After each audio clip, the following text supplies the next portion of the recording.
devastation, a direct hit by a missile. Picture is that the US is not able to defend. Of a drone, a massive, the number of ballistic missiles. Where is it that Iran is actually placing its resources right now? Tabriz, Sanandaj, Kermanshah. And this is now what they are doing since yesterday. They are conducting more or less organized. This is our network phone. We've got some more images here. We've got another image of the US Navy's 5th Fleet headquarters in Manama Bar. Oman, Saudi Arabia, and this way to Europe.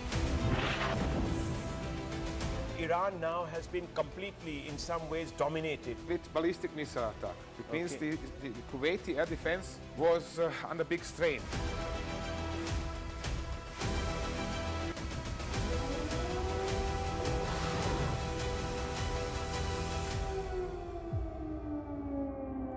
Navy submarine has torpedoed an Iranian frigate. We are talking about Iris Dana. This has happened off the southern coast of Sri Lanka in the Indian Ocean.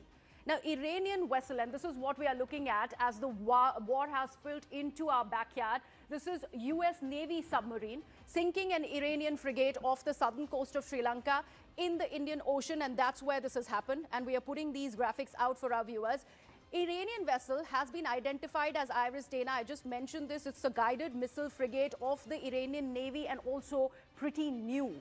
This was the latest that the Iranian fleet really had. This warship was sunk by a torpedo that was fired from the American submarine, striking the ship in international waters. And they have mentioned it. Pete Hegseth has gone on record and they have said that even though Iranians thought that their vessel would have been safe in international waters, clearly that was not the case. Sri Lankan authorities reported that 32 crew members were rescued. Others are missing or presumed dead. Here's where the problem really lies. As far as the Geneva Conventions, even if international waters are used in a war situation, the first thing that should be done is look for survivors. But the US submarine just left after torpedoing the Iranian warship. The strike part of the broader US military operations has been targeting Iranian military capabilities and including naval assets. And this one, of course, comes in line with exactly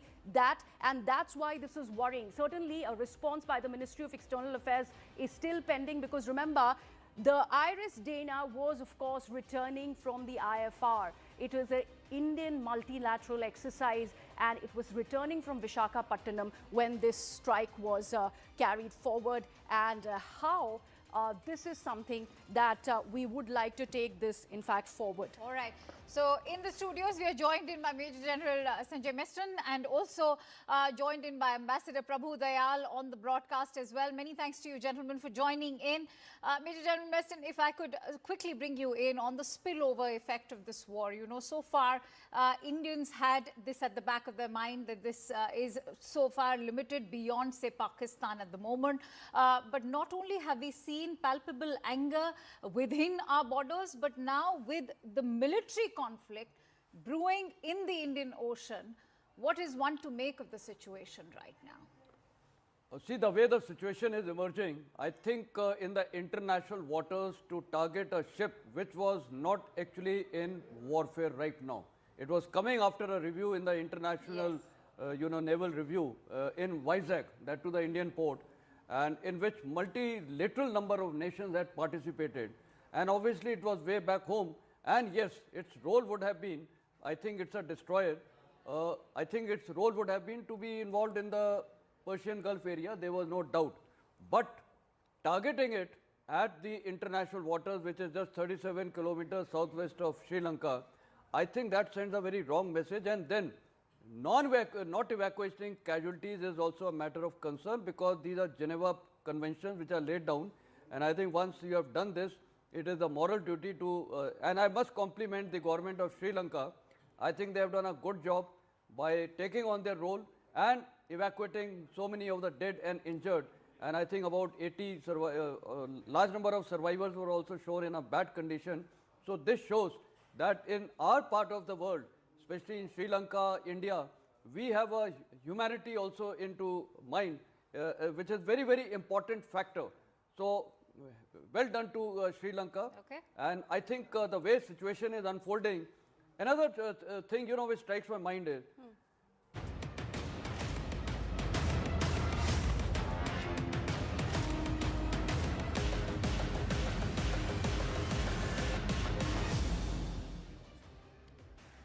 Welcome back to our special live and rolling coverage on Fury in the Gulf. In fact, getting in latest inputs, this is a report in the Financial Times as Pentagon is now eyeing Ukrainian interceptor drones to counter Iran. The Pentagon and at least one Gulf nation are reportedly in discussions to acquire Ukrainian-made interceptors to defend against Iranian drone attacks.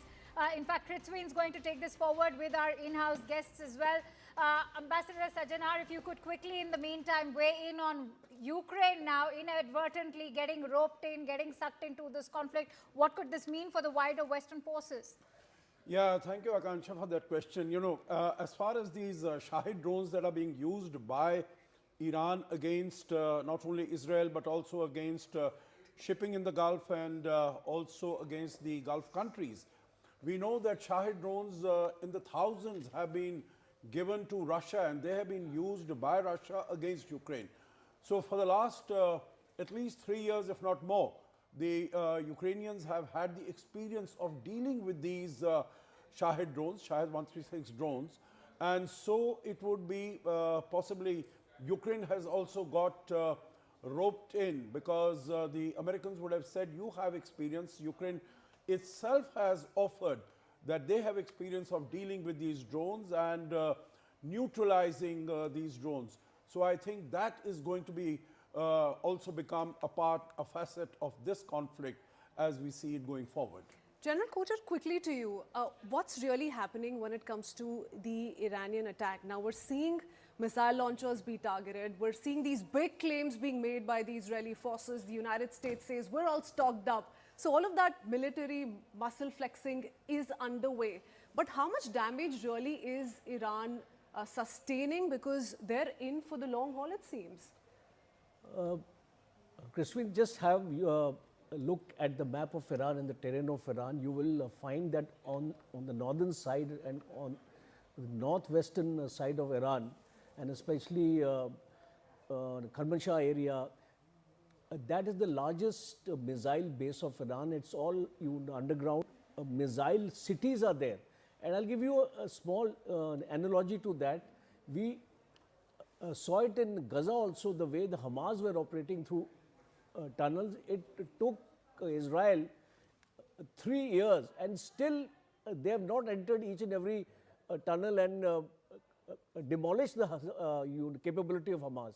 So I think when we talk about capability of the missile power or the US capability to demolish the missile strength of Iran, I think it's not more than 20% as of now, because a massive infrastructure is still available with Iran to carry on this war for at least 4 to 6 weeks. All right, Major General Kocher, hold on to those thoughts, because when you talk about how long this could last, do incorporate the Iranian point of view. Syed Abbas Araghchi, the foreign minister of Iran, seeing red because he said that the US has perpetrated an atrocity at sea 2,000 miles away from Iran's shores. Frigate Dana, a guest of India's Navy carrying almost 130 sailors, was struck in international waters without warning. Mark my words, the US will come to bitterly regret precedent it has set. Ambassador Sajjanar, this is also a warning over to India with regards to what could happen next. Well, you know, it was in international waters, as Foreign Minister Abbas Araghchi has said. It was not in India's territorial waters. And this ship was in the vicinity of India. It was in the neighborhood of India, so that's a matter of great concern. But I think what Foreign Minister Abbas Araghchi has said, it's setting a precedent for, you know, what could happen. That means if there are hostile naval vessels or in international waters, then even terrorist actions could take place against them. And they would also become attractive targets for such actions. And that would set a very bad precedent. And here it would not only be hostile in the traditional sense, but all those who have been supportive. Like you would see, as far as Iran is concerned, it has been hitting out, it has been shooting at all the Gulf states also. So in a manner of speaking, since they have got bases of the United States on their territories, they have also been categorized as hostile powers.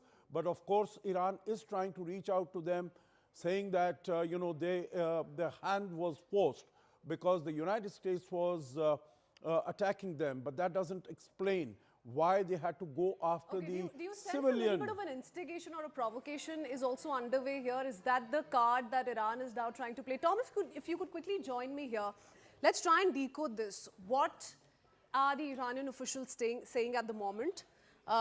And what defines India's maritime boundaries? So it's important to give context here on whether or not there were any violations. It's being spoken of as a warship in international waters. But if you could just highlight for us, how concerning should this be for India? Of course, just a second, please.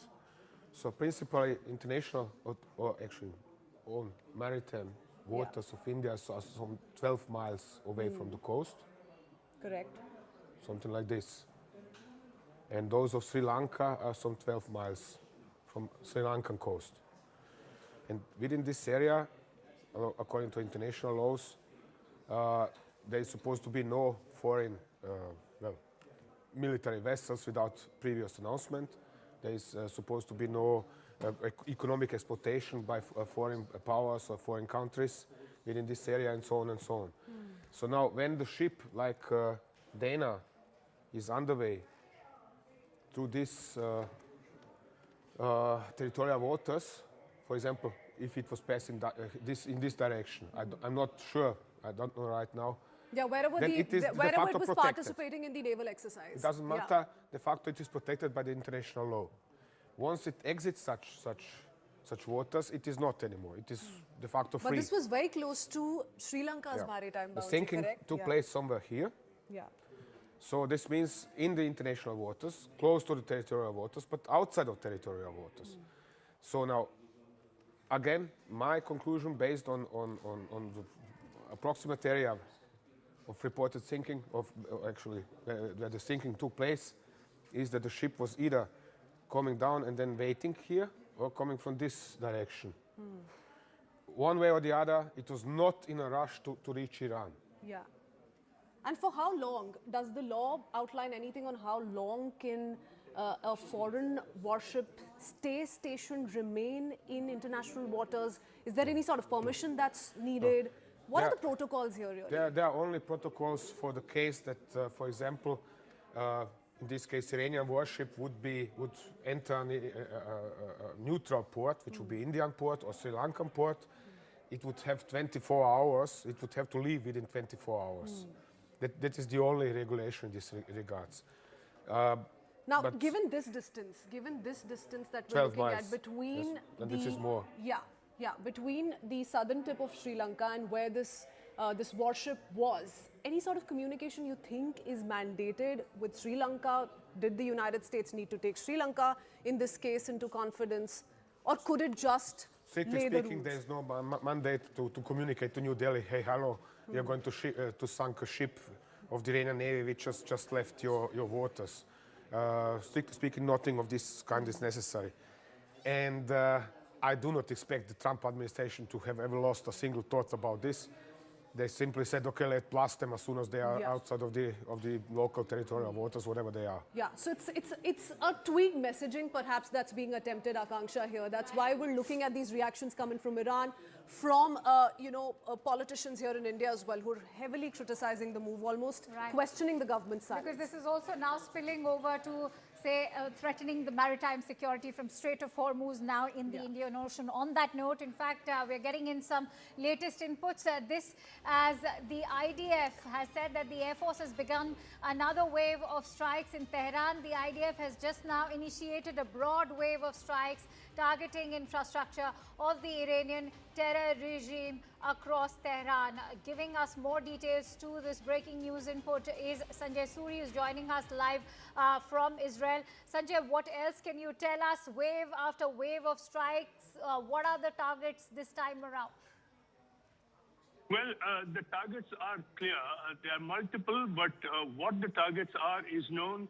The priority now for the IDF and the US is to take out the missile launching capacity of Iran to the extent possible.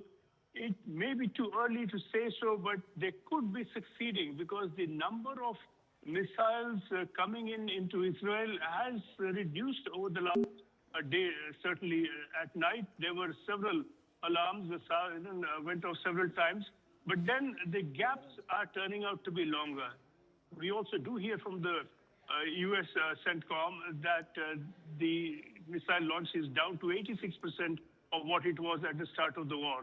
Now, it's of course entirely possible that Iran is managing this. It's managing the munitions and keeping missiles in strategic reserve for use later, or they are being taken out to a significant extent. That is not very clear. What is clear is that at least for now, the barrage of missiles from Iran appears to be reducing somewhat. And this new wave of attacks that has been announced is without doubt intended to smother that capacity to the extent possible.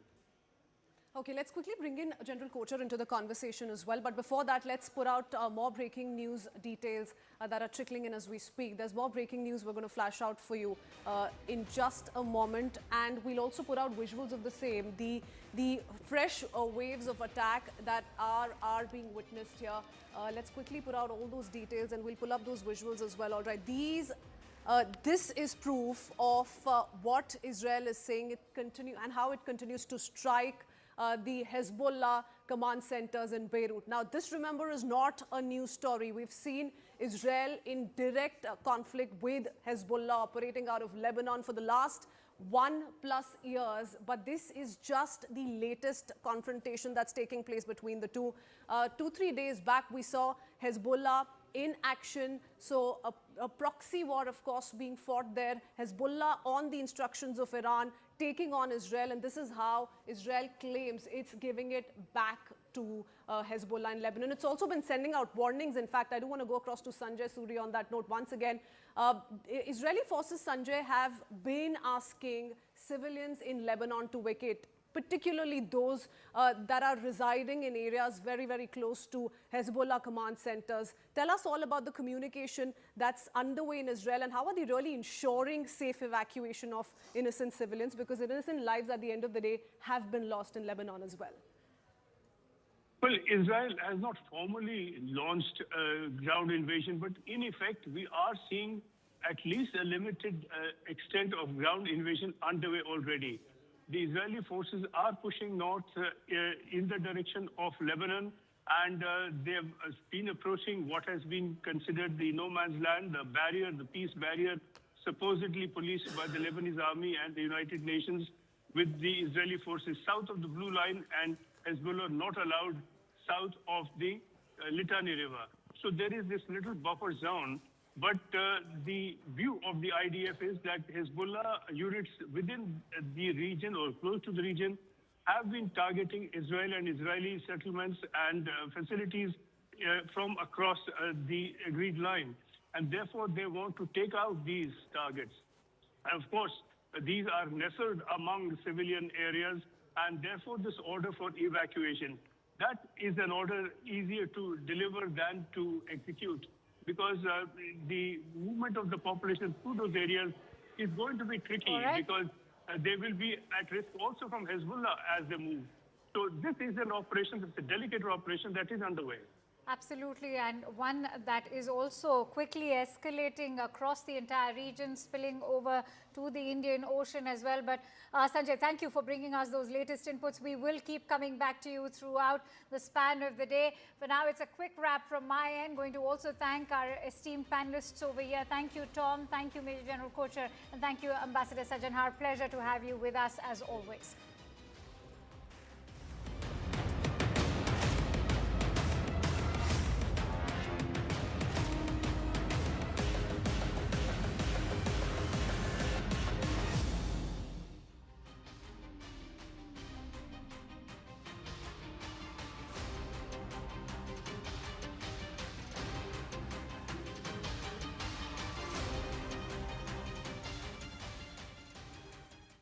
Navy submarine has torpedoed an Iranian frigate. We are talking about Iris Dana. This has happened off the southern coast of Sri Lanka in the Indian Ocean.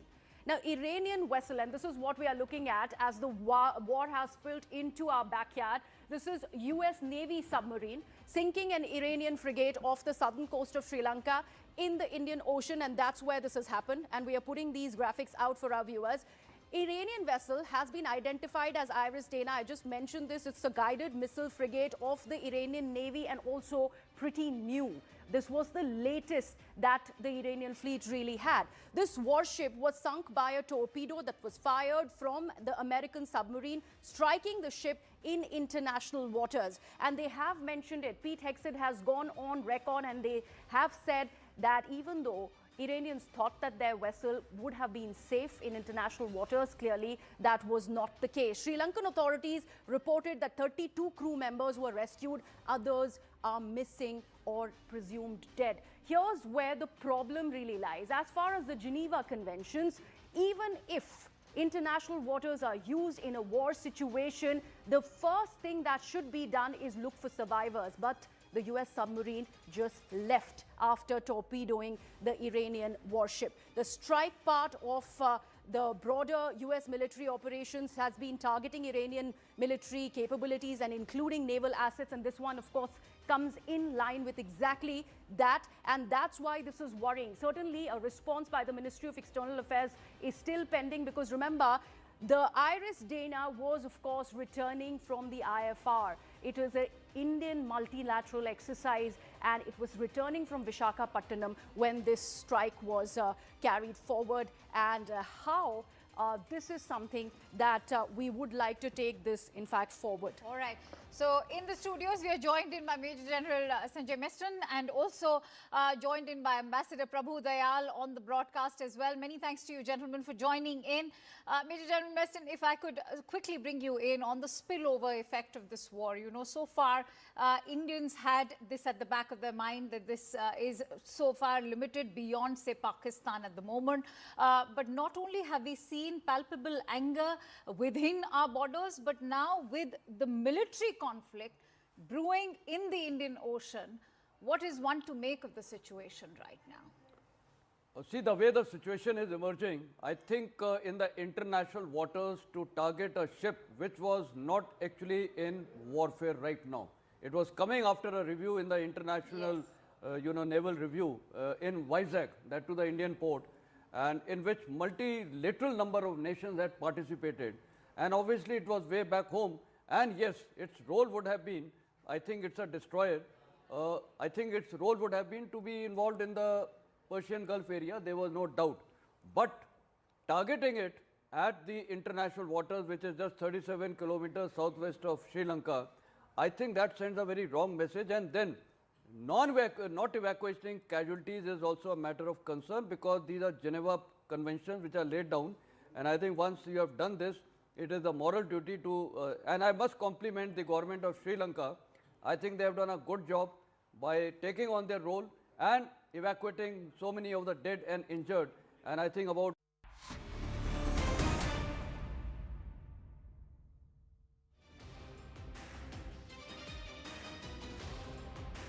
Namaste, Jai Hind, and welcome inside the war room with Tom Cooper. And of course, we've got Lieutenant General D.P. Pandey. He was sitting there on a Zoom window. He said, come into the studio and let's talk and let's war game what's going to happen next. Viewers, quick check of the headlines at the top of this hour before we take this forward.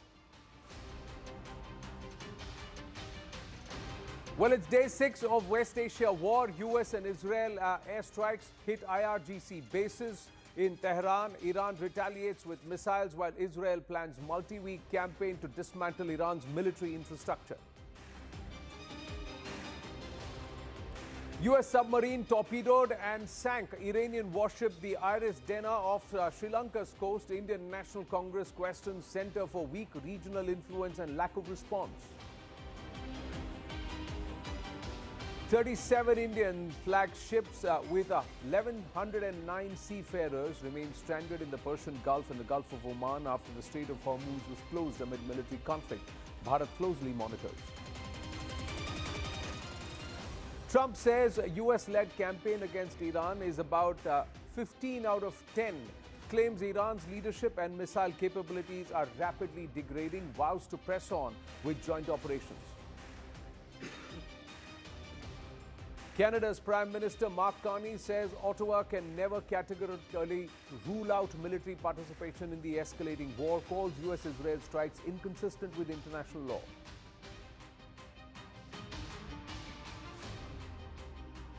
Well, let's start with the pictures that have just come in. Some of these pictures that have started, Tom, and we were looking at what is it that the Israelis are going to do. One of the areas was Khurramabad, which you kept asking, why are the Israelis not releasing what they're doing in Khurramabad? The importance of Khurramabad we'll talk about. But let's look at some of the pictures that we have. This is pictures of the Iranian headquarters before and after. Let's have a look at this. This is the Iranian Air Force headquarters. Again, gentlemen, do you think, are they striking critical locations or just mere buildings? Because would these have been vacated, or these are important command and control areas? This is before and this is after. Clearly there is significant damage that has been done. Yes, Tom? I can even point at the, yeah. If you take a look at what is the building looking before, yeah, and then what is it looking after. Obviously there was one strike here, yeah, another two possible strikes in this area. Right. So now, theoretically, all the armed forces around the world have the procedure that in the case of war, all such buildings have to be emptied. Everybody must go out, take their equipment with them and disappear. In practice, this is sometimes applied and sometimes not at all. And especially in the case of Iran, we have seen this in June last year when the IGC did not let the armed forces out of their barracks, and some of them were hit inside the barracks.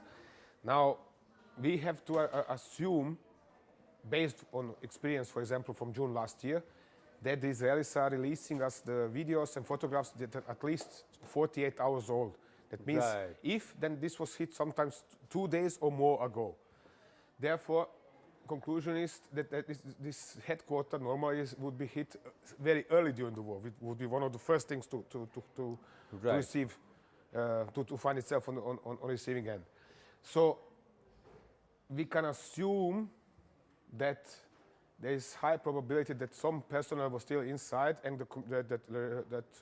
there were not only casualties, but also that communications going from this command node were cut off. So these could be the command nodes from where perhaps information dissemination must be happening, or this could be the central command. Is that a possibility, General Pandey? We got one more picture that has come in of the Garamdara missile base. Now this is the first one. Now this is Garamdara missile base. Again, if you were to see before and after, clearly there is significant damage here on the building visible. Now, when these kind of buildings are chosen, and we'll come to Khurramabad. The third picture is of Khurramabad. Now, this is the Khurramabad region. Now, again, missile complex before and after. Look at the amount of damage that we are seeing in Khurramabad. Tom has been somebody who's been for the last 2 days asking, why are the Israelis not talking about Khurramabad? Because a lot of their ballistic missiles are being launched from here. Why is this significant, Tom? Well, Khurramabad. This is actually a huge base, and all they are showing us is one corner of it, a minor corner. And then, as you can see, these kind of buildings, these are actually decoy buildings. They are made of, this is like a metal hangar, nothing special. They are actually hiding what is underneath, at most. Right. Or in some cases, they are serving really as decoys. They are trying to attract Israeli attention in direction of one of other position, while their actual underground facility is somewhere else. So now, the fact that this construction was hit and burned out, sorry, I'm not impressed. It's nice that it was precisely hit, but the question is, what is underneath? Was there something underneath or not?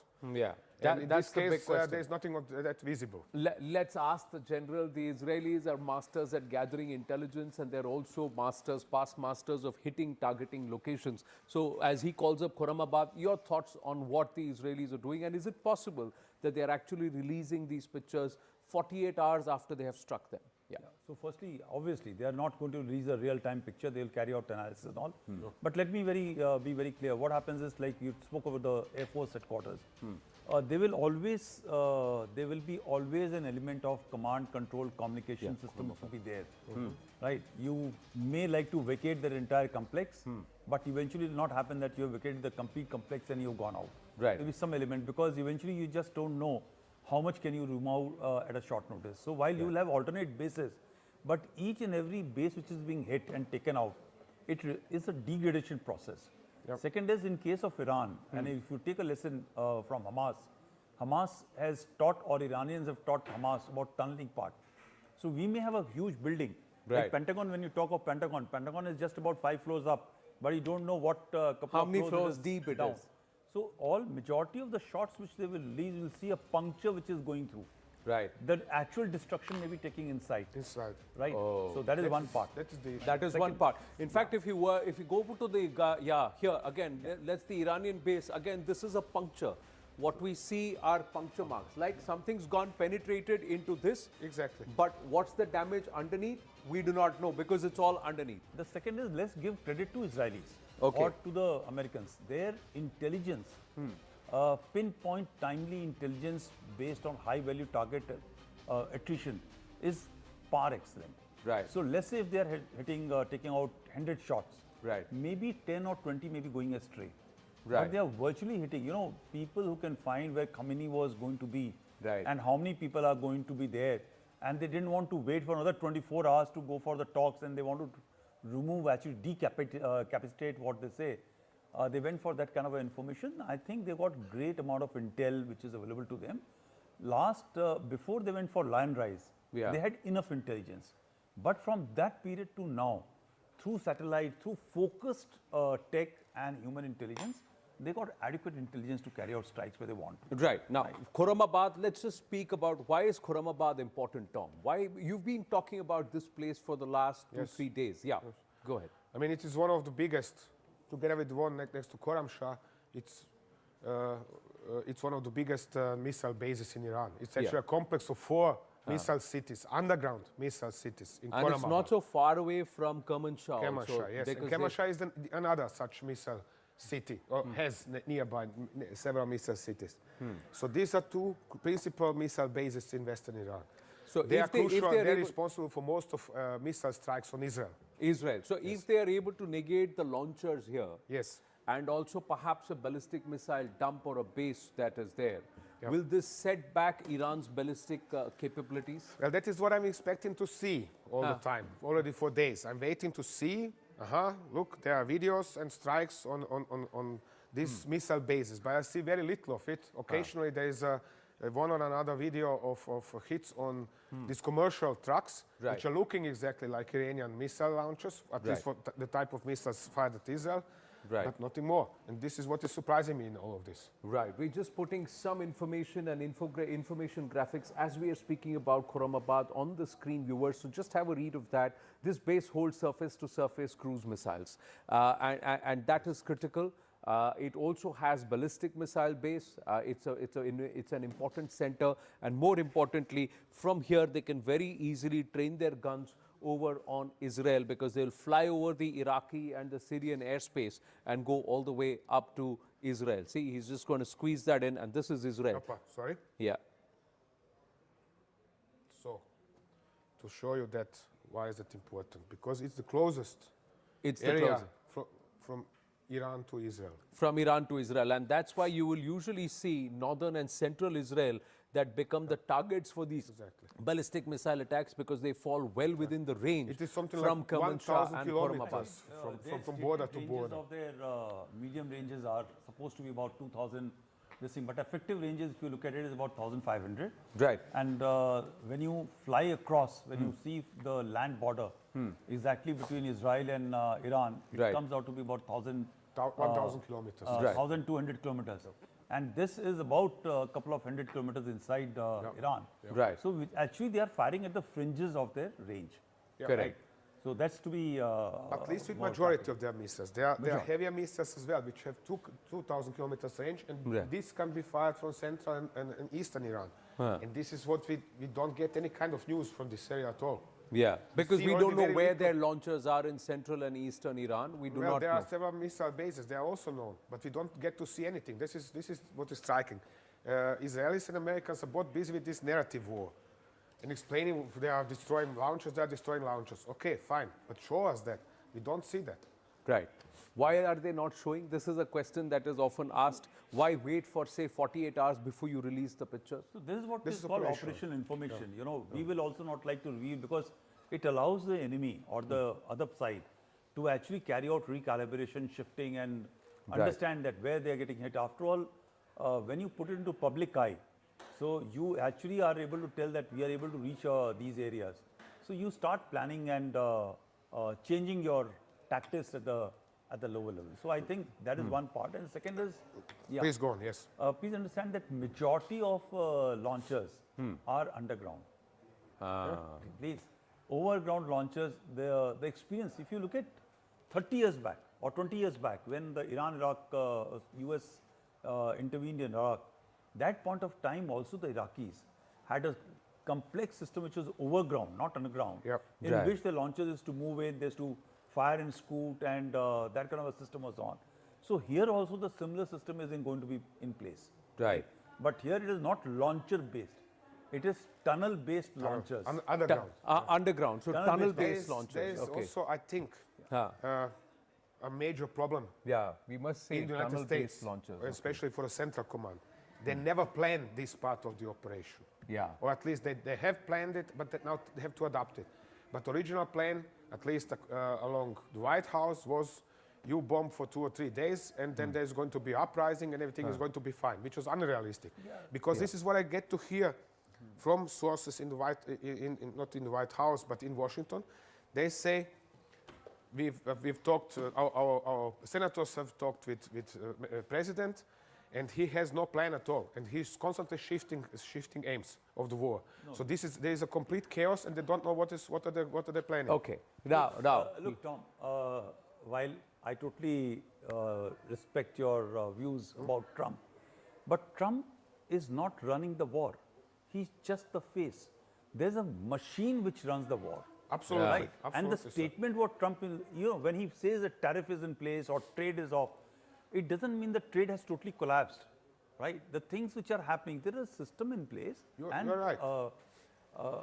Understand that the intelligence on underground tunnels, because we have seen a couple of clips, I'm not sure if you've seen it or not, but there are enough number of clips which are showing that how Iranians are firing from underground. So if I am able to see those clips, I'm very sure the Americans know far much more. Second is the planning on regime change.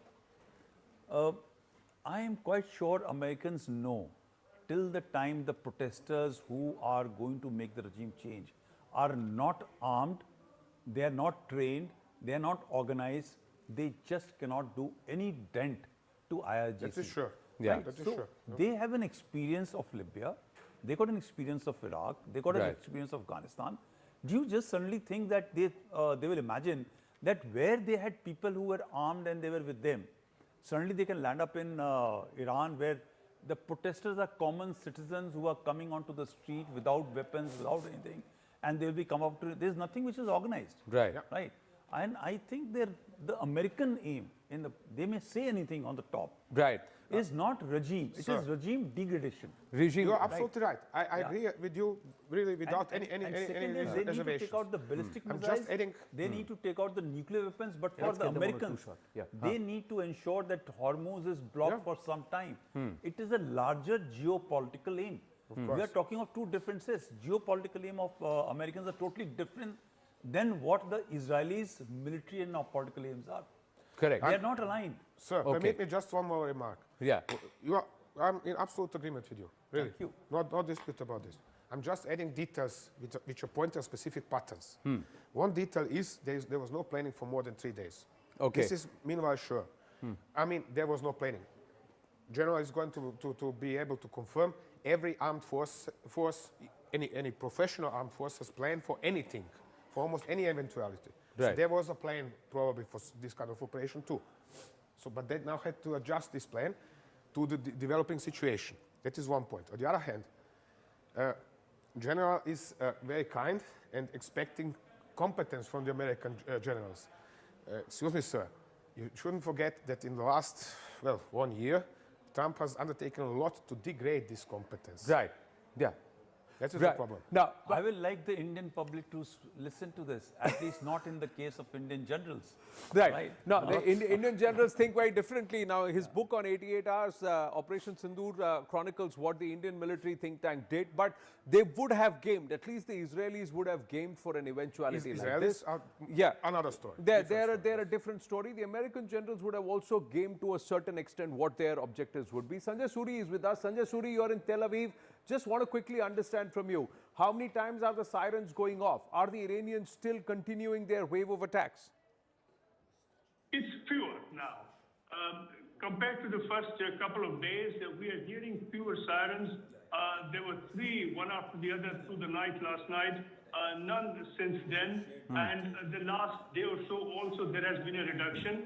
So the experience on the ground here would appear on the face of it to match the claim from CENTCOM that the launches from Iran are down 86%. Whatever the precise percentage, they are down and they appear to be down substantially. What we don't know is what you're all really discussing and seeking to unravel. Right. Whether this may be a strategic move by Iran to hold on and to manage munitions and to launch them at a time of their choosing, or whether there is any significant degradation. This is something we do not know yet. We do have claims, we have counterclaims. At the moment, we certainly cannot say that this is the beginning of a linear reduction. I see cars behind you, I see clear skies behind you, and you're saying the number of times the sirens have gone off and the Iranian assault towards Israel has come down over the last 24 hours. Now, does that mean that their ability to assault and penetrate has been reduced, or are the Iranians recalibrating at this point? We'll have to wait and watch, because there are these phases in an ongoing war or conflict where things will perhaps oscillate, and you would not know what the other side is doing before they come with a countermeasure. Let's quickly shift focus and bring in. Thank you, Sanjay. Stay safe, please. Yes, General Saab. Yeah. You see, there are stages of operations, right? So let's say stage one of operation was to actually involve all the Gulf countries, create chaos, respond, kill, and be able to show to their own people that you are capable of responding to what is happening on the scene. And now you are taking positions and changing your posture. So that phase one is off. So what Sanjay is saying, that they may be keeping some forces out, and the next stage will start happening of carrying out strikes when it should. But what challenge with Iran is that Iran is encircled. Iran's military industrial complex is not so vast and entrenched. So besides making drones, which will be much more low cost and effective, their capacity to make ballistic missiles is going to be actually degraded. And if I'm not wrong, Israelis and Americans are trying to hit all those places where those things were being made. Right? Yeah, the manufacturing facility. And a ballistic missile is not like a small knitted handkerchief that it can be turned it's not around. Like Shahid, it'll take some time. Shahid that they can just make it this thing. So, now, so that is one part. I think they don't have the capacity to be enabled, empowered from everybody else. Americans can ask the Ukrainians that we want more interceptors. Where does Iran go? Yeah, he doesn't have any option. No, and the Americans will also take time to ship those interceptors, just as the Iranians will take time to build those ballistics. So both sides will have a logistic and a manufacturing issue. Although we've got pictures of the kind of extent of damage that we've seen around Tehran on the 3rd of March. These are pictures coming on from the 3rd of March. Huge amount of damage that's happened into commercial and also perhaps some residential areas that have been hit. Let's just quickly shift focus, viewers, and then bring it closer to us, because this is now in open international waters and there is a huge amount of debate closer home. This is the frigate that was blown up, General and Tom Cooper, and we'll just call the graphic here of the exact location where this happened.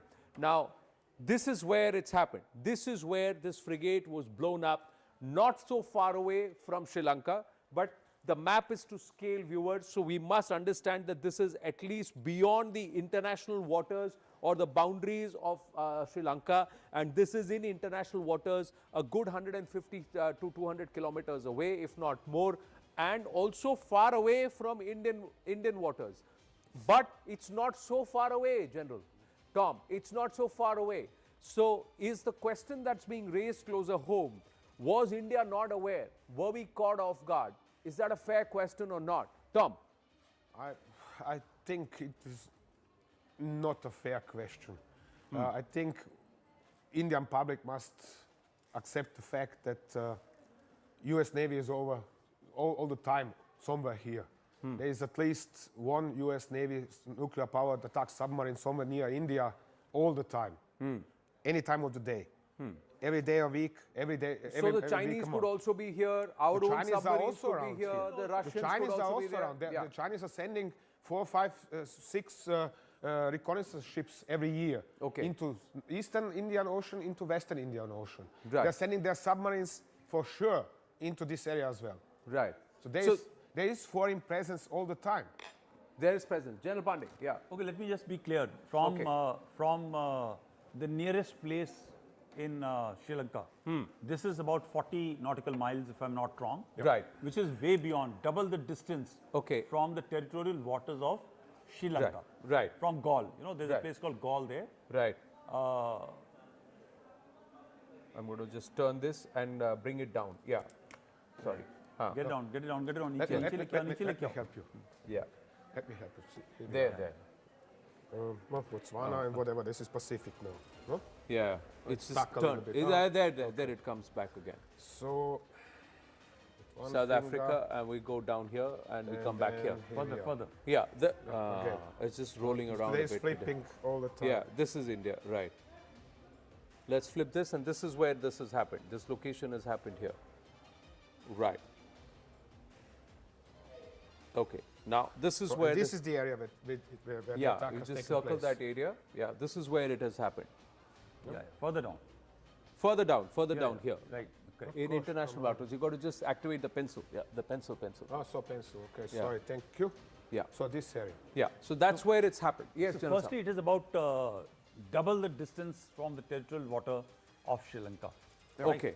So it may be in the EEZ of Sri Lanka. So this is the territorial waters of Sri Lanka. Absolutely. Yes. These are the territorial waters. Much more closer. Much closer to the much coast, closer. yeah, much What closer Bharat? to Bharat. Then is It's a 12 miles. question of So it's EEZ. 12 miles. Yes. So Bharat's territorial waters are 12 miles. They are not so much.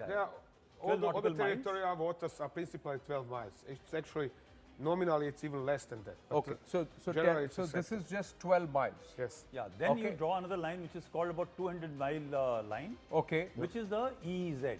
So this could be the EEZ. Yeah. Okay. This could be the EEZ, little bit more. and perhaps even a 200-mile here. This is the exclusive no, zone. EEZ. Yeah. Please come. I'm sorry. No, please come. Please draw it for us. So that, this is for viewers to understand this, that how far has it been from our territorial waters and even the EEZ. Now, okay, so this is the EEZ. So in case of Sri Lankans, right, it may be part of the EEZ. Okay. But in our case, it is beyond our EEZ. Okay. Firstly, so territorial water is where we have got a say. EEZ is a place where we can farm, we can do our economic activities, whereas the ships can sail. So the ships, in case any ship has to sail into the territorial waters, they need to take our permission. They have to be under our... Right. But for EEZ, they don't no. need to take permission. And for international waters, which is beyond, yes, name is Indian Ocean. And Indian Ocean doesn't stop here. It goes far all the way up to the Antarctic. So just because the Indian Ocean doesn't mean that we need to have knowledge of everything. Right. One is that. Second is submarines. It is, I just can't say even for Indian Navy that where are their submarines, right? And this is what Tom is saying is absolutely right. There will always be ships. There will always be submarines who will always be moving and carrying out these activities in international water. So if anything which happens in international water, firstly, ethical question can be debated. Right. That was it fully armed? Was it fully prepared? Was it fully geared up to take on a anti-submarine mission? Let me come between you, so both of you are in the conversation. Yeah. So, it's an ethical question. They were going from an IFR, they were going from an exercise with the Indian Navy in Milan, and thereafter they were returning to their respective. Who's responsible? Are we supposed to scuttle Iran, off next to Hormuz, or in the territorial water, or into EZ, or hand over to a frigate of this thing? I think there can be huge amount of debate. Right. My requirement is that they came for a purpose. They are people in uniform, they know the scope, right? So one option was that they could have stuck around for some time, but I give full credit to Dena and their crew that they took a call, they need to go and fight back for the country, and they moved across for their purpose. It's a combat mission. Right. The moment you move into international waters in a war between two countries, everybody is a square meat, right? You are supposed to be, you will be hunted down, and it's not the first time it's happening. It's always happened in Second World War and in between. So when Hexet says this is the first time it has happened, he was wrong. Yeah. It has already happened 4 times since then. Correct. So that Tom himself caught him there saying that, oh, it's happened many times. After experiencing this for now more than a week, your hospitality as people in India, I think you are letting yourself a little bit too much influenced by this. Why? Because you think they were our guests, therefore we should have taken care of them. No, you haven't. Okay. Yeah, it's about the Iranian frigate. That's because it was part of the Milan 2026 exercise, joint exercise, and it took part in it. But after that, and this happened in February, but the frigate was out. So it was out of our waters already. And that's my question, they were out for 6 days. Somewhere they were missing. One doesn't even know where they were. Okay. So actually, am I right? So, and I'm sure they are professional. You know, Iranian Navy is especially not a naval officers. Naval officer, very, very professional. It's bad luck that yesterday they were having meal with us, and today they are dead. That is how, unfortunately, people have to realize in civil street. This is a reality of military service. This is what we, and we will not begrudge Iranians. Now, if this is the Sri Lankan EEZ, Hexet said this is international waters. It is international. It is international waters. It is international waters. So that's all right. So he's not wrong there. Some countries are declaring this external exclusion zone as an area that only they have the right to exploit the sea or whatever is underneath. Like fishing rights, mining rights, right. Your rights to carry out putting in oil rigs, they will be there all for economic activities. But by the way, the Chinese and even the Americans, I don't think they follow the union. They don't follow it. Okay, let's just listen into Harsha De Silva, MP Sri Lanka, on this entire sinking ship. Siddhant is the one who's had a conversation with him.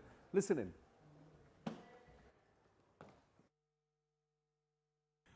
So yesterday in the Indian Ocean, in international waters, a torpedo, American submarine, hit the Iranian Navy ship, which was sailing back to Iran, and distress call was issued by the ship, and immediately the Sri Lankan forces, Coast Guard, Navy rushed to rescue the people on board. If I'm not mistaken, 30 of them have been rescued and 100 of them are still missing. Talk to us a little bit about this, and what is your government's position on American submarine hitting at Iranian ship in the Indian Ocean? Well, it's disturbing, obviously. The Iranian ship was hit outside of sovereign territory. It's about 12 nautical miles. But this was at around 40 nautical miles, which means it is within extended economic zone, exclusive, and also within our search and rescue area. So it was our duty and obligation to support and help those in distress. So Sri Lankan Air Force and the Sri Lankan Navy deployed assets to rescue those who were still alive and brought to the Karapitiya hospital in Gaul. So we did what we had to do. Now the issue is this ship, we understand, was in a fleet review exercise with many other navies at Visakhapatnam. And I don't think, had any idea it was in the south of Sri Lanka in Gaul. So that, from what I understand, was a surprise, and only got to know when the distress call came. So we did what we had to do, rescuing human life in danger. So that's what we did. Right. Right. Yeah. There are talks happening. People are talking about that we should have launched our rescue. Yes, we should have. We should have. But by the time they would have reached, all these actions have been done. The Sri Lanka was the fastest, closest.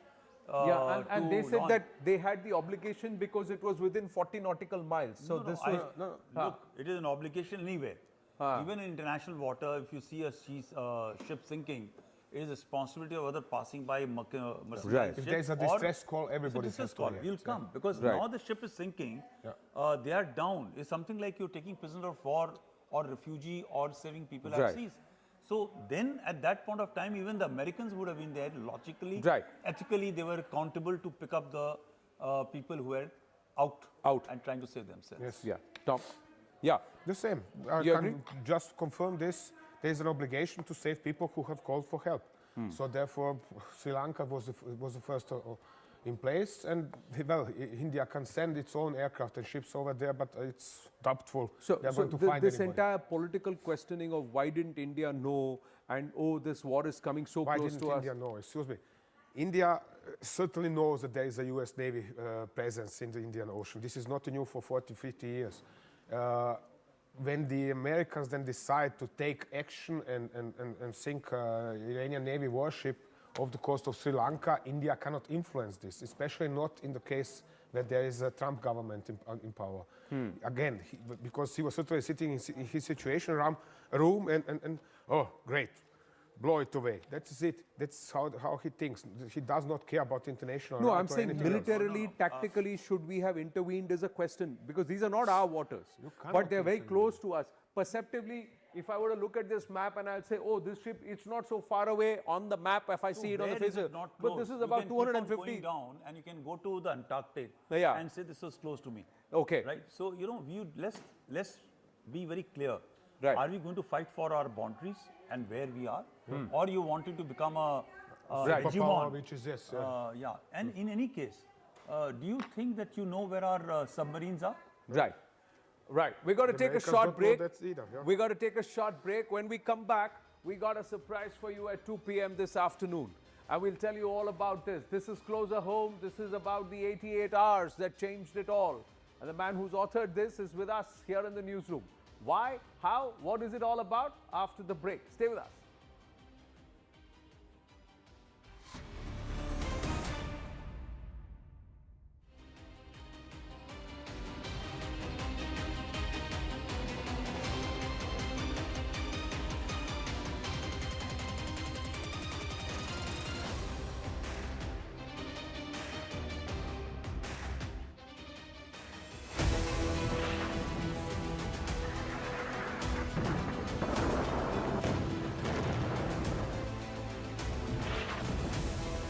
Complete devastation, a direct hit by a missile. Picture is that the US is not able to defend.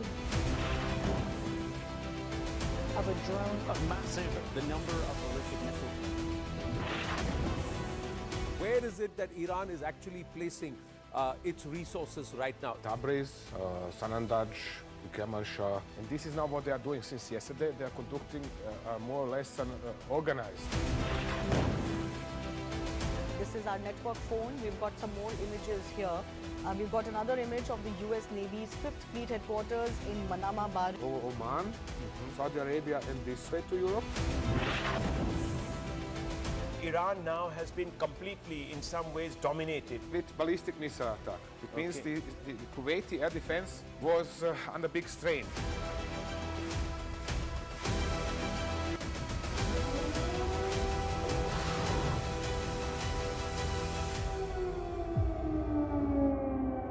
Navy submarine has torpedoed an Iranian frigate. We are talking about Iris Dana. This has happened off the southern coast of Sri Lanka in the Indian Ocean. Now, Iranian vessel, and this is what we are looking at as the war has spilled into our backyard. This is US Navy submarine sinking an Iranian frigate off the southern coast of Sri Lanka in the Indian Ocean, and that's where this has happened. And we are putting these graphics out for our viewers. Iranian vessel has been identified as Iris Dana. I just mentioned this. It's a guided missile frigate of the Iranian Navy and also pretty new. This was the latest that the Iranian fleet really had. This warship was sunk by a torpedo that was fired from the American submarine, striking the ship in international waters. And they have mentioned it. Pete Hegseth has gone on record and they have said that even though Iranians thought that their vessel would have been safe in international waters, clearly that was not the case. Sri Lankan authorities reported that 32 crew members were rescued. Others are missing or presumed dead. Here's where the problem really lies. As far as the Geneva Conventions, even if international waters are used in a war situation, the first thing that should be done is look for survivors. But the US submarine just left after torpedoing the Iranian warship. The strike part of the broader US military operations has been targeting Iranian military capabilities and including naval assets. And this one, of course, comes in line with exactly that. And that's why this is worrying. Certainly, a response by the Ministry of External Affairs is still pending because remember, the Iris Dana was, of course, returning from the IFR. It was an Indian multilateral exercise and it was returning from Visakhapatnam when this strike was carried forward. And how this is something that we would like to take this, in fact, forward. All right. So in the studios, we are joined in by Major General Sanjay Miston and also joined in by Ambassador Prabhu Dayal on the broadcast as well. Many thanks to you, gentlemen, for joining in. Major General Miston, if I could quickly bring you in on the spillover effect of this war. You know, so far, Indians had this at the back of their mind that this is so far limited beyond, say, Pakistan at the moment. But not only have we seen palpable anger within our borders, but now with the military conflict brewing in the Indian Ocean, what is one to make of the situation right now? See, the way the situation is emerging, I think in the international waters to target a ship which was not actually in warfare right now. It was coming after a review in the international, naval review in Vizag, that to the Indian port, and in which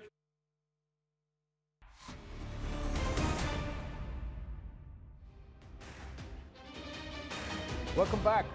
This is what is important, viewers. It was released in the UK 2 months ago. 88 hours. Did we lose a Rafale? Did we hit Kirana Hills? What's the truth there? Who had the initiative in the first hour? Did we achieve all our objectives? Well, all of that at 2 p.m. this afternoon.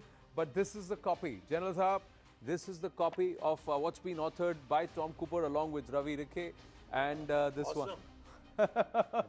Oh, this is not planned, viewers. I just wanted you to open and say, Tom, what have you covered in this? Sit, please, please. Come. You can take a look. Well, I'm explaining the book. Thank you very much for asking.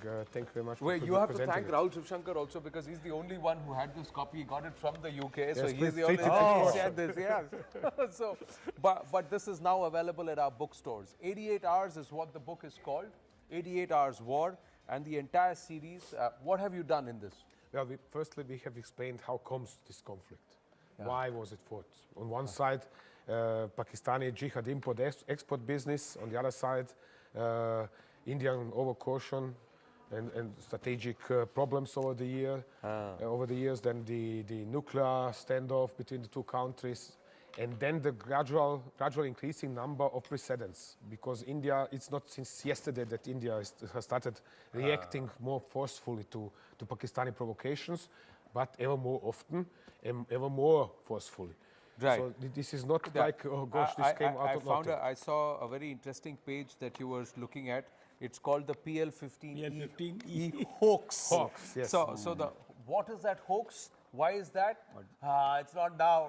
It's at 1400 hours here at Sierra News 18. 1400 hours when we're going to talk. What we're going to do now is get back inside the war room and then understand tactically where we stand. Let's shift focus to the Strait of Hormuz, viewers. And this is where our experts believe the USS Lincoln is. Is this where it is right now? Somewhere there, yes. Somewhere there.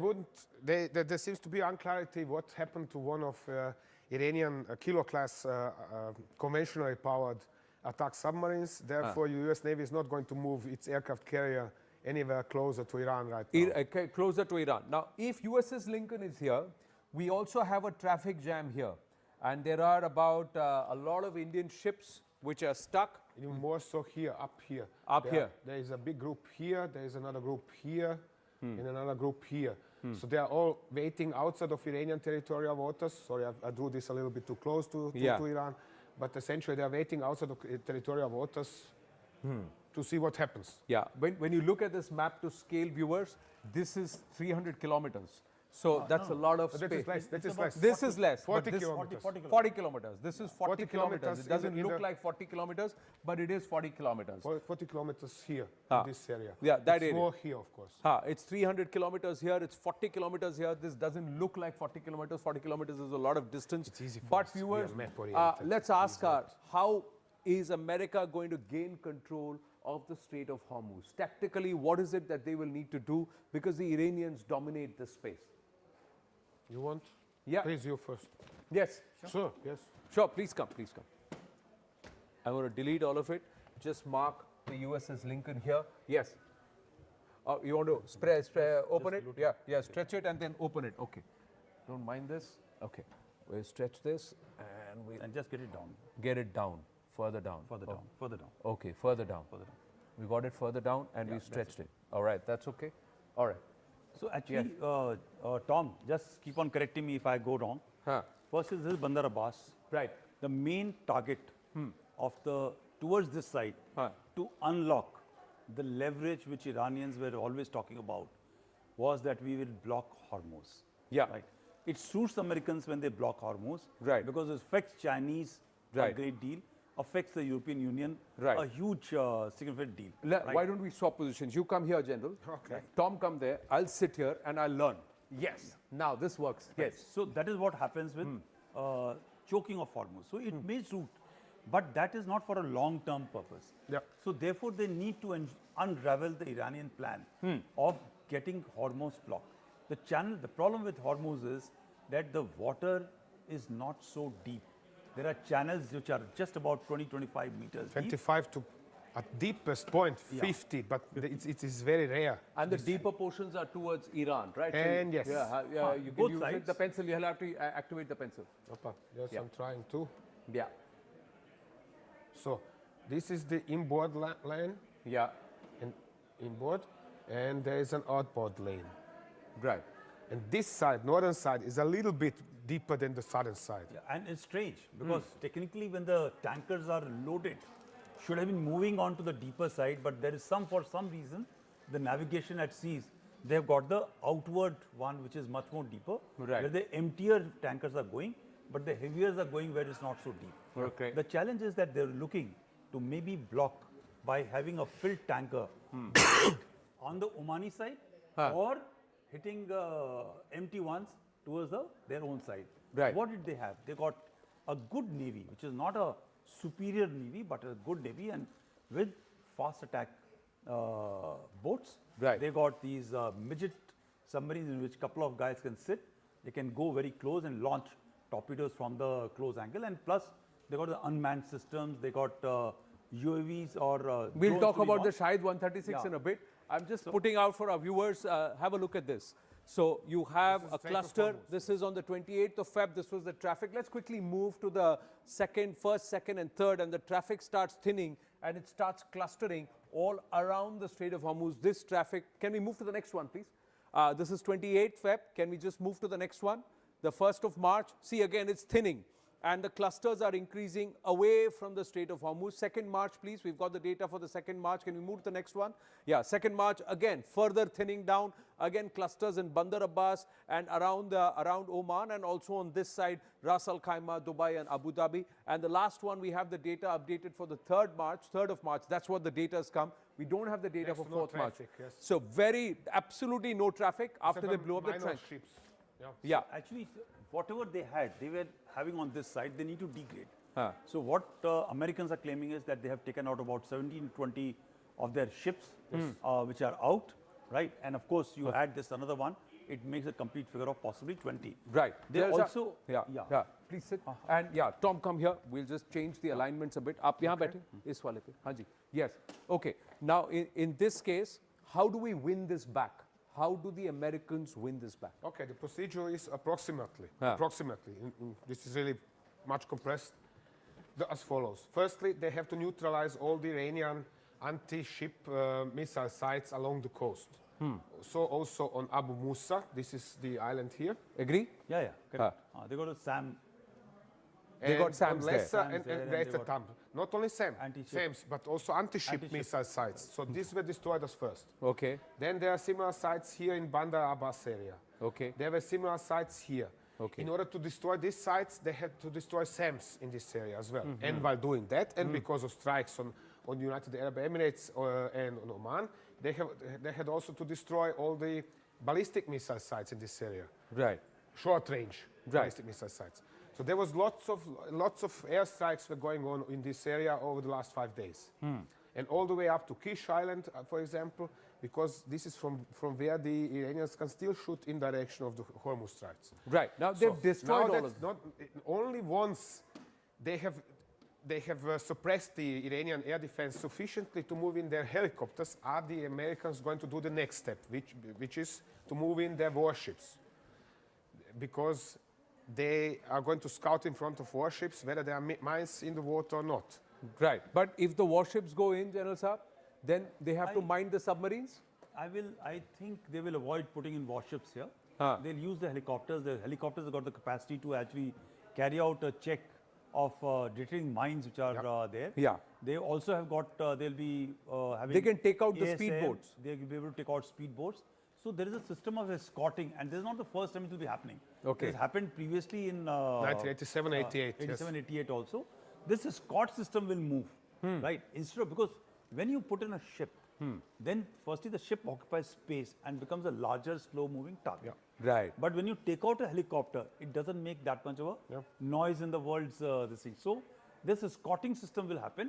This site is already held by friendly countries. Allies, yes. They need to hold either by air or by possibly later on with ground forces to ensure there is no physical assault which takes place onto we have to expect the Americans to insert their special forces here in these areas, several teams, and for this to report about the traffic on the local roads, what is moving in what direction, and call for airstrikes if necessary. Right. Now, let's quickly move to one of the most potent low-cost, weapon system that the Iranians have used. That's the kamikaze drones. Now, Iran's swarm tactics decoded via the Shahid drones. Let's try and understand what these kamikaze drones are, and let's move to that and say, what's the Tor? How are they? How is the enemy?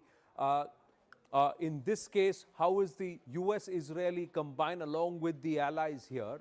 How are they going to negate the threat of these swarms of kamikaze or suicide drones who are going to catch, who have done so much of damage? Let's try and understand. We will try and. So this is the Strait of Hormuz. We got the issues here. Let's call the Shahid 136. Now these are suicide or kamikaze attack drones. They are one-way loitering munition. This is how they look. They carry a payload of up to 50 kilograms of explosives. That's approximately this tall or this long, from the ground up here, and with a wingspan like this, approximately. So you can see this better. Right.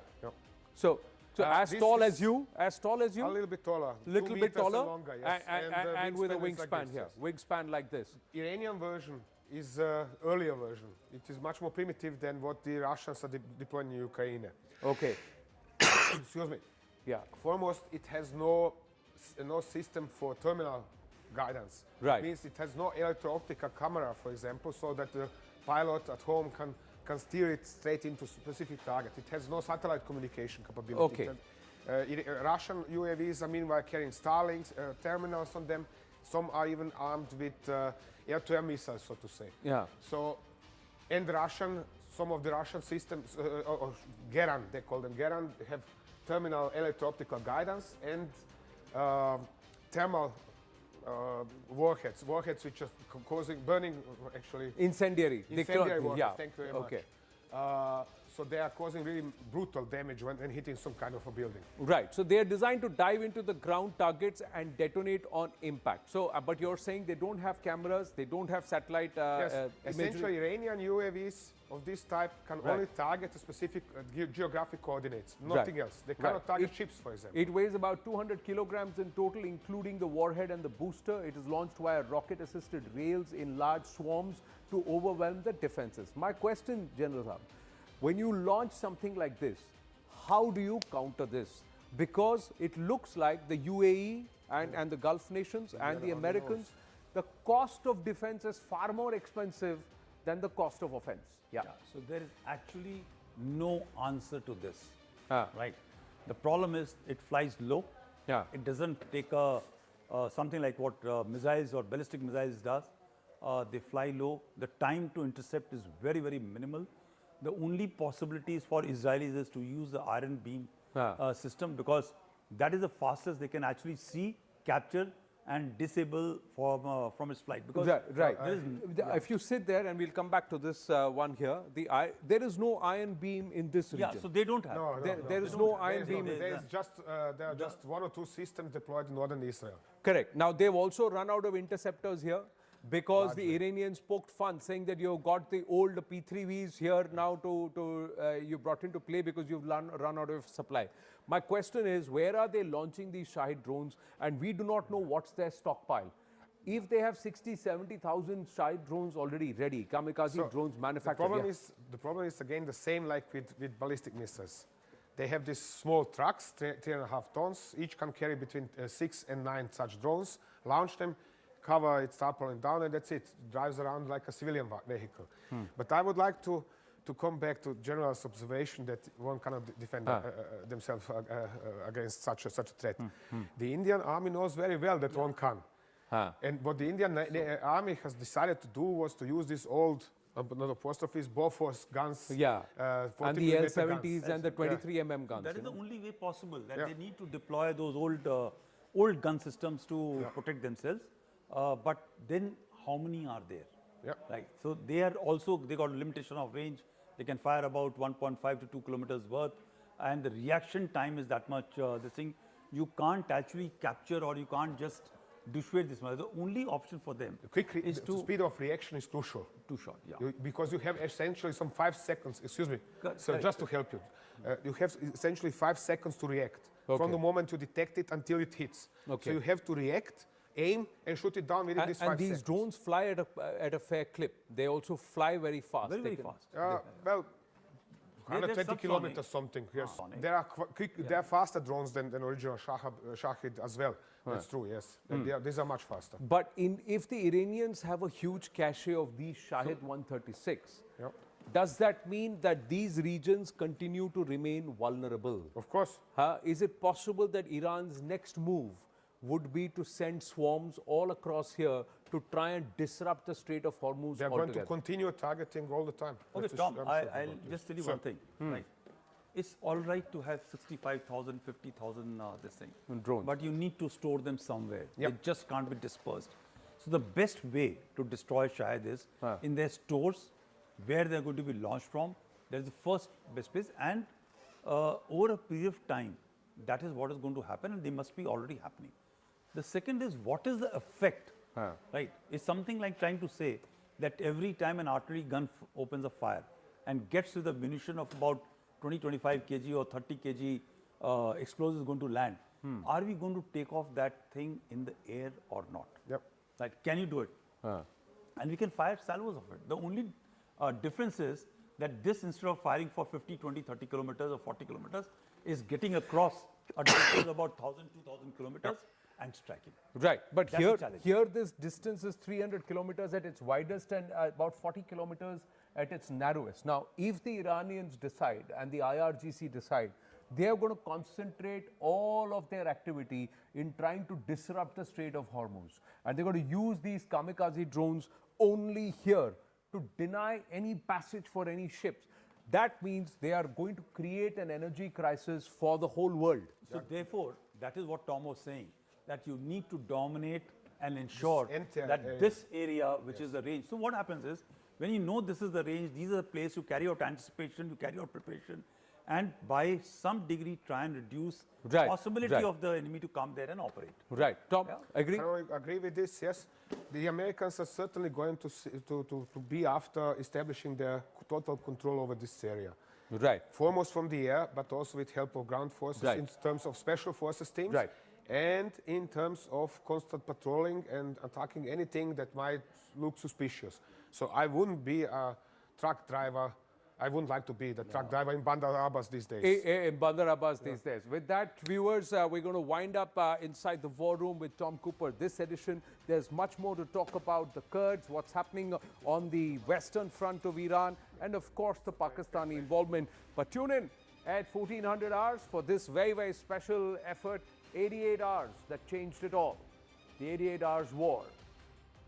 Bye for now.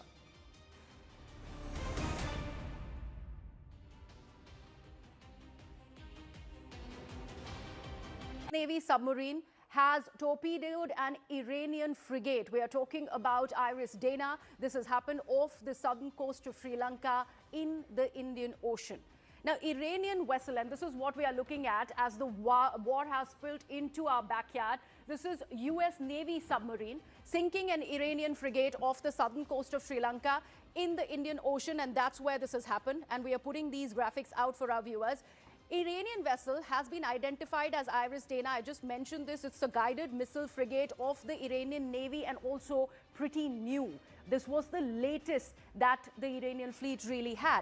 This warship was sunk by a torpedo that was fired from the American submarine, striking the ship in international waters. And they have mentioned it. Pete Hegseth has gone on record and they have said that even though Iranians thought that their vessel would have been safe in international waters, clearly that was not the case. Sri Lankan authorities reported that 32 crew members were rescued. Others are missing or presumed dead. Here's where the problem really lies. As far as the Geneva Conventions, even if international waters are used in a war situation, the first thing that should be done is look for survivors. But the US submarine just left after torpedoing the Iranian warship. The strike part of the broader US military operations has been targeting Iranian military capabilities and including naval assets. And this one, of course, comes in line with exactly that. And that's why this is worrying. Certainly, a response by the Ministry of External Affairs is still pending because remember, the Iris Dana was, of course, returning from the IFR. It was an Indian multilateral exercise and it was returning from Visakhapatnam when this strike was carried forward. And how this is something that we would like to take this, in fact, forward. All right.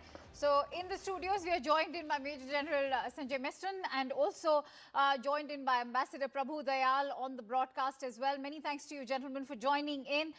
Major General Misran, if I could quickly bring you in on the spillover effect of this war. You know, so far, Indians had this at the back of their mind that this is so far limited beyond, say, Pakistan at the moment. But not only have we seen palpable anger within our borders, but now with the military conflict brewing in the Indian Ocean, what is one to make of the situation right now? See, the way the situation is emerging, I think in the international waters to target a ship which was not actually in warfare right now. It was coming after a review in the international, naval review in Vizag, that to the Indian port, and in which multilateral number of nations had participated. And obviously it was way back home. And yes, its role would have been, I think it's a destroyer. I think.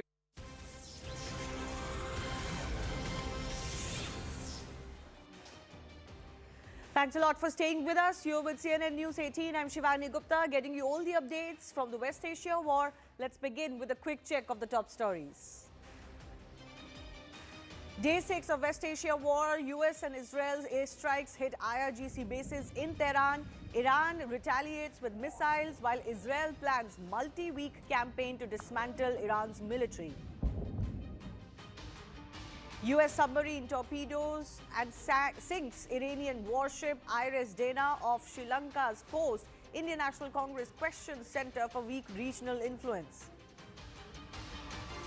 37 Indian flagged ships with 1,109 seafarers remain stranded in the Persian Gulf and Gulf of Oman after the Strait of Hormuz has been closed amidst the military conflict.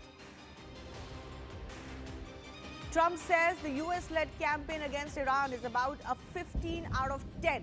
Claims Iran's leadership and missile capabilities are rapidly degrading, vows to press on. Canada's Prime Minister Mark Carney, meanwhile, says Ottawa can never categorically rule out military participation in the escalating war, calls US-Israel strikes inconsistent with international law.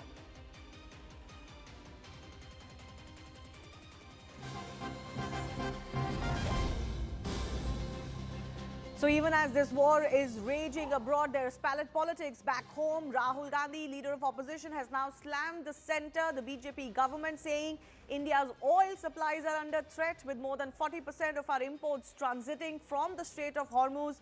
The situation is even worse for LPG and LNG. He's also raked in the issue of how the conflict has reached our backyard with the Iranian warship being sunk in the Indian Ocean. He says, and I quote, "Yet the Prime Minister has said nothing. At a moment like this, we need a steady hand at the wheel. Instead, India has a compromised PM who has surrendered our strategic autonomy." So this is the big update that's coming in. Rahul Gandhi mounting more of that attack coming in from the Congress party as far as the sinking of the Iranian ship close to Sri Lanka and India is concerned. We'll get you more on this, but remember, this is the war reaching India's backyard. The US Navy sunk this Iranian naval ship near Sri Lanka. It's called the Iris Dana. It participated in Indian naval exercises in February, and it was on its way back, which is why this has become a situation that has embroiled India in it as well, because India was the host of those exercises. This warship was sunk by US submarine that fired a torpedo on it, and it is the first of this kind of hit that has happened in a long, long time. Certainly outside of the World War II, we haven't seen actions like this. There have been some individual actions that have happened since, but for the US, this is a big action to take. And now there are so many question marks on whether they followed protocol even during wartime while doing this.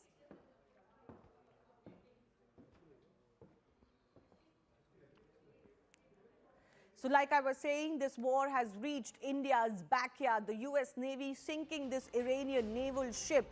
This is off the coast of Sri Lanka, but was also very close to India. Iris Dana, it was participating in the Indian naval exercises just before the war began. So this was very end of February.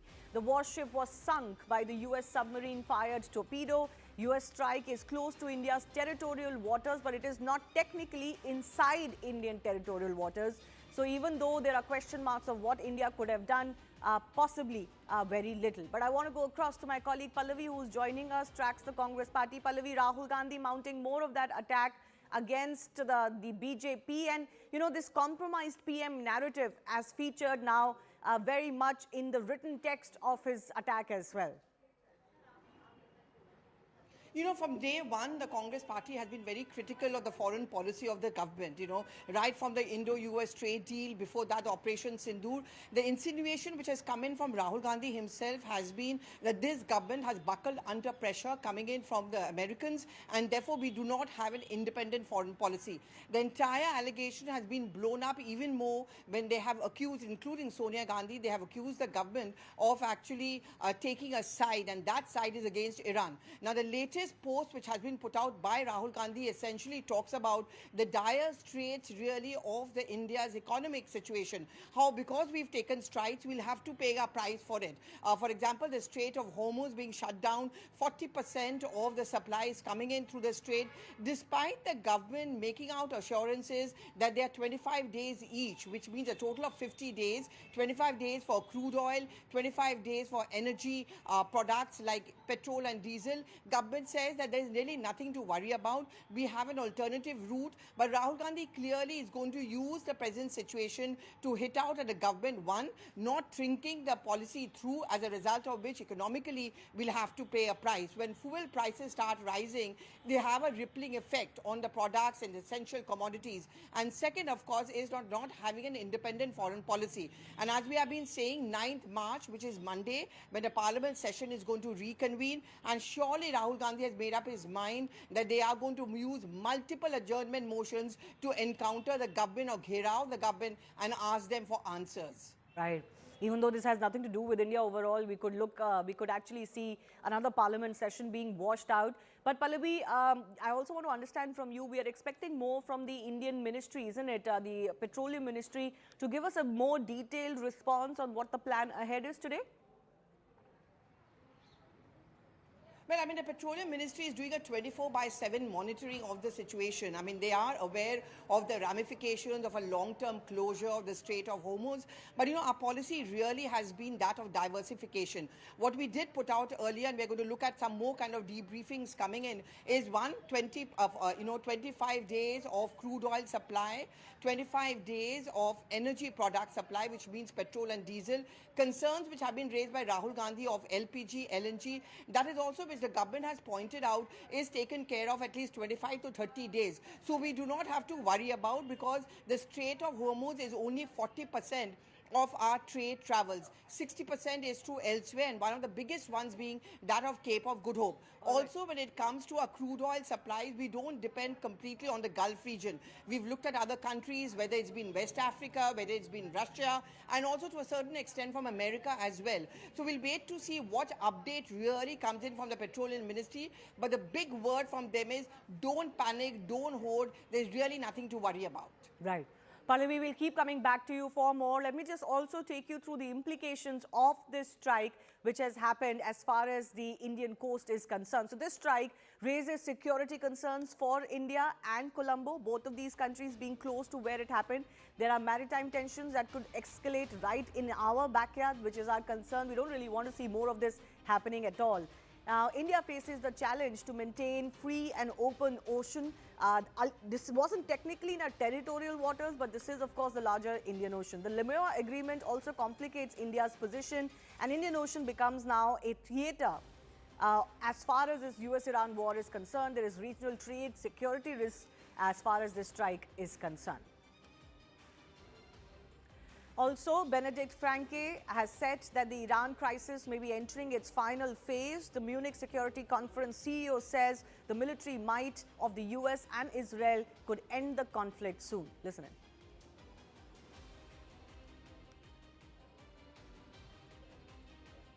Let's also go across to breaking updates now coming in. The Iran IRGC says that they hit a US tanker as well. This could be retaliation as far as the US action is concerned. Let me also go across to my colleague Christine, who's also joining us with more on this. The Iran IRGC says that they have hit a US tanker. This is an the IRGC is also targeting anti-Iran Kurdish groups, but the Iranian IRGC, which is continuing to fire more and more, they are also, of course, firing. As far as US tanker is concerned, already a few tankers close to the Strait of Hormuz have come under attack. Let's just go and try and find out exactly what more has happened. My colleague Christine is also joining us with more on this. Christine, what is the US tanker? Where exactly has it been attacked? Waiting for those visuals, Shivani. We'll be dropping down those visuals in just a bit. That's the update you've already shared. What I do want you to take a look at very closely is this visual set that came in a little while earlier. This is Israel making big claims. Israel of the view here, and also sharing visuals of the same, saying, confirming it struck Hezbollah command centers in Beirut overnight. So these are visuals of the command center being taken down. If you quickly, if I pause the video here, 1 second. So this is the moment of explosion that has been captured in this one visual as well. I'm going to quickly open it for our viewers once again. These are claims being made as we speak by the Israeli forces. So the Israeli forces talking about the command center that has been destroyed, has been damaged. This is the Hezbollah command center that has been taken down. Now that's one. This is another visual that has been shared by Tehran Times. This is US-Israeli attacks on residential buildings in Tehran and the kind of destruction that it's left behind. So going to zoom in on these visuals, take a look at this. You see glasses shattered, some of the doors broken. You can clearly see the destruction here, and these are visuals, reportedly visuals from Tehran. So that's the situation as we speak. Look at that. Buildings falling apart, a lot of destruction on ground. Tehran, remember, has seen a lot of damage. Tell us a little bit more about this battle that is going on between Tehran and US now, because after the sinking of the Iranian ship, they've attacked a US tanker as well. Do we know more about the location of that US tanker? Still waiting for more details, but what's interesting is that Israel at the moment is looking at a clear two-pronged approach. One is, of course, taking on the Hezbollah in Lebanon. And interestingly, they've also been sending out evacuation orders. So they've been sending out warnings to civilians, especially residential pockets that are in close proximity to all these Hezbollah centers. That they're doing, but it's very difficult to implement it, is what experts have also been suggesting. We have one expert right here with us. Tom has been with us. Tom, now we are being told that a US tanker has been attacked somewhere in the North Gulf area by the Iranian IRGC. How do you look at this? Will this, of course, turn into an escalation now, you know, the seafront completely being opened? Well, one can hardly escalate even more. It is just normal. It is to expect. The point is that it shows that IRGC is still capable of detecting, because there are thousands of ships in the Persian Gulf and so on. So they still can make out, this is an American tanker, so let's strike this American tanker. It's simply their way of avenging the Iranian ship that has been sunk. Let's go across to some of our other guests also who are joining us. This is, of course, now becoming a worry for all other powers. It's not just the Gulf countries that are facing land attacks. There are ships that are from around the world that are part of the traffic at the Strait of Hormuz. So therefore, of course, this is going to be a problem not just for other countries, even for India. You've got, you know, already tankers that have been attacked in which you have Indian staff, you've got Indian seafarers. As far as those ships are concerned, we've already had deaths as far as Indians are concerned. I also want to go across to more of our guests joining us. Burzeen Wagmar is from Center of Iranian Studies, South Asia Institute, University of London. Tara Katta, former director of the NSCS, also with us. Burzeen, how do you look at this counter-attack by the Iranians? I mean, more and more of the land, the sea, several fronts being opened.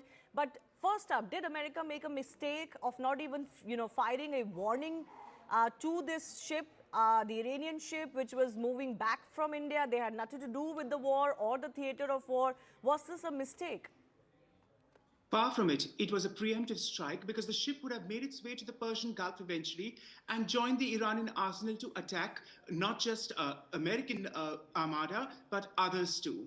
Please remember, there are precedents for this during wartime. And insofar as the Iranian Navy is concerned, I might point out to you, the IRINS Makran, Iran's largest vessel, is destroyed. And most of the fleet, the Iranian Navy fleet, has already been taken out.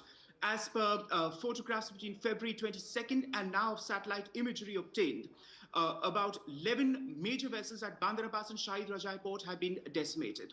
That's number one.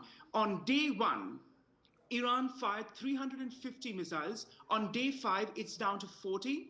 On day 1, 294 drone swarms took to the air. On day 5, 45. And now today is day 6 as it's opened up as we speak. So we can see how this is going. That's to be pointed out too. And of course, insofar as Indian territorial waters and this, that, and the others being discussed, please remember that during peacetime, Iran has been a nuisance by kidnapping Indian merchant Navy men far too often on high seas, on vessels, when India had nothing to do with problems with shipping. This is during peacetime. I'm talking the last 10, 15 years. And of course, also insofar as the high seas concerned, when the Indian Coast Guard intercepted those shadow fleets headed for Chinese teapot refineries some weeks ago, before the war commenced, India was in compliance with UN Security Council resolutions when the snapback clause for full slew of sanctions was implemented on Tehran after 18th October 2025. All right. Tarakarta, how do you look at the questions, especially the political questions that are mounting on the current Indian government as to what they could have done? Should they have been given some sort of a prior notification by the US? Could they have done anything at all? Maybe those questions are far-fetched, but this does have ramifications for India, right, as far as the theatre of war moving closer to us is concerned? In terms of international law, no. The US is absolutely within its rights to hit, an enemy submarine ship, anything it likes, anywhere, as long as it's not within our territorial waters. Do they need to give us prior intimation? Again, no. I mean, this is the reality. The political fallout is different. I mean, there will be a sense of fear that, this whole thing has moved so close. There is a certain amount of, what shall I say, sadness that they were on our soil. Those sailors were in Vizag just a couple of days back, right? So that loss of life, that kind of sentiment is there. And also that they have, it's a joint exercise. Milan is, you know what Milan means. I mean, it is supposed to be an exercise in cooperation, all that stuff, and then you go and hit the ship. But this is the reality of war. I don't think there should be any political backlash to this, because this is how war works. Okay. And the only thing is we haven't seen this for years, so it's something new for us. Yes, all of this is turning out to be a little bit new, because as far as the torpedoing of a ship is concerned, even that many generations haven't seen in this way. It is new post the World War II, but I'm getting some more updates now coming in. There's been another US strike that has hit Iran's Sunandaj, targeting Imam Ali military base in Kurdistan province. This is, of course, the lower Iran area, the Kurdistan province. This is where US strikes have been conducted. You can look at the scale of this attack that has also taken place. This is again an important military base for Iran, the Imam Ali military base in the Kurdistan province. This has been attacked in the Sanandaj area as well. So more US action that is taking place. As far as is concerned, they have said very clearly that there's going to be hell to come. They've said whatever you've seen in the past is nothing in comparison to what is going to come now, and this is evidence of that. So both US and Israel are very much on the same page as far as this is concerned, and they've both spoken to each other as well. Pete Hegseth, the US Defense Secretary, and the War Secretary has said that we've told the Israelis that go ahead, do whatever you need to do. We are with you till the end. Burzeen, coming to you again. US-Israeli confidence as far as this military program is concerned, also the confidence that they're going to be able to stick together till as long as it comes. Because forget Israel, in US certainly there is a lot of pressure against Donald Trump and his actions. Yes, I asked our guest a question. Yes. Yes. President Trump, as Commander-in-Chief, is absolutely within his rights to initiate war, as per Article 2, Section 2 of the Constitution. It is Congress, the legislative aspect kicks in, who can formally declare, I repeat, formally declare war. But the President as Commander-in-Chief is within his autonomy to declare war. So let's clear that. I grant you there is contestation of that and hair-splitting and academic questions on it, but it is not that he's entirely illegal in so doing. That needs to be pointed out too. In fact, US serving men have also stated that. I repeat, the President under Article 2, Section 2 is empowered to undertake such a course of action. Yes, there is an excellent division of labor between the US and Israel, and I see it going through, logically speaking, with the Israelis taking on leadership decapitation of the Iranian regime, and the Americans the rest of it by picking up the slack. But you can be sure in days to come, and it's only writing on the wall, that the GCC states are going to be roped in whether they like it or not. Because despite having given in good faith their assurance to Tehran, they were brought into this ring of fire. And Iran did not think twice about attacking civilians. And now, with the most recent attack, including even Turkey, one thought that Turkey would not be roped in, or Iran wouldn't dare to attack a regional heavyweight. But they did, and a NATO interception got to that missile before it landed on Turkish soil. So Turkey is going to change its tone too. So the question is, the Iranians have a high pain threshold because they are desperate and on their not quite their last leg, but a regime that is embattled and is fighting for survival with its back to the wall. So they will throw everything they have at it. But in the end, it's when the chips fall, you know where Iran will stand, and it's not looking good. Then there's the question of internal revolt. Let's look at the internal situation where I come in from Iranian studies. The Kurdish aspect has to be factored in because the Kurds have been battered and bruised by Iran, especially after the September 2022 Mahsa Amini riots, if you remember too. Yes. When the Kurds were not involved, but still across Western Iran, Iran fired drones on its own population, Kurdish Sunni minority population. To quell them when there were no riots taking place in September 2022. You have the Baloch scenario unfolding too on the other end at southeast Iran in Sistan, the Balochistan province, which is Iran's largest province, but also its most impoverished, and which tells you a lot about how Sunni minorities have faced official discrimination in Iran. Okay, so just hold your those thought. two will also enter in along with the local population to build That's into what a the national. Americans and the Israelis are hoping for too, but a tipping point has to be achieved before that. I want to understand this whole NATO factor as well. So far, not all NATO allies have been on the same page with America on this. But this is Benedict Franke of the Munich Security Conference speaking to my colleague Siddhant. Let's listen into what he has said. Sir, how do you assess the situation in West Asia? Today is the 5th day of conflict going on between Iranian forces and US and American and Israeli joint forces. How do you assess the situation?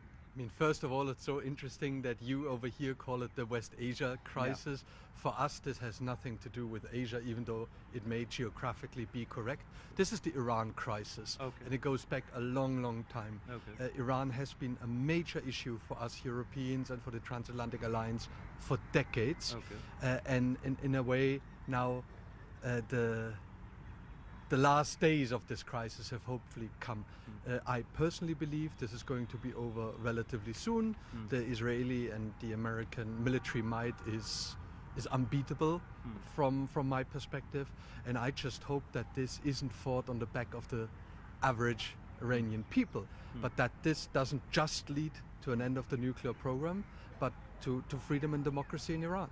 So earlier it was promised that there's going to be the regime change in Iran. Now it looks like that this has become a war of attrition. How do you look at this assessment? I'm personally confused as you are about the objective of this military action.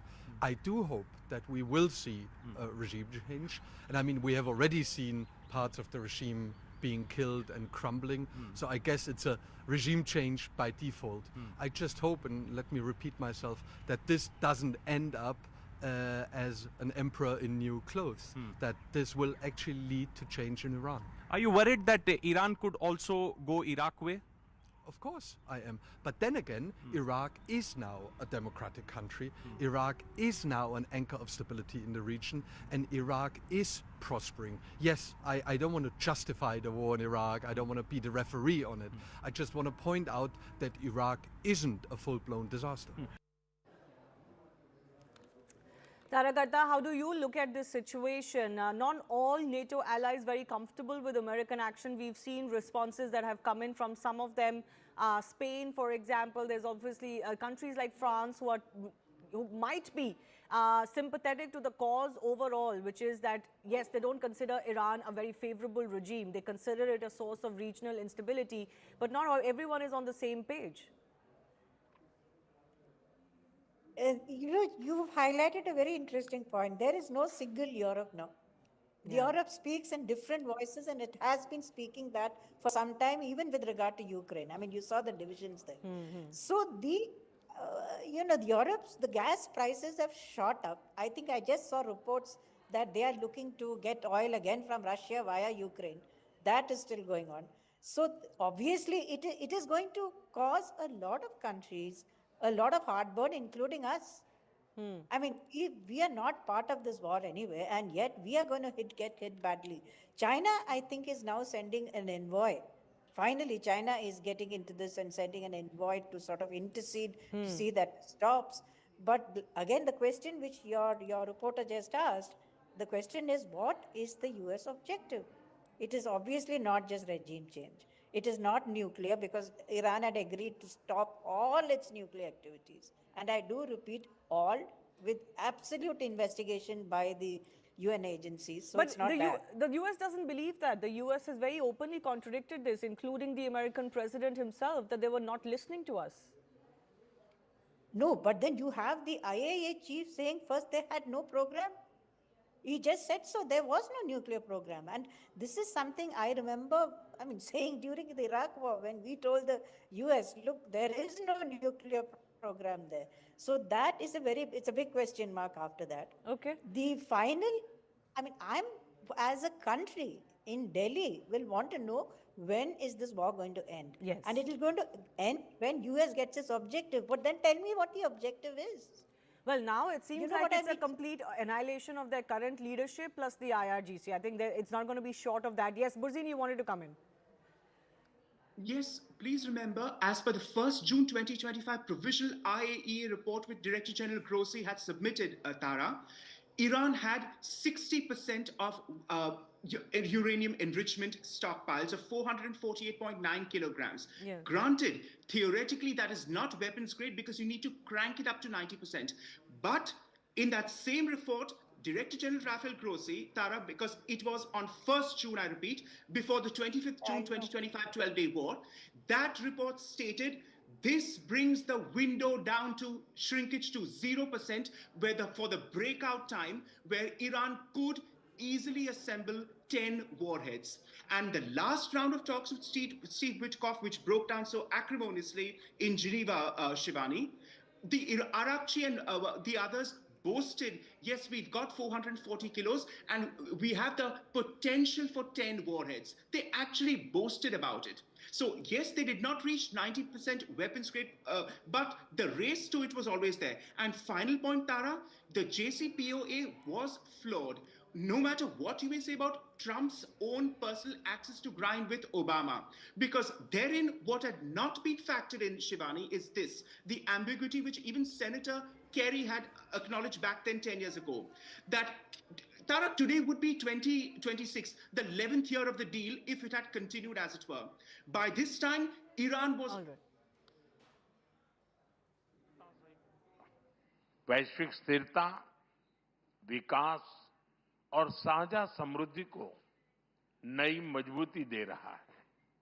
Friend, वर्ष 2026 की शुरुआत में ऐतिहासिक Bharat European union free trade agreement हुआ। यह agreement Bharat और Finland के बीच trade, investment और टेक्नोलॉजी सहयोग को और प्रबल करेगा। डिजिटल टेक्नोलॉजी, इंफ्रास्ट्रक्चर और सस्टेनेबिलिटी जैसे क्षेत्रों में भारत और फिनलैंड महत्वपूर्ण साझेदार हैं। नोकिया के मोबाइल फोन और टेलीकॉम नेटवर्क ने करोड़ों भारतीयों को जोड़ा है। फिनलैंड के आर्किटेक्ट्स के सहयोग से हमने चिनाब नदी पर विश्व का सबसे ऊंचा रेलवे ब्रिज बनाया है। फिनलैंड की साझेदारी से हमने नुमालीगढ़ में दुनिया की सबसे बड़ी बंबू टू बायोएथेनॉल रिफाइनरी भी बनाई है। फ्रेंड, ऐसे महत्वपूर्ण उदाहरणों से प्रेरित होते हुए प्रेसिडेंट स्टूप की इस यात्रा में हम भारत फिनलैंड संबंधों को एक strategic partnership in digitalisation and sustainability का रूप दे रहे हैं। यह पार्टनरशिप एआई से लेकर 6G टेलीकॉम तक, क्लीन एनर्जी से लेकर क्वांटम कंप्यूटिंग तक कई हाईटेक क्षेत्रों में हमारे सहयोग को गति और ऊर्जा देगा। साथ ही डिफेंस, स्पेस, सेमीकंडक्टर और क्रिटिकल मिनरल जैसे की सेक्टर्स में भी साझेदारी और गहरी बढ़ेगी।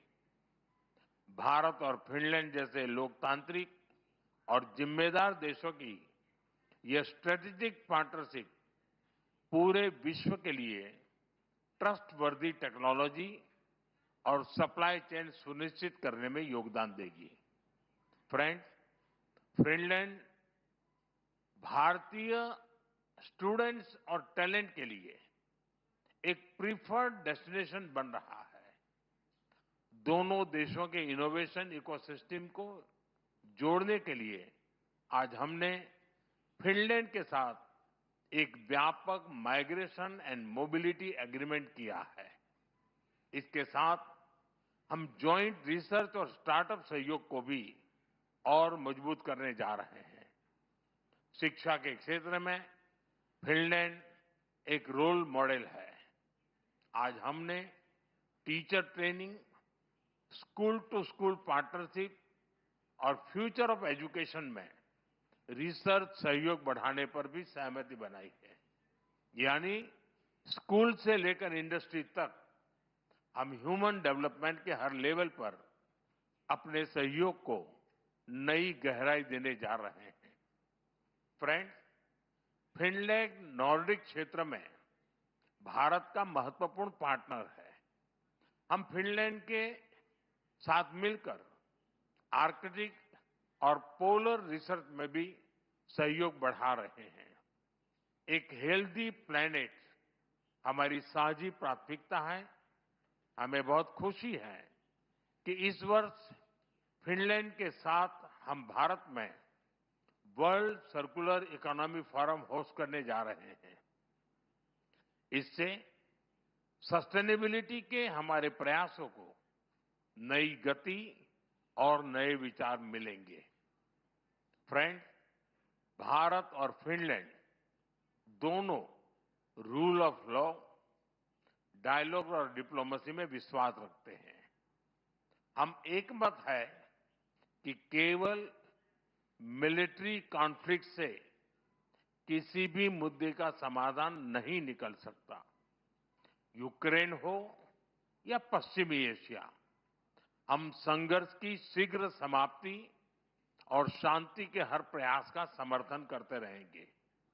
हम इस बात पर भी सहमत हैं कि बढ़ते हुए ग्लोबल चैलेंजेस के समाधान के लिए ग्लोबल इंस्टीट्यूशंस का रिफॉर्म आवश्यक ही नहीं, अर्जेंट भी है।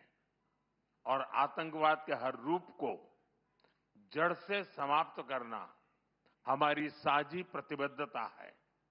योर एक्सेलेंसी, आपने आयरनमैन ट्रायथलॉन कंप्लीट की है।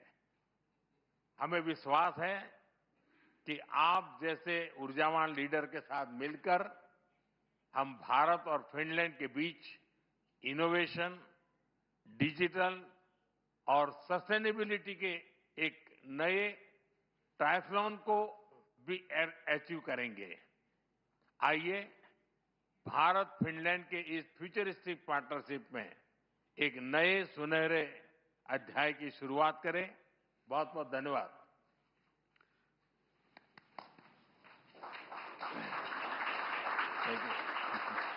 Thank you, sir. May I now request His Excellency Dr. Alexander Stubb, President of the Republic of Finland, to give his remarks to the media. Mr. Prime Minister, Excellencies, ladies and gentlemen, namaskar, terve.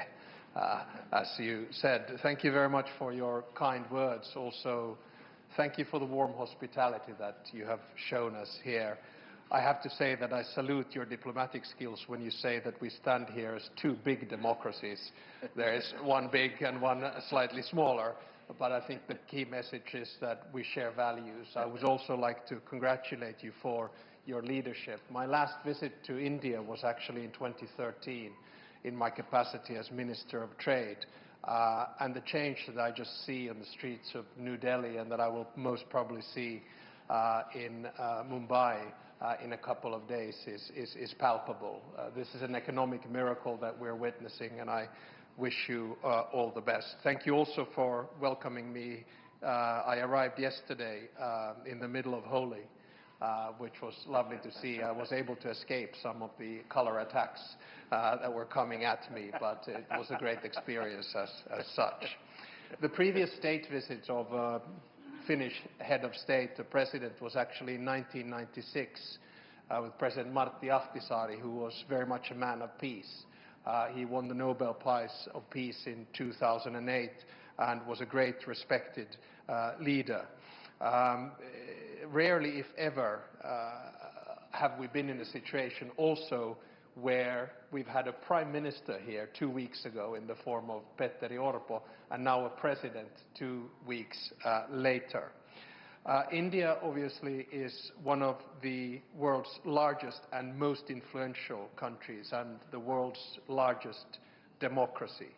And as we have seen, you are now a key strategic partner for Europe. Its importance in foreign and security policy and trade policy is difficult to overstate. You are one of the fastest growing economies in the world that we can witness here every day. And what I really respect about your foreign policy is that you've never been under illusions. You've always based your foreign policy on a pragmatic and realistic worldview. You've showed the rest of the world that strategic caution and safeguarding autonomy means a lot, all the while championing multilateralism and global cooperation. And I believe personally that we should all become a little bit more Indian.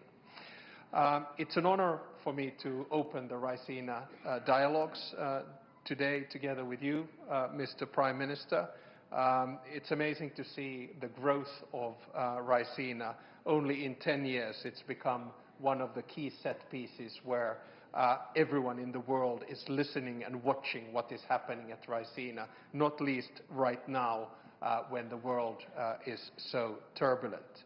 The world is changing. We are living through a transition in the global order, and India, together with its friends in the global south, will determine the direction in which this order will go. And that is one of the key issues. It's been so fruitful to discuss and understand your approach. Today we discussed security issues in the region. We have conflicts in both regions, in West Asia and also, of course, in Ukraine. And for us, Russia's war of aggression against Ukraine has lasted for too long, 4 years. We agreed that ending the war is in everyone's interests. A lasting peace can only be one that respects the principles of the United Nations. Today, in my speech at Raisina, I will once again call for a change in the multilateral system where the division of labor and power would reflect today's world, and therefore I think a seat in the UN Security Council for India is of utmost importance. We of course also discussed today the relationship between India and the EU, and I have to say that the trade agreement and the strategic partnership that was forged just a little while back between the EU and India is of great significance. When the world is in transition, the United States, Russia, China, and many others, the fact that we can have a values and interest-based partnership between the European Union and India is very important. Now, of course, we're also strengthening the relationship between Finland and India. As you just mentioned, we're deepening our dialogue in many sectors, and our goal is to at least double our trade. A good beginning is the fact that we have 20 Finnish companies here who are traveling with me from a wide range of industries, from technology to quantum, to satellites, to networks, to food, and to green tech, which you mentioned. Our dialogue is further strengthened by the fact that we have a very strong Indian community in Finland. I know these numbers don't sound big to you, but for us they are. There are over 20,000 Indians that reside in the capital region of Helsinki, and actually in Espoo. A gentle reminder, Finland has a population of 5.6 million, which is a little bit like a suburb in New Delhi. So you have to understand that for us, figures are of a different scale. Our Indian friends are a very valued member of our society and contribute significantly to our economy and culture. And it's good to also have the Mayor of Espoo here with us today. Finally, I would like to thank you, Mr. Prime Minister, for our excellent discussion. Anytime you have allotted a short amount for a one-to-one discussion and you run over it extensively, you know that the discussion has to be good, and we really enjoyed that. So sorry to the delegations that we were so late, and thank you once again for your warm hospitality for this state visit. I really appreciate it.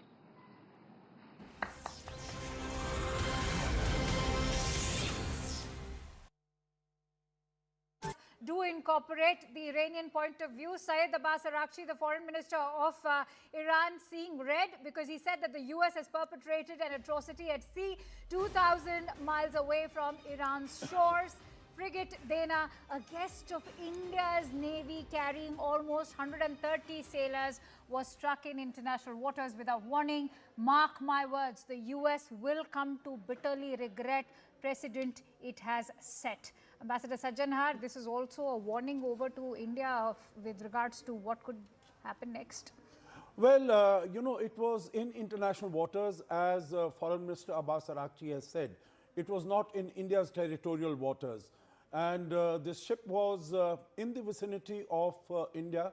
It was in the neighborhood of India, so that's a matter of great concern. But I think what Foreign Minister Abbas Araghchi has said, it's setting a precedent for, you know, what could happen. That means if there are hostile naval vessels or in international waters, then even terrorist actions could take place against them. And they would also become, attractive targets for such actions. And that would set a very bad precedent. And here it would not only be hostile in the traditional sense, but all those who have been supportive. Like you would see, as far as Iran is concerned, it has been hitting out, it has been shooting at all the Gulf states also. So in a manner of speaking, since they have got bases of the United States on their territories, they have also been categorized as hostile powers. But of course, Iran is trying to reach out to them, saying that, their hand was forced because the United States was attacking them. But that doesn't explain why they had to go after the do you sense civilian. a little bit of an instigation or a provocation is also...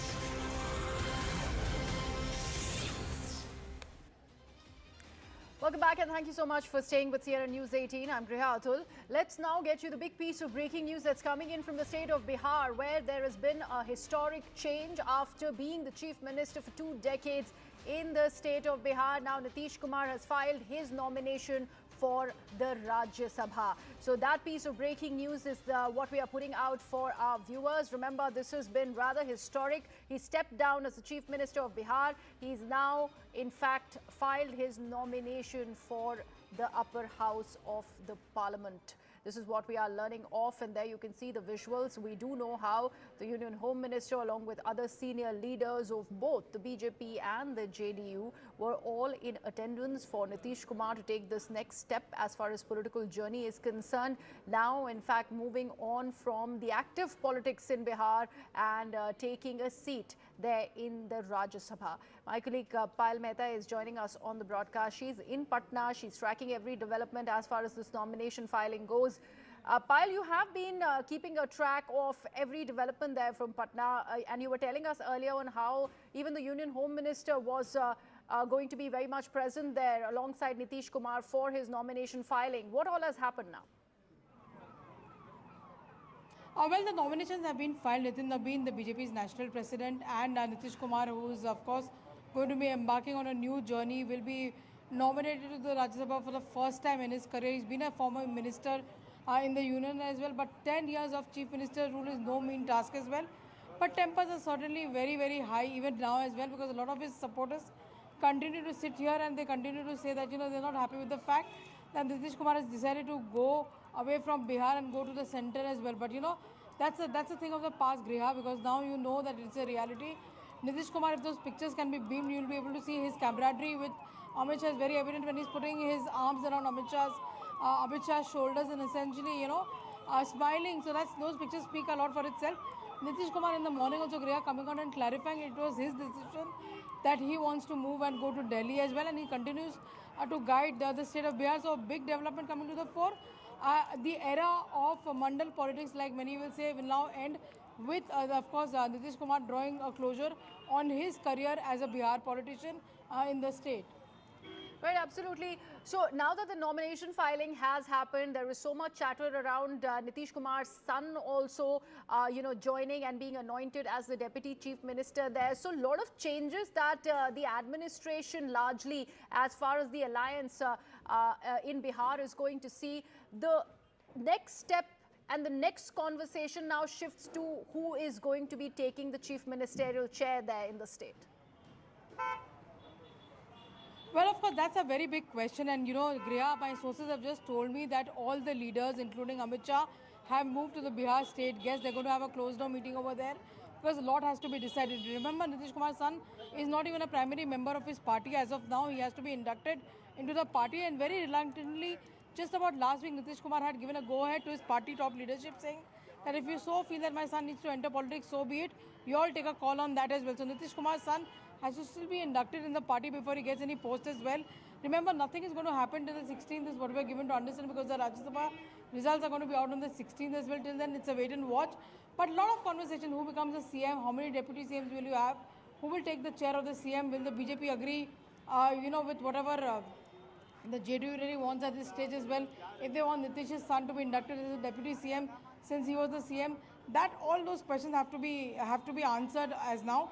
But you know, Amit Shah, the man who actually kept the Bihar equation completely in his mind when the elections took place, is yet again in Patna. He has kept things in his control, and he will be taking a lot of crucial calls as well. Of course, phone lines will be dialed, because nothing in this party gets his final approval without the approval of the Prime Minister. And you can very shortly expect a tweet or at least a social media post coming about Nitish Kumar's career from the Prime Minister himself in terms of the new leap that is going to take as far as his career is concerned. But it's going to be a few days before we actually decide, because you'll have to see, because Nitish Kumar has not resigned as a member of the Legislative Assembly, he's not resigned as the Chief Minister. Okay. He'll probably wait for his election result to be out before he takes the next step.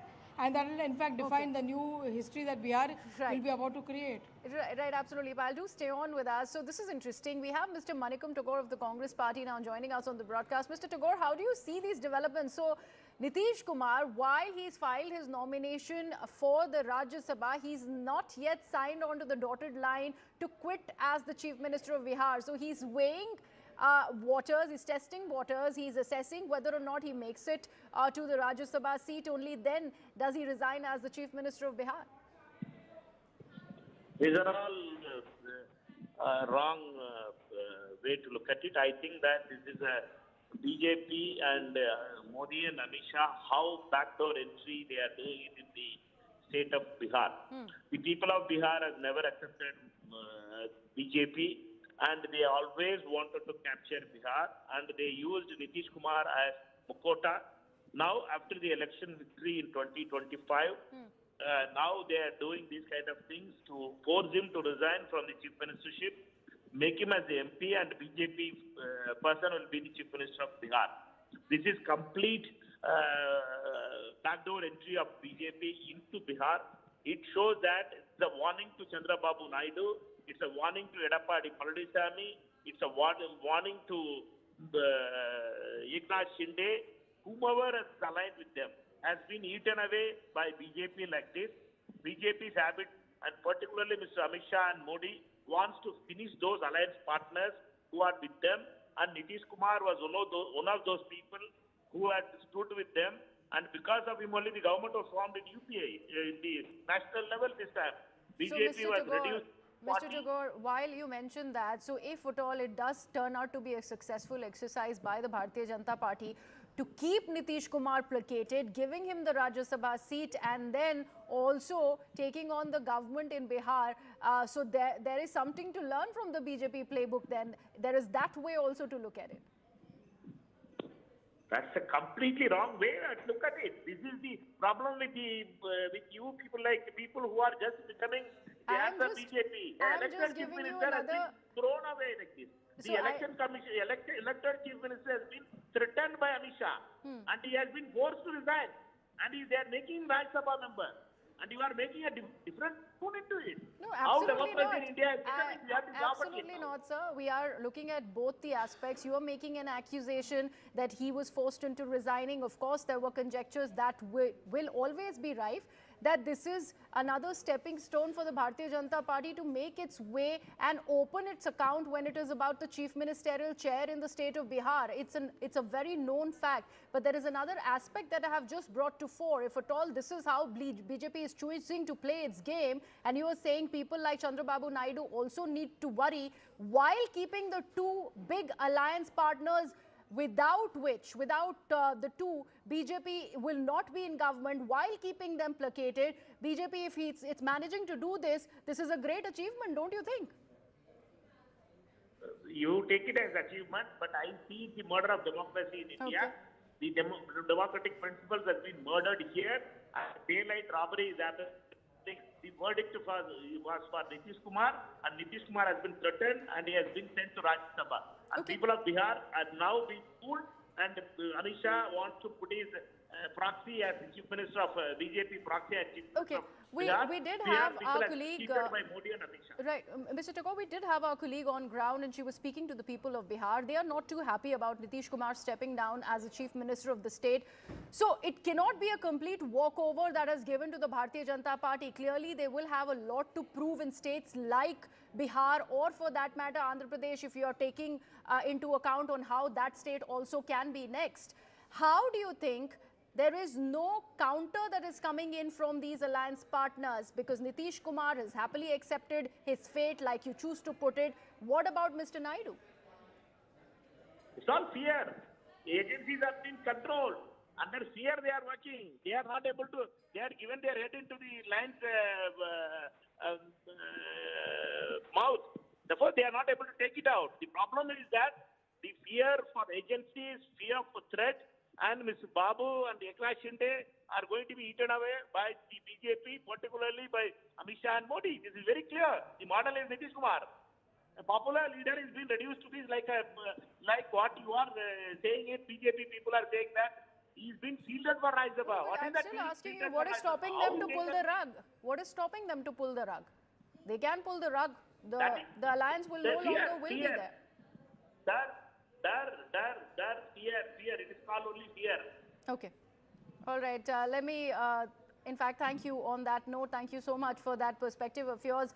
Moneycontrol of the Congress Party. We are getting fresh set of visuals, and there you see Nitish Kumar alongside the Union Home Minister filing his nomination for that seat in Rajya Sabha. Payal continues to be with us on the broadcast. Payal, these next set of visuals that are also being played out now, we do see Nitish Kumar sitting alongside leaders like Nitin Nabeen and Amit Shah. More details that are trickling in. I was just mentioning your conversations that you are having while outside where this nomination filing is taking place. How are people in Patna really taking this news?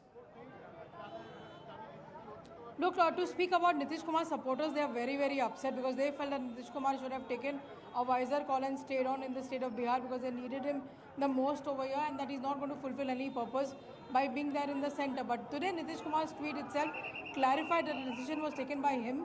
He is, of course, the national president of his party, and he's somebody who's taken that call very, very visibly as well. So, a lot of upset Karyakartas you can see over here. In fact, running behind leaders who are also filed his nomination. Remember, Ramnath Thakur has also filed his nomination. He is also being accompanied out of the center from where they're going to file the nomination. But no doubt whatsoever, people who have known Nitish Kumar as Sushashan Babu 10 terms as the Chief Minister of Griha. It's no mean achievement by any standards whatsoever. Nitish Kumar has stood for the state of Bihar. So like I said, that the curtains will come down on the mundane politics that Nitish Kumar really stood for now that he goes to the centre. But like I said, that it is a well thought out plan. We have to just wait and see what went behind the scene conversation between the JDU and the BJP before them taking this call, because I'm sure the BJP would have been informed by the JDU that Nitish Kumar said that it was time for him to move on and make way for somebody else because his health has not been the best. But the BJP, to be fair, had always portrayed him as a chief ministerial face. So even after the fact that his health was in a pretty bad state during the election, the BJP continued with his name because they had, named him as the chief ministerial face. The Nitish Kumar stayed as the chief minister. He got sworn as the chief minister for the 10th time, in the month of November. But now it is, in fact, time for him to move ahead as well. So what really went behind the scenes, what conversations he had, I do know for a matter of fact that Nitish Kumar did have a conversation with his party top leaders like Sanjay Jha, Lalan Singh, etc. a few days ago, when they really said that, sir, your health is not great, so what do we do about Nishant's case as well? So he was very reluctant because, through his entire career, Nitish Kumar has always been against dynastic politics.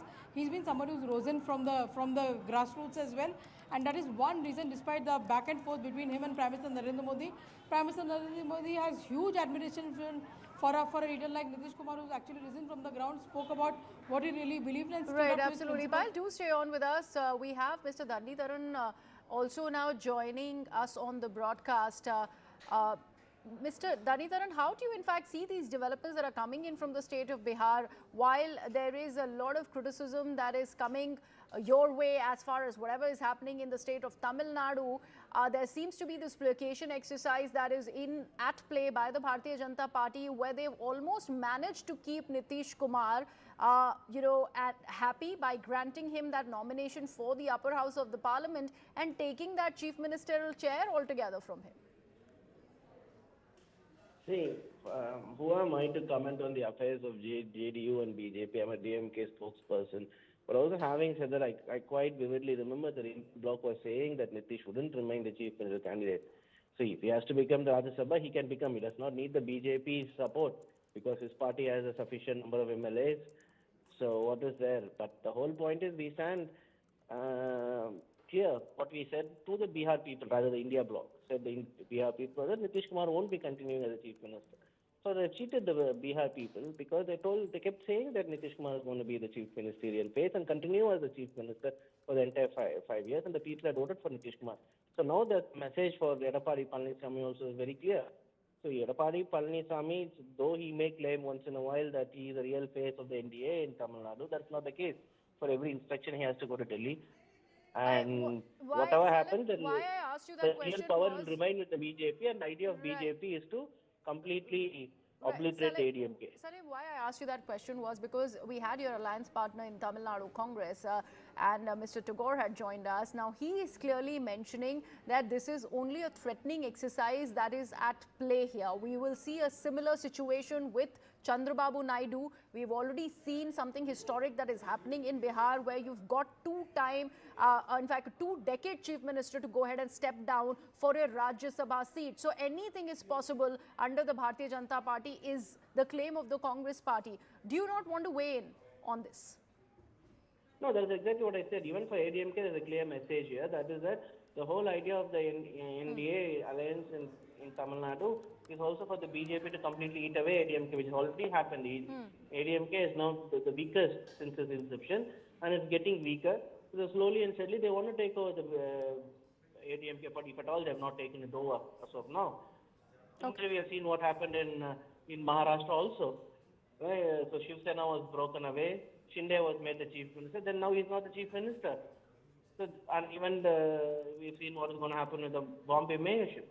So they want to completely obliterate all their allies. So if you ally with BJP, they will eat you up. All right, we'll see what happens in Tamil Nadu. But Mr. Dhanitaran, thank you so much for joining us on the broadcast.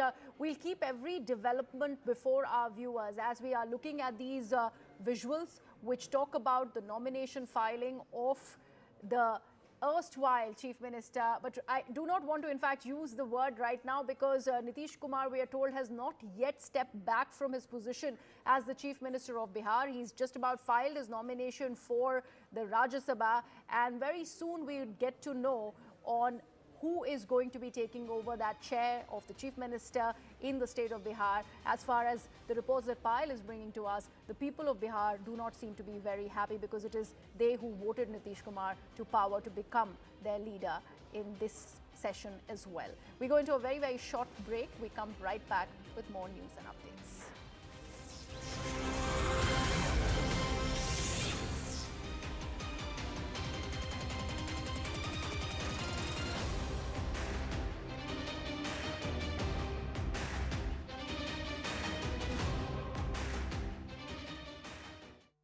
Do incorporate the Iranian point of view. Syed Abbas Araghchi, the foreign minister of Iran, seeing red because he said that the US has perpetrated an atrocity at sea 2,000 miles away from Iran's shores.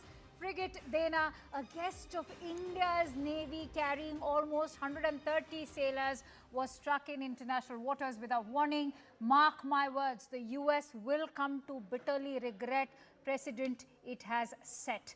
Ambassador Sajjanhar, this is also a warning over to India with regards to what could happen next. Well, you know, it was in international waters, as Foreign Minister Abbas Araghchi has said. It was not in India's territorial waters. And this ship was in the vicinity of India. It was in the neighborhood of India, so that's a matter of great concern. But I think what Foreign Minister Abbas Araghchi has said, it's setting a precedent for, you know, what could happen. That means if there are hostile naval vessels or in international waters, then even terrorist actions could take place against them. And they would also become, you know, attractive targets for such actions. And that would set a very bad precedent. And here it would not only be hostile in the traditional sense, but all those who have been supportive. Like you would see, as far as Iran is concerned, it has been hitting out, it has been shooting at all the Gulf states also. So in a manner of speaking, since they have got bases of the United States on their territories, they have also been categorized as hostile powers. But of course, Iran is trying to reach out to them, saying that, you know, their hand was forced because the United States was attacking them, but that doesn't explain why they had to go after the do you sense civilian. a little bit of an instigation or a provocation is also underway here? Is that the card that Iran is now trying to play? Tom, if you could quickly join me here, let's try and decode this. What are the Iranian officials saying at the moment? And what defines India's maritime boundary? So it's important to give context here on whether or not there were any violations. It's being spoken of as a warship in international waters. But if you could just highlight for us, you know, how concerning should this be for India? Of course, just a second, please. So principally international, or actually on maritime waters of India, so some 12 miles away from.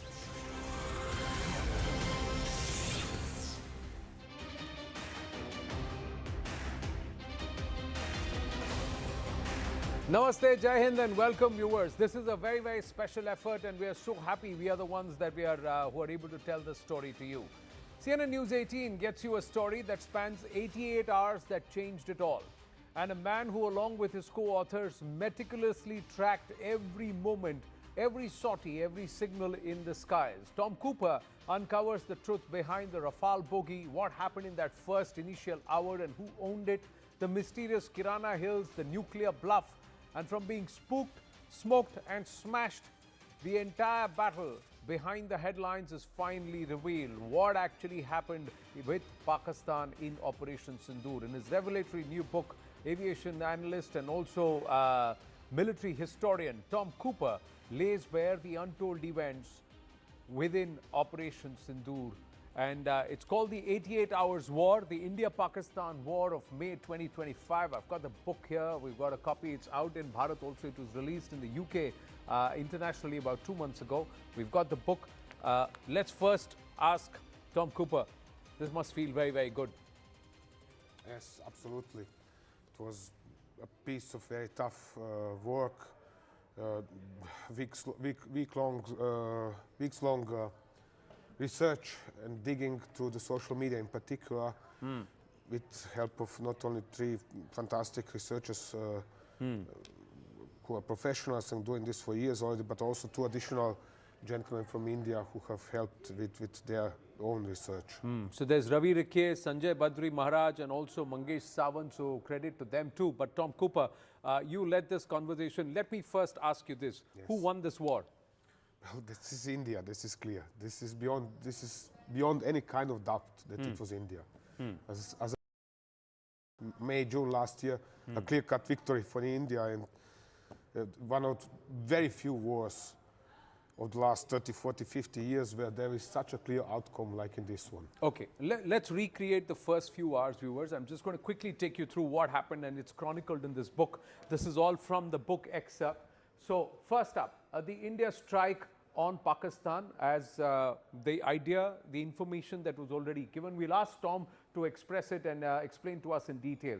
The IAF strike window was between 1:04 to 1:24 a.m. This was the strike window, and these were the areas that had been struck, the terror hubs, the terror notion. The weapons were fired over Pakistani airspace.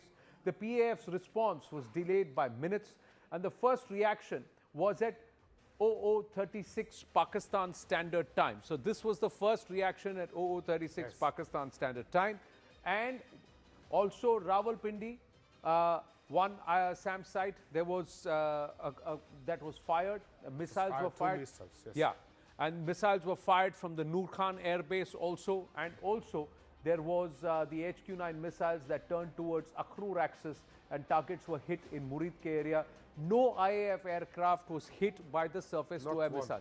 It is Sam, one of the that's what most you're amazing. It Yeah. is one of the most amazing thing about this. And one goes through the reports by Pakistani people, civilians, like us, reporting what is going on in all these areas. They report no movement by Pakistani aircraft.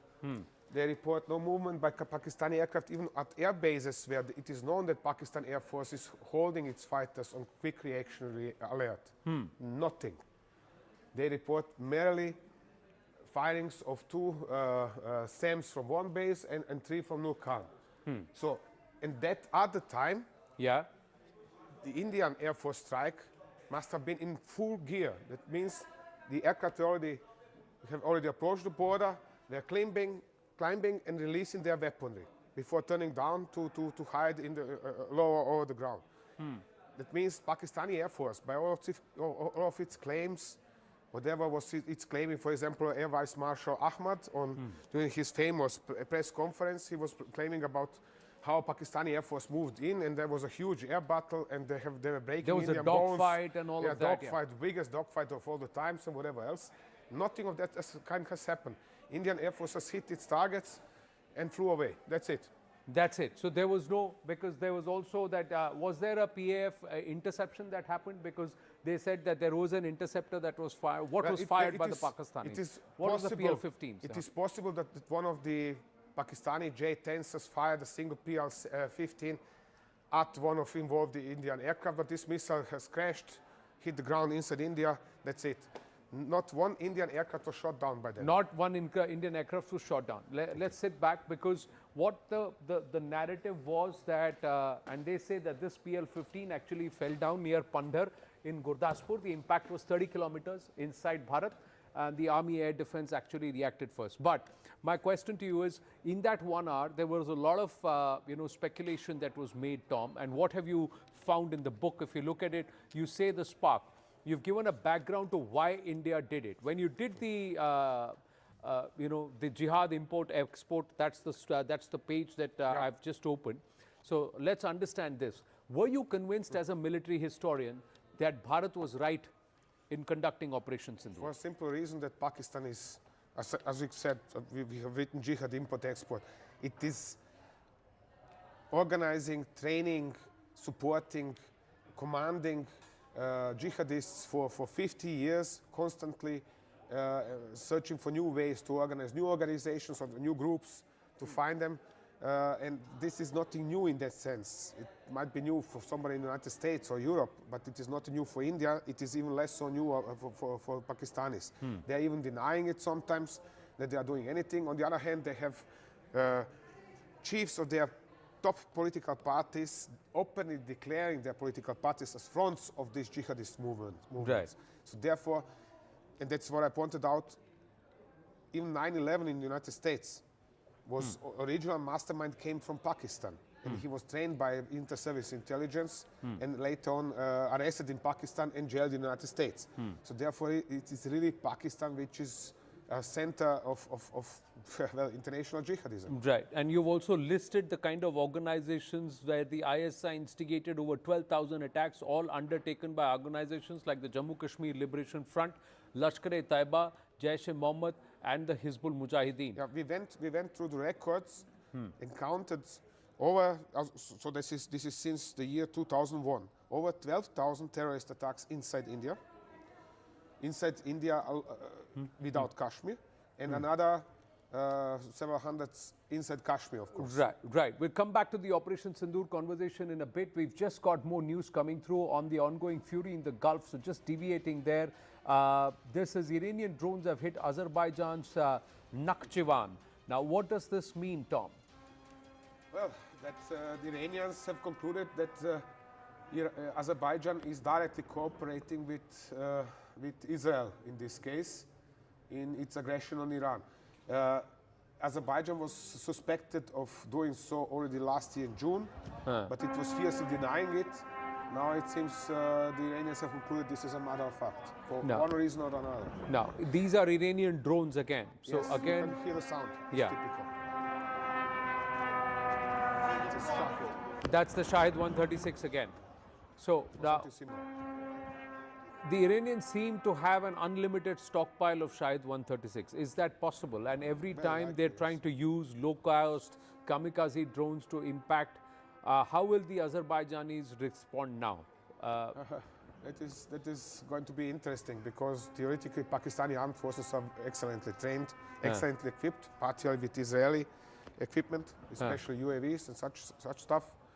So that means they are likely to go in and counter-attack Iran.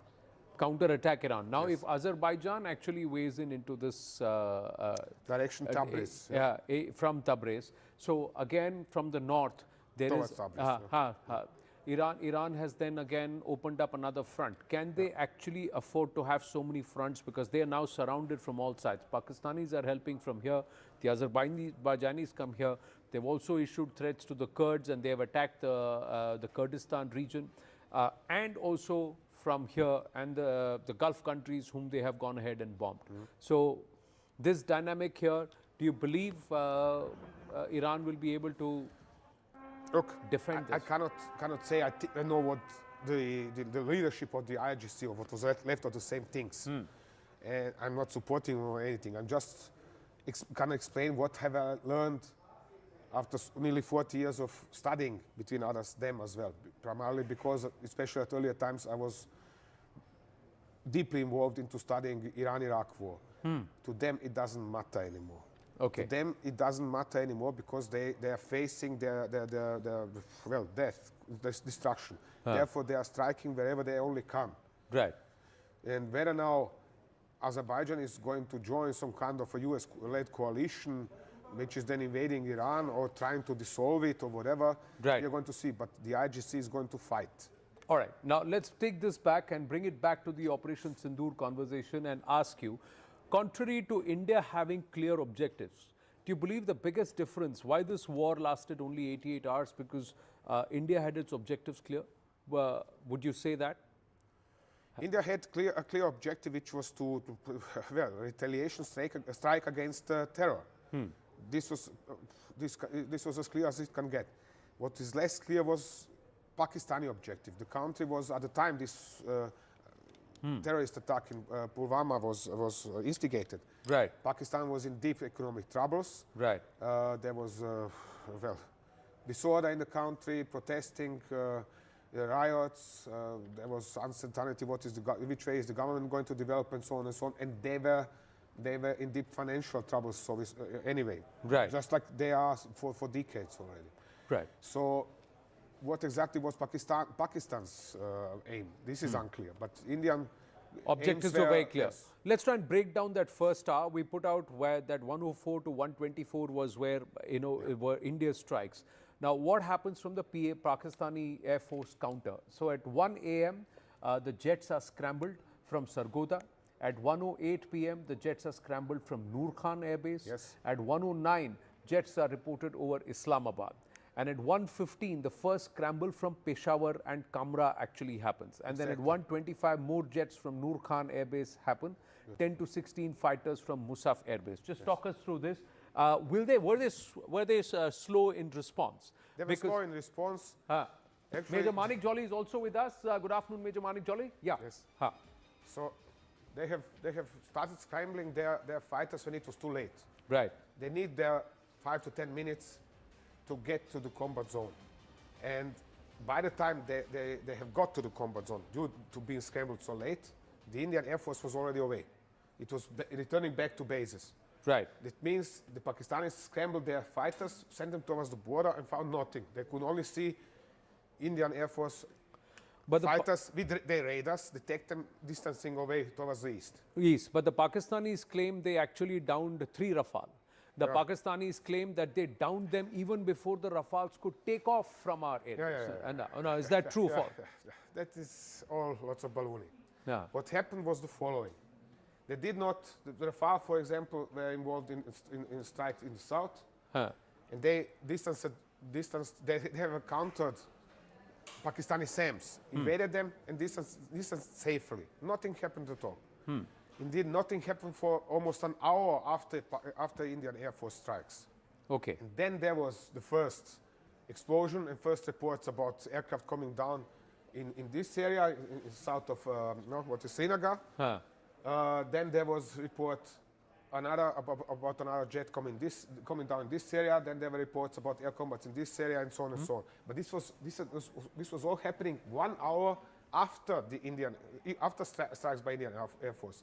And 1 hour might not be a lot to us, but it is a life for the pilots because on average a fighter jet remains airborne for something like 1 hour. Right. Okay, with extra fuel and so on, it can remain airborne even for 2 hours or longer. Correct. But principally, a mission of this kind, like Indian Air Force has undertaken, lasts 1 hour at most.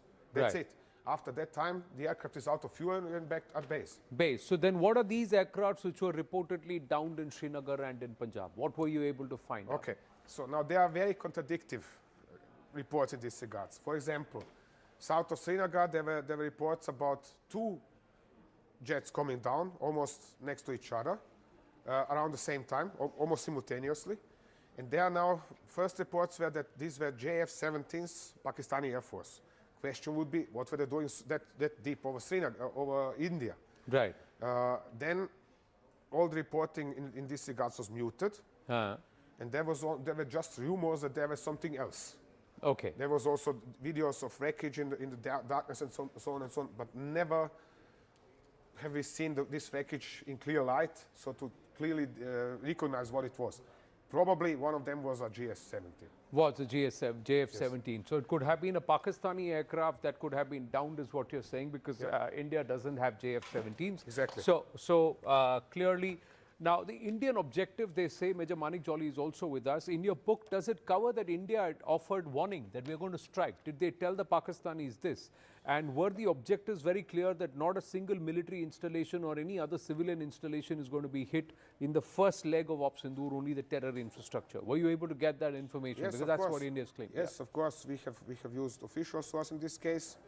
New Delhi has clearly said once these strikes were over, New Delhi has used the hotline or whatever line to call Islamabad to explain the purpose of the mission and to say we were striking terror targets only.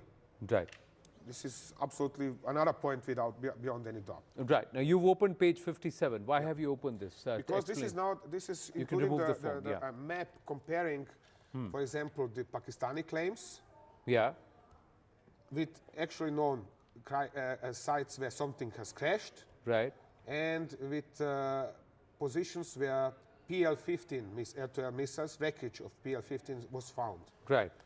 And as can be seen, whatever the Pakistani Air Force in particular was claiming, it's not making particular sense because, because it is in a different area than actually something happened. And it's always at least 20 kilometers difference between them. Right. So, point is, first and most of operations that have taken place south of Srinagar, between Srinagar and Akhnur and Udhampur, in this area. Right. This is where 4 crashes have been reported. Right. Pakistan was reporting these crashes closer to Akhnur. Right. Okay, as ever they like. Then there was another clash that is west of Bathinda. Yeah, so here also they claimed a Rafale, here they claimed a Rafale, here they claimed a Rafale. So they claimed 3 Rafales. They have initially claimed 3 Rafales plus 1 UAV. Then they increased the number to 4, then to 5 Rafale. It was almost like if every month they would add 1 Rafale. And I think the latest 10 is at 11. 11, correct. Where they are not precise. But they've also claimed the Sukhoi 30 MKI. No. This is excuse me, now to correct you here. This is a yes, PEF claim. They claims Su-30, but I've named it this way because this is probably a Su-30, not. But if you look at the squadrons, there don't seem to be aircraft missing. India put out all its squadrons also recently on the air show. Most of them, yes. Point is this: India has shown, for example, 2 of Rafales, as far as I know, 2 of Rafales Pakistan has claimed a shot down. There were specifically serial numbers 001, 021, 022, 027. And as far as I know, India has shown 022 and 027 at least, if not 021 as well. So there is only one, which is visually confirmed. Anyway, this is the jet that came down west of Bathinda that early morning, has mortally injured one Indian farmer and killed another. Right. So this is a matter of fact. This jet has come down. I'm not disputing this, and there is no point to disputing it. So the jet has come down, but was it a Rafale? Rafale, yes. There is a well-known photograph in the social media. It is confirmed that it is authentic, and foremost the way serial number, national flag were applied, and the name Rafale are authentic. Right. So they say that this is authentic. So that means there is at least 1 Rafale that fell down. Rafale, but this was not in the initial hours. Was it in the... No. This was not in the initial strikes. What happened was that about half an hour after the Indian retaliation strike on terror camps in Pakistan, Pakistani Air Force began attacking Indian Air Force fighters flying combat air patrols at over India. Right. And deep over India. Right. For example, in Srinagar area, this is well-known CAP station because this is an air base. Correspondingly, Indian Air Force is regularly patrolling this area. Right. And they have first attacked these fighters. They were, I said, they were confusing reports about how many of what aircraft were shot down. Right. There was obviously a severe missile exchange. Right. That was the earliest. Right. Then, in the south, in Bathinda area, where, as far as we have learned, okay, this is unofficial, but one of Indian pilots has avoided some 6 or 7 missiles, Pakistani missiles. Another has avoided at least as many, and then one has detonated close enough behind his jet. And that is this Rafale BS 001, which crashed into the field west of Bathinda. Right. And then there was another clash in between, in the well, let's say northeast of Amritsar. A group of Indian Air Force aircraft was attacked by Pakistanis by a combination of SAMs and air-to-air missiles, fired over very long ranges. Okay. It did. You can also read in the book. A Chinese contact was highly displeased over the number of PL-15s the Pakistanis have fired that night. He was talking about 20, then later increased this to 30. This means it could be even more. But very low number of these have scored kills. Right. Have actually hit something in India. Right. So he was very displeased about this outcome. That so many PL-15s were fired, but hardly any had actually been hit.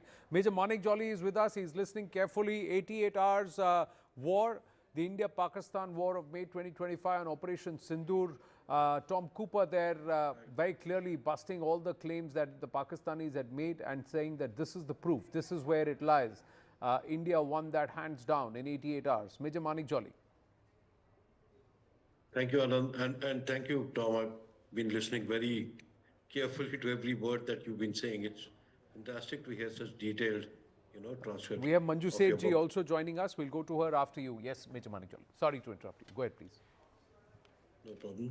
So what Tom just said actually reinforces what we've been saying so far. In a single statement, like he said, it always comes up, who won the war? Because at the end of the day, you need a kind of a binary standing on what is the outcome, who won, who lost.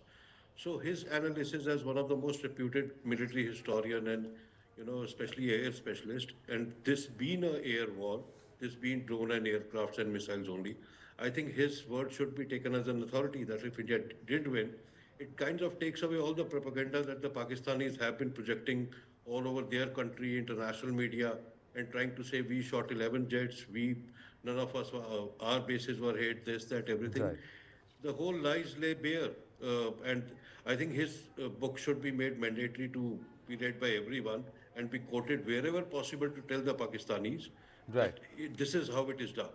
And final word on this is, Anand, that I think a review, it would be very good if we do a review of Op Sindoor now, having more details that we have.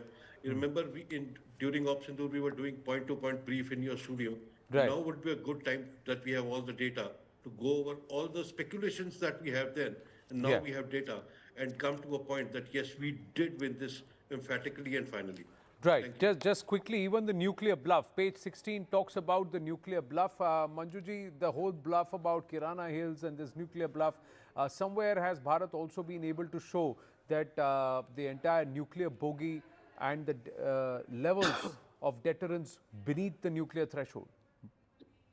Yeah, I think as very rightly mentioned by the other panelists, this was something which India, I think, did not move into the narrative war so quickly. And I think that's one of the reasons why we were not able, that's why people did not get the exact picture. But with all the actual data coming out, I think it has something, it has put light and put facts in place. And I think the nuclear deterrent that Pakistan claims to have still, I think it has, it has been damaged. And I believe that going forward, but I'm not sure they've already restarted, their nuclear program because they have many, behind the scenes partners to help them do that. So we don't know yet, but it seems that it has been destroyed. But a nuclear threat that they keep issuing, seems exposed right now with the actual information. Right. Final word on the nuclear bluff. Yes. We are discussing this in the book as well.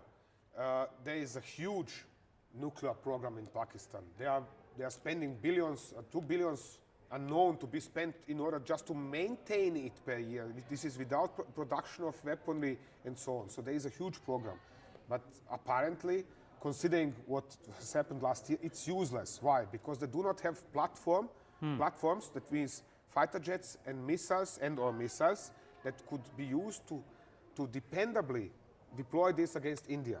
Right. And if you have nuclear weapons, but you don't have the means to deploy them, what's the point to bring of them to having the them? enemy, then it's absolutely pointless having them. Pointless to have them. Well, for the rest of it, we're not going to tell you more. There is also the entire PL-15 bogey and the bluff. But for that, you'll have to get this book from the bookstore and read it. And it's a must read. Very, very engaging. This is part of the Asia at War series that's been authored by Tom Cooper and the others. 88 Hours War, the India-Pakistan War of May 25. Congratulations on this book. And thank you, Tom. Thank you very, very much. Very much my pleasure. Thank you very much for inviting me here. Thank you. Thank you. We're going to take a short break. Stay with us.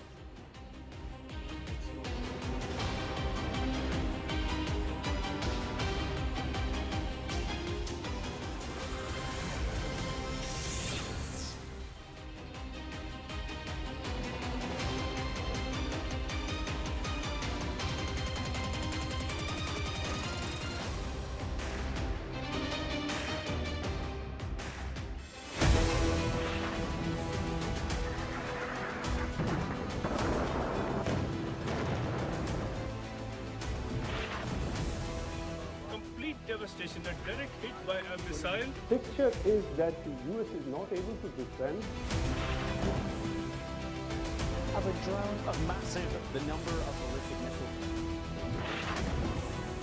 Where is it that Iran is actually placing its resources right now? Tabriz, Sanandaj, Kemal Shah. And this is now what they are doing since yesterday. They are conducting more or less organized. This This is our network phone. We've got some more images here. We've got another image of the US Navy's 5th Fleet headquarters in Manama Bar. Oman, Saudi Arabia, and this way to Europe. Iran now has been completely, in some ways, dominated. With ballistic missile attack. It means the Kuwaiti air defense was under big strain.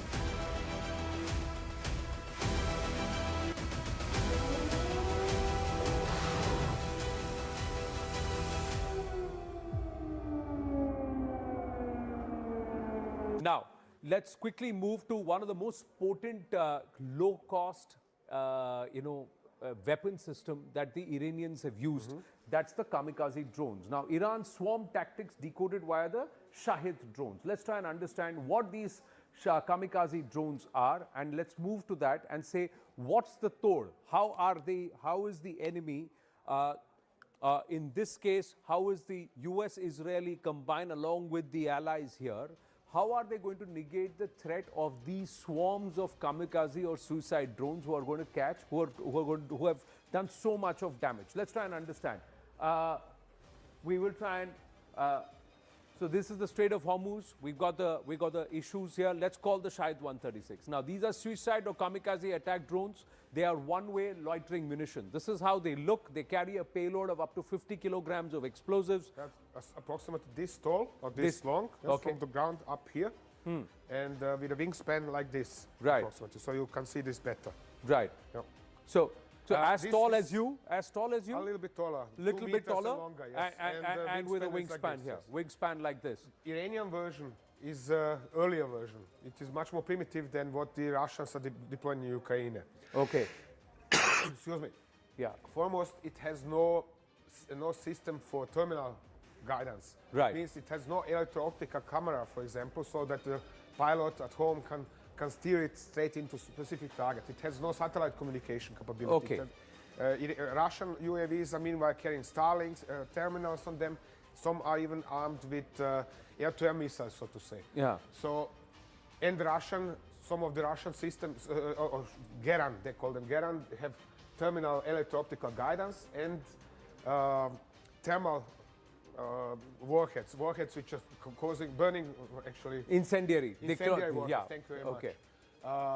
So they are causing really brutal damage when hitting some kind of a building. Right. So they are designed to dive into the ground targets and detonate on impact. So, but you're saying they don't have cameras, they don't have satellite yes. imagery? Essentially, Iranian UAVs of this type can only target a specific geographic coordinates, nothing else. They cannot target ships, for example. It weighs about 200 kilograms in total, including the warhead and the booster. It is launched via rocket-assisted rails in large swarms to overwhelm the defenses. My question, General Saab, when you launch something like this, how do you counter this? Because it looks like the UAE and the Gulf nations and the Americans, the cost of defense is far more expensive than the cost of offense. Yeah.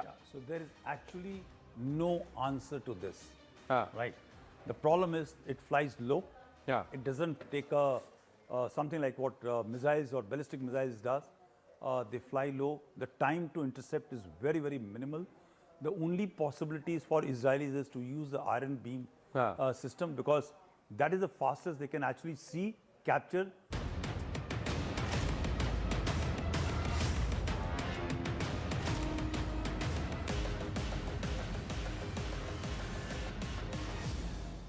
Hello and welcome to CNN News 18 with me, Ayushman Singh Jamwal, as we continue the coverage on the situation in the Middle East, where the conflict between the United States, Israel and Iran continues to escalate. And it seems there is a spillover of the fight in India's backyard. Big breaking news which is coming in. Another Iranian ship is in Sri Lanka's exclusive economic zone. The Iranian ship seeks permission to make an urgent port call in Sri Lanka is the big news that's coming in, ladies and gentlemen, given the fact that just 2 days back, the United States submarine, a submarine of the United States military, downed an Iranian frigate off the coast of Sri Lanka, off the southern coast of Sri Lanka.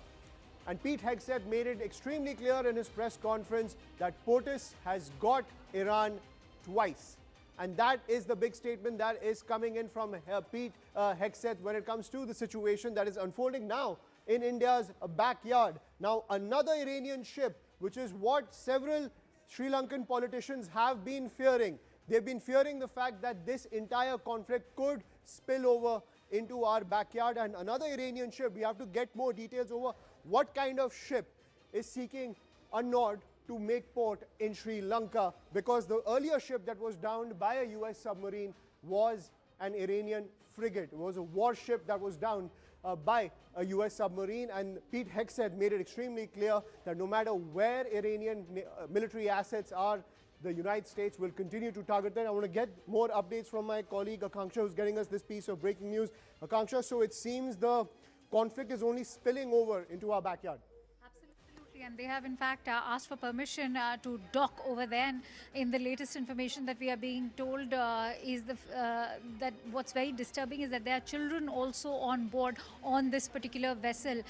Given that we've seen how a torpedo in fact destroyed that one, the other Iranian vessel named Dana, we do not know how safe this particular vessel is going to be. Will the Indian government be willing to provide them protection right now, or will the Sri Lankan government be in a situation to provide them protection? It is in fact right now fairly nascent to comment on that, because we are not getting in much information, but we are being told that there's a second vessel which is being stranded. Now, what's also important to note over here, Ayushman, is the fact that this entire conflict is spilling onto a maritime conflict as well. From Strait of Hormuz, you're looking at the IOR, the Indian Ocean region, which is bearing the brunt of this. And for all you know, this vessel actually could be in a very fragile condition right now. It's extremely vulnerable, given that we've already seen the loss of 80 lives in the previous incident that's taken place, which was a torpedo sent out by a US submarine. According to Pete Hegseth, the Defense Secretary in the United States, it's the first time the US has torpedoed a vessel after World War II. Right, but at the same time, we were speaking to Namal Rajapaksa yesterday as well, and he has said that the Sri Lankan government has not been forthcoming with a lot of the information. There is also reports which are coming in that Sri Lanka could have been in the know when it comes to the US operation against the Iranian frigate, which was downed by the US submarine. That's an information that actually can be posed to India also, because they were, in fact, were invited initially to our own naval exercise, Milan. And the question that's now being raised is that for how long could this have been an Indian responsibility, given that they were here upon our invitation? A. B. It was participating in a naval exercise, which is why that ship was entirely defenseless. They did not have arms and ammunition to defend themselves. So to attack such a ship, was it even justified, that even though it was a warrior ship? Yes. And so let's not forget, Namal Rajapaksa is also an opposition voice right now. So for them to actually raise questions at the government of Sri Lanka, nonetheless, they have provided rescue, which initially, according to the Vienna Convention, should have come from the United States, not Sri Lanka. Absolutely. Thank you, Akanksha, for getting us that update. So these are the big updates which are coming in as the war seems to be shifting to our backyard, where another Iranian ship now seeking port in Sri Lanka, coming right after the Iranian frigate was downed by the United States. So more and more updates coming in as the war continues to spill over, and it seems there is a bullseye on each and every Iranian vessel, no matter where in the world, in this case, near India. More breaking news that's coming in.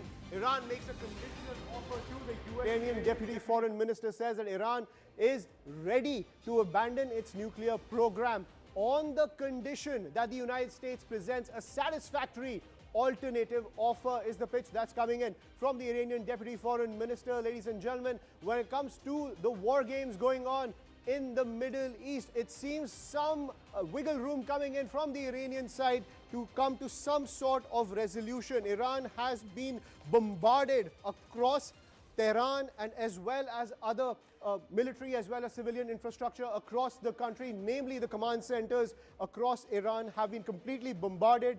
Even their military installations have been leveled by this consistent American and Israeli strikes. So it seems the Iranian Deputy Foreign Minister has said that Iran is willing to give up its entire nuclear program if there is an alternative offer coming in from the United States. So has Donald Trump pushed Iran to the talking table when it comes to seeking a resolution for the conflict that is only escalating in the Middle East? To get more details, I'm joined by my colleague Greha on the broadcast. Greha, so some concessions seem to be coming in from the Iranian side. And that's That's a big statement to make, Ayushman, particularly from Iran, where they are going and putting it in black and white that they are ready to abandon their entire nuclear program if an alternative is offered by the US. Now, how does one look at it? Is Iran on the back foot because of the pounding that it's receiving on part of US and Israeli forces? Or is it that they want the dialogue now? Because remember, the earlier stance by Arakshi was that they do not want a dialogue now that the escalation has come in from America and Israel. But now there is a counter stance that has been brought to fore. So are we looking at a dialogue, or there is an underhanded conversation that is already happening with the US and the Iranian regime, for that matter, of a possibility of a dialogue? Because we have been discussing about how different narratives are coming to fore when it is about Washington. So is there a conversation that has happened beyond the radar when it is about between Washington and Tehran? Is the big question now that this statement has been made, ready to give up their nuclear ambitions, if at all an alternative is offered by America. But what that alternative is going to be is again the big question, because they were stockpiling uranium. They were saying that this is not for building a nuclear weapon. So what happens to that? Whether there will be an IAEA access to their nuclear facilities, whether that granting is going to be given by the Iranian authorities also is something that we'd have to wait and watch out for. But the IAEA has given that green light to the Iranian nuclear program, saying it's not a weapons-grade nuclear program. At the same time, is this also indicative of, it seems two different voices are coming in from Iran. One just ramping up the tension, saying they will go scorched earth across the Middle East, and now this conciliatory message coming in from the Deputy Foreign Minister. While you mentioned about that, the fact that the scorched earth policy of Iran is also now has been extended when it is about the energy sector, how oil, energy, everything seems to be impacted. Probably a dialogue has come in from the Gulf nations, because they are bearing the brunt. And because of the Gulf nations, all of the countries that import energy, oil from there, from the OPEC nations, will of course want this reconciliatory stance that possibly Iran is coming to fore with. And also about the leadership question that you mentioned about. Now that Mujtaba is the supreme leader of Iran, there were other moderate factions that have also come in when we take a look at Ali Reza, for that matter. Maybe that conciliatory tone is because of that, because they need some kind of a neutral standing somewhere, because a lot of upheaval that Iran has right now gone through. They are still mourning the death of Ali Khamenei. So this could be one particular stance that they want to go ahead and probably have that dialogue with America now, finally, after this entire exchange of fire. Maybe Iran is on the back foot, or maybe not, who knows? Absolutely, and that's a very interesting point, that beyond the factionalism, the Gulf nations could also be exerting pressure on Iran to come to the talking table, because the United States has made extremely clear they will control the airspace over Iran, and they will continue to pound the command centers as well as the military assets across the country. So that is the big update that's coming in. Some conciliatory messaging coming in from the top officials in the Iranian regime, but also getting reactions from the Iranian envoy Mohammad Fatah Ali in an exclusive conversation with CNN News 18. Let's get to that.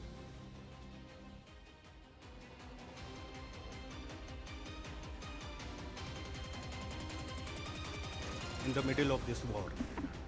Yes, you know that we are mourning because we have lost a great figure and great personality.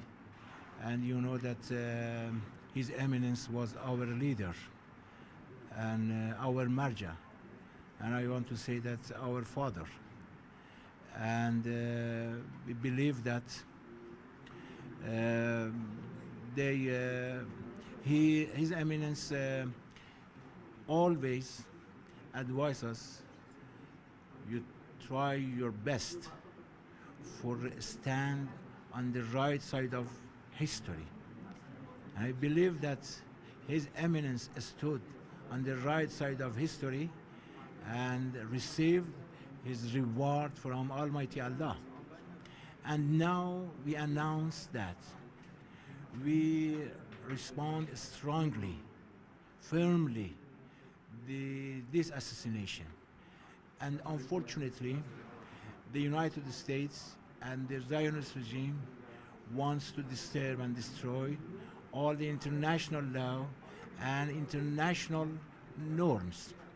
And you know that we announced that we as Iran due to our capability and capacity, we are ready for negotiation and peace and war. But we prefer the peace. But we are ready, fully ready and completely ready for the war. This is our stance. Now they started the war and we decided to end of the war, the duration of the war.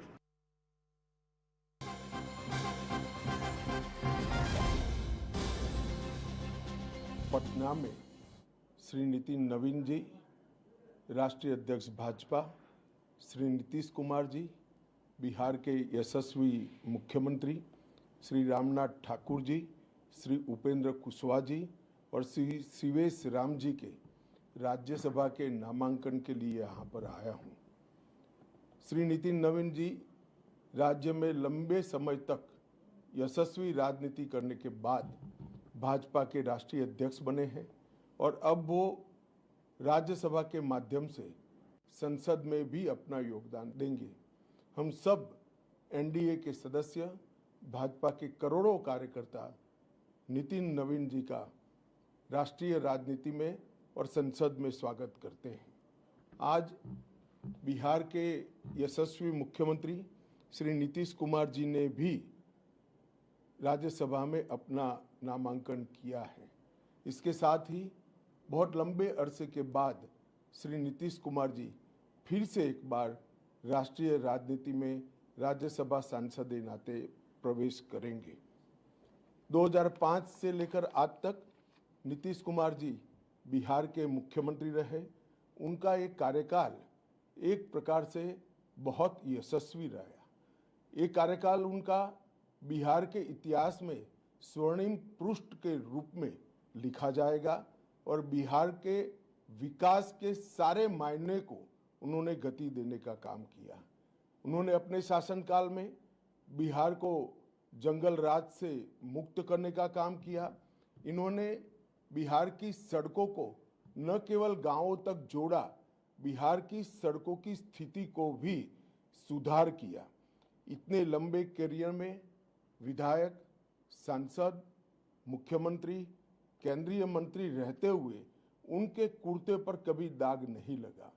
पूरा जीवन भ्रष्टाचार के आरोप लगने बगैर इतना लंबा राजनीतिक सफर शायद ही किसी राजनेता ने तय किया हो जो नीतीश कुमार जी ने किया है। बिहार में हर गांव, हर घर में बिजली पहुंचाने में भी उनका बहुत बड़ा योगदान रहा। हमेशा नीतीश जी सादगी, शुचिता और सार्वजनिक जीवन के उच्चतम मूल्यों के पक्षधर रहे, जिनका पालन उन्होंने भी किया। नरेंद्र मोदी जी के नेतृत्व में 11 साल तक बिहार को हर प्रकार से आगे ले जाने में बहुत बड़ा योगदान किया और उनके नेतृत्व में ही मोदी जी की भेजी हुई सभी योजनाएं बिहार के जन जन तक पहुंची। It's a big day in the history of Bihar as the son of the soil Nitish Kumar bids goodbye to his chief ministerial position that is occupied for 10 times, has been the longest serving chief minister, but that is not something which has gone down very well with his supporters as well. Plenty of people have come outside the Vidhan Sabha at least a couple of hours before his nomination to the Rajya Sabha, and they're sitting outside the Vidhan Sabha protesting what they call shouldn't really happen as far as Nitish Kumar is really concerned. आप बताइए, आप लोग समर्थन में नहीं है कि नीतीश कुमार जी राज्यसभा जाए?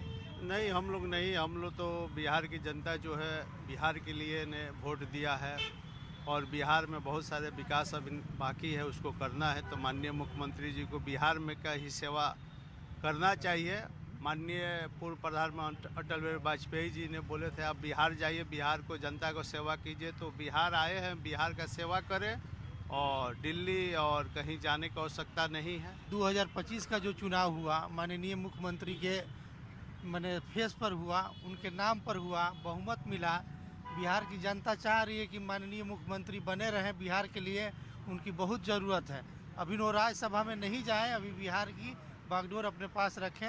आप उनकी पार्टी की फ्लैग लेके भी आए हैं। आप मुझे बताइए, आप क्या चाहते हैं नीतीश कुमार से, क्या कि वो हमारे बिहार में रहें और बिहार की सेवा करें। हम लोग माननीय रामनाथ ठाकुर जी के समर्थक हैं और अपना जीते और बिहार को विकास करें। चुनाव में जिस हिसाब से इन लोगों की जीत हुई है, धनतंत्र की जीत हुई है, मशीन तंत्र की जीत हुई है, ये एक एक एनडीए के घटक दल सब लोग जानते हैं कि उनकी जीत इस चुनाव में कैसे हुई। अब हम इतना कहना चाहते हैं, जो हम लोगों के सामने जो समाचार आया, नीतीश जी ने भी पोस्ट किया है कि वो जो है सदन जाना चाहते हैं।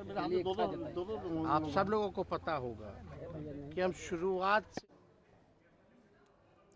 And shifting focus down south, the high-stakes political standoff in the DMK and the Congress alliance in Tamil Nadu is finally over. After weeks of tough negotiations, Chief Minister M.K. Stalin and Congress leaders have sealed a seat-sharing pact for the 2026 assembly elections. Now, under the deal, the Congress will contest 28 assembly seats, a slight increase from 2021, and has also been promised one Rajya Sabha berth. The agreement ends days of public sparring between the allies, with Congress initially pushing for a much larger share before settling on 28 seats. Meanwhile, the NDA has hit out at the pact, saying the Congress has compromised its political soul for survival and accepted a junior role just to stay relevant in the state's electoral battle. After a lot of delays, finally the DMK and the Congress have signed the deal for 2026. 28 seats for the Congress and one Rajya Sabha seat. Why was there a delay in the first place, and finally how did this happen? See, as far as we are concerned, there was no delay. This is the period where we have been talking with all the political parties, our alliance partners, and today Congress, because they have more number of seats, we finalized it at the last, that's all.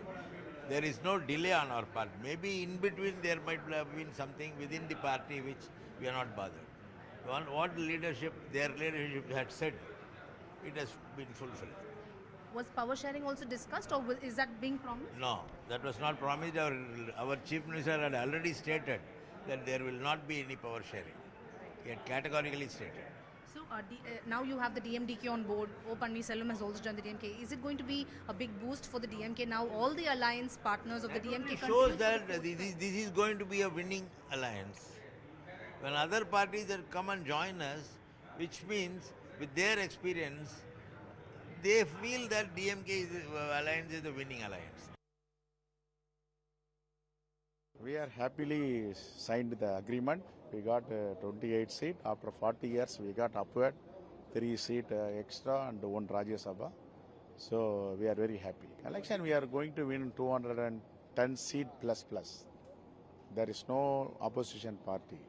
Opposition party, Congress party becoming opposition party. This is ideological alliance, natural alliance, need this alliance. Tamil Nadu people need this alliance. The DMK Congress tie-up is very similar to the doomed Titanic, and there is a complete breakdown of trust with the Congress and the DMK abusing and insulting each other in the public domain.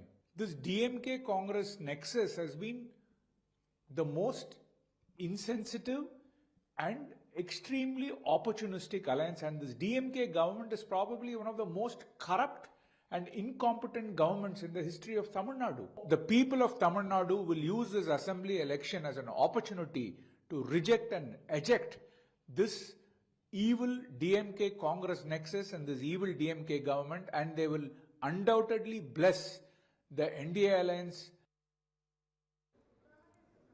And that's the latest coming in on the political front. We will continue to track all those developments coming in. For now, quick break, more news and updates on the other side.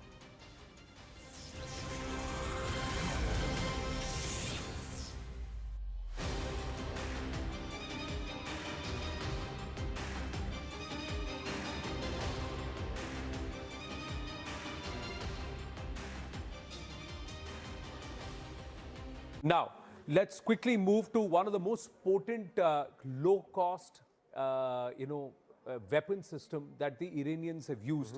That's the kamikaze drones. Now, Iran's swarm tactics decoded via the Shahid drones. Let's try and understand what these kamikaze drones are, and let's move to that and say, what's the Tor? How is the enemy In this case, how is the US-Israeli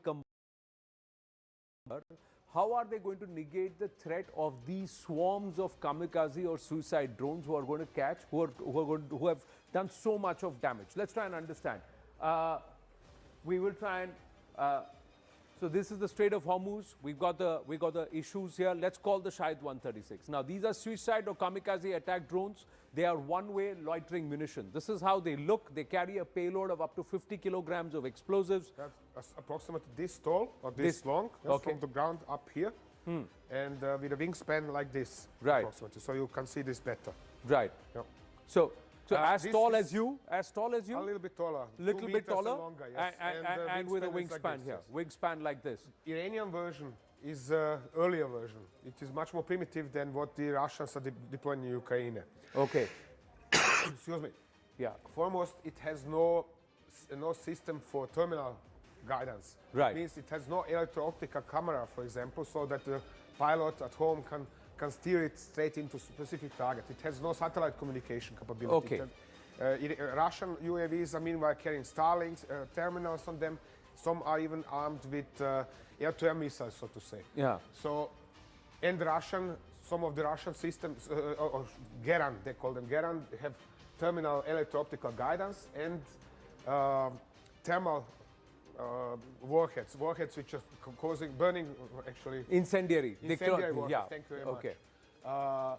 So they are causing really brutal damage when hitting some kind of a building. Right. So they are designed to dive into the ground targets and detonate on impact. So, but you're saying they don't have cameras, they don't have satellite Yes. imagery? Essentially, Iranian UAVs of this type can only target a specific geographic coordinates, nothing else. They cannot target ships, for example. It weighs about 200 kilograms in total, including the warhead and the booster. It is launched via rocket-assisted rails in large swarms to overwhelm the defenses. My question, General Saab, when you launch something like this, how do you counter this? Because it looks like the UAE and the Gulf nations and the Americans, the cost of defense is far more expensive than the cost of offense. Yeah. So there is actually no answer to this. Right. The problem is it flies low. Yeah. It doesn't take something like what missiles or ballistic missiles does. They fly low. The time to intercept is very, very minimal. The only possibilities for Israelis is to use the iron beam system, because that is the fastest they can actually see, capture.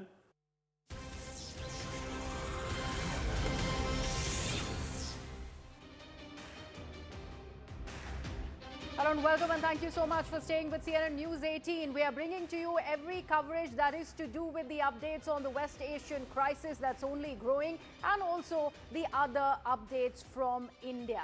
My colleague Akanksha and I would be bringing you all the top stories. Akanksha? It's already day 5 of the conflict, and we can see how it's quickly escalating and now turning into a maritime conflict, with conflict from Strait of Hormuz also moving over to the Indian Ocean region. Let's get started with the headlines. We're tracking this up. Rahul Gandhi criticizes Prime Minister's silence for remaining silent after an Iranian warship sank near Sri Lanka, warning the West Asia conflict is now entering India's backyard and threatening regional stability and also energy security.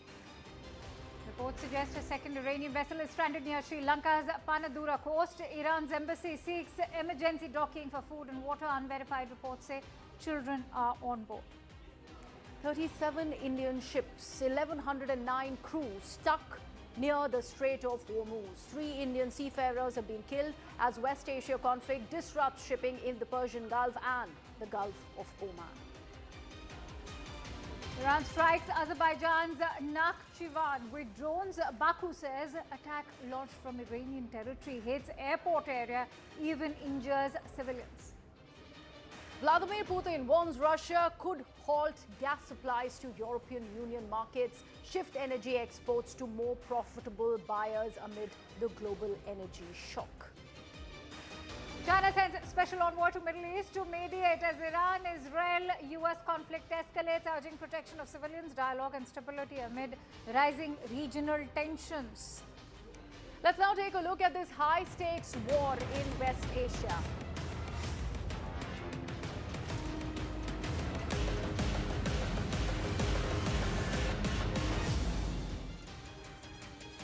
So it's entered its sixth day. It is only escalating with billions that have been spent. No clear end in sight as far as this West Asia crisis is concerned. We are looking at a full-scale war with pounding that is happening from all three sides, whether it is America, Israel, or the counter once that's coming in from Iran. Now, casualties are mounting. Global trade has been disrupted by the closure of the Strait of Hormuz, and Iran has begun reaching out to neighboring countries, claiming that it was compelled into acting following the assassination of Supreme Leader Ayatollah Ali Khamenei. On that note, getting in some breaking inputs. In fact, let's quickly give you a sense of what's happening in Doha and Qatar. More fresh explosions, in fact, heard in Qatar is what we are being told. This in the Qatari capital of Doha.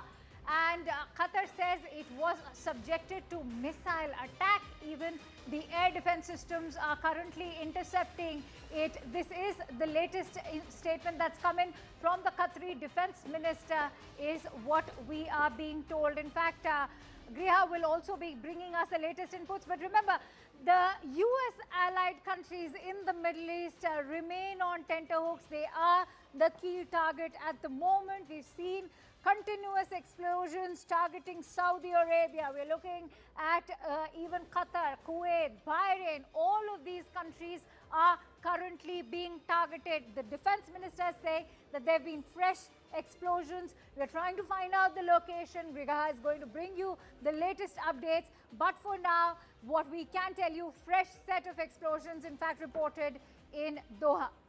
Absolutely, Akansha, taking this forward from our live newsroom here, as the war room is only exploding with each and every information that continues coming in.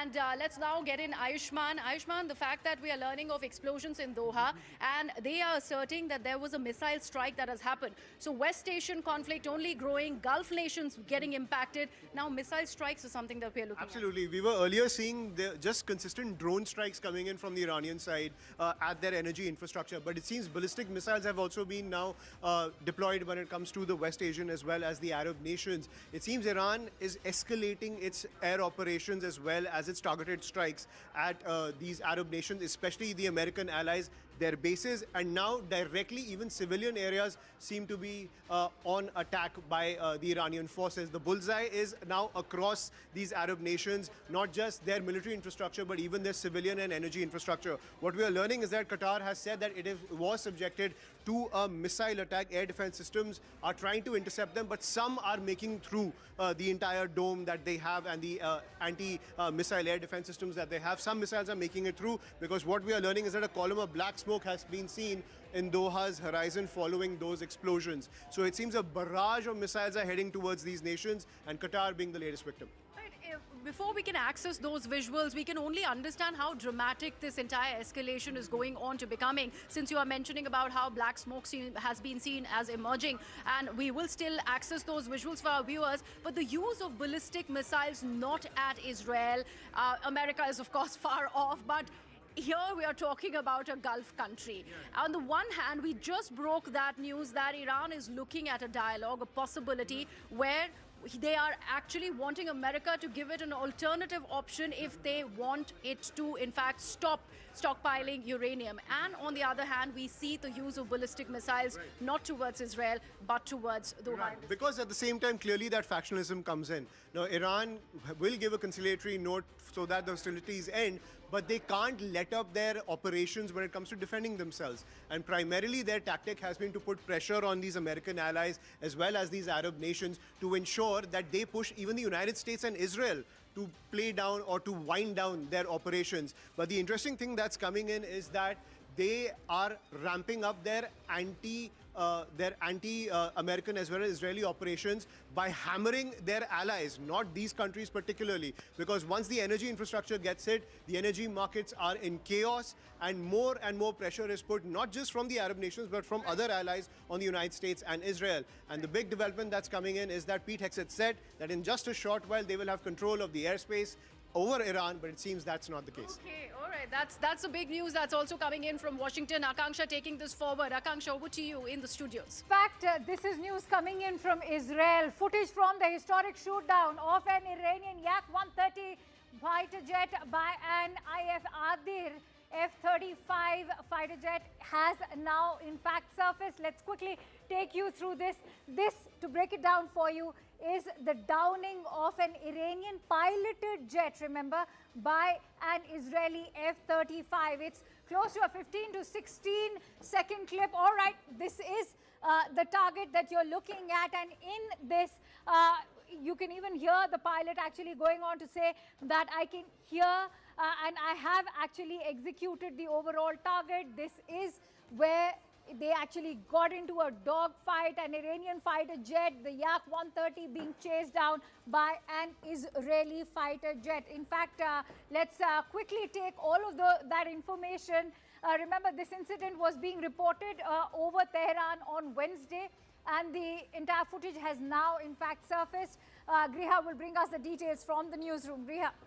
Yes, absolutely, Akanksha. Another development, we are talking about other Iranian Yak that has been downed by Israel. That is the claim that's coming in from the Israeli Air Force. Remember, all of this development continues to be trickling in as they also want to win the narrative war. Aishman has more. We are looking at another Yak that's been downed by the Israeli Air Force, and they are putting that out. But, you know, I have been asking this whenever these developments come to fore. When it is about Iran, Iran doesn't boast of a very, very strong aerial combat for that matter. So how much of this is going to be denting their arsenal further? See, it works towards the aim of the United States and Israel to control the entire airspace. And the Israeli Air Force has been legendary ever since 1948. We all remember that there was the Six-Day War where 4 nations rallied against Israel, that were Iraq, Syria, Jordan, as well as Egypt.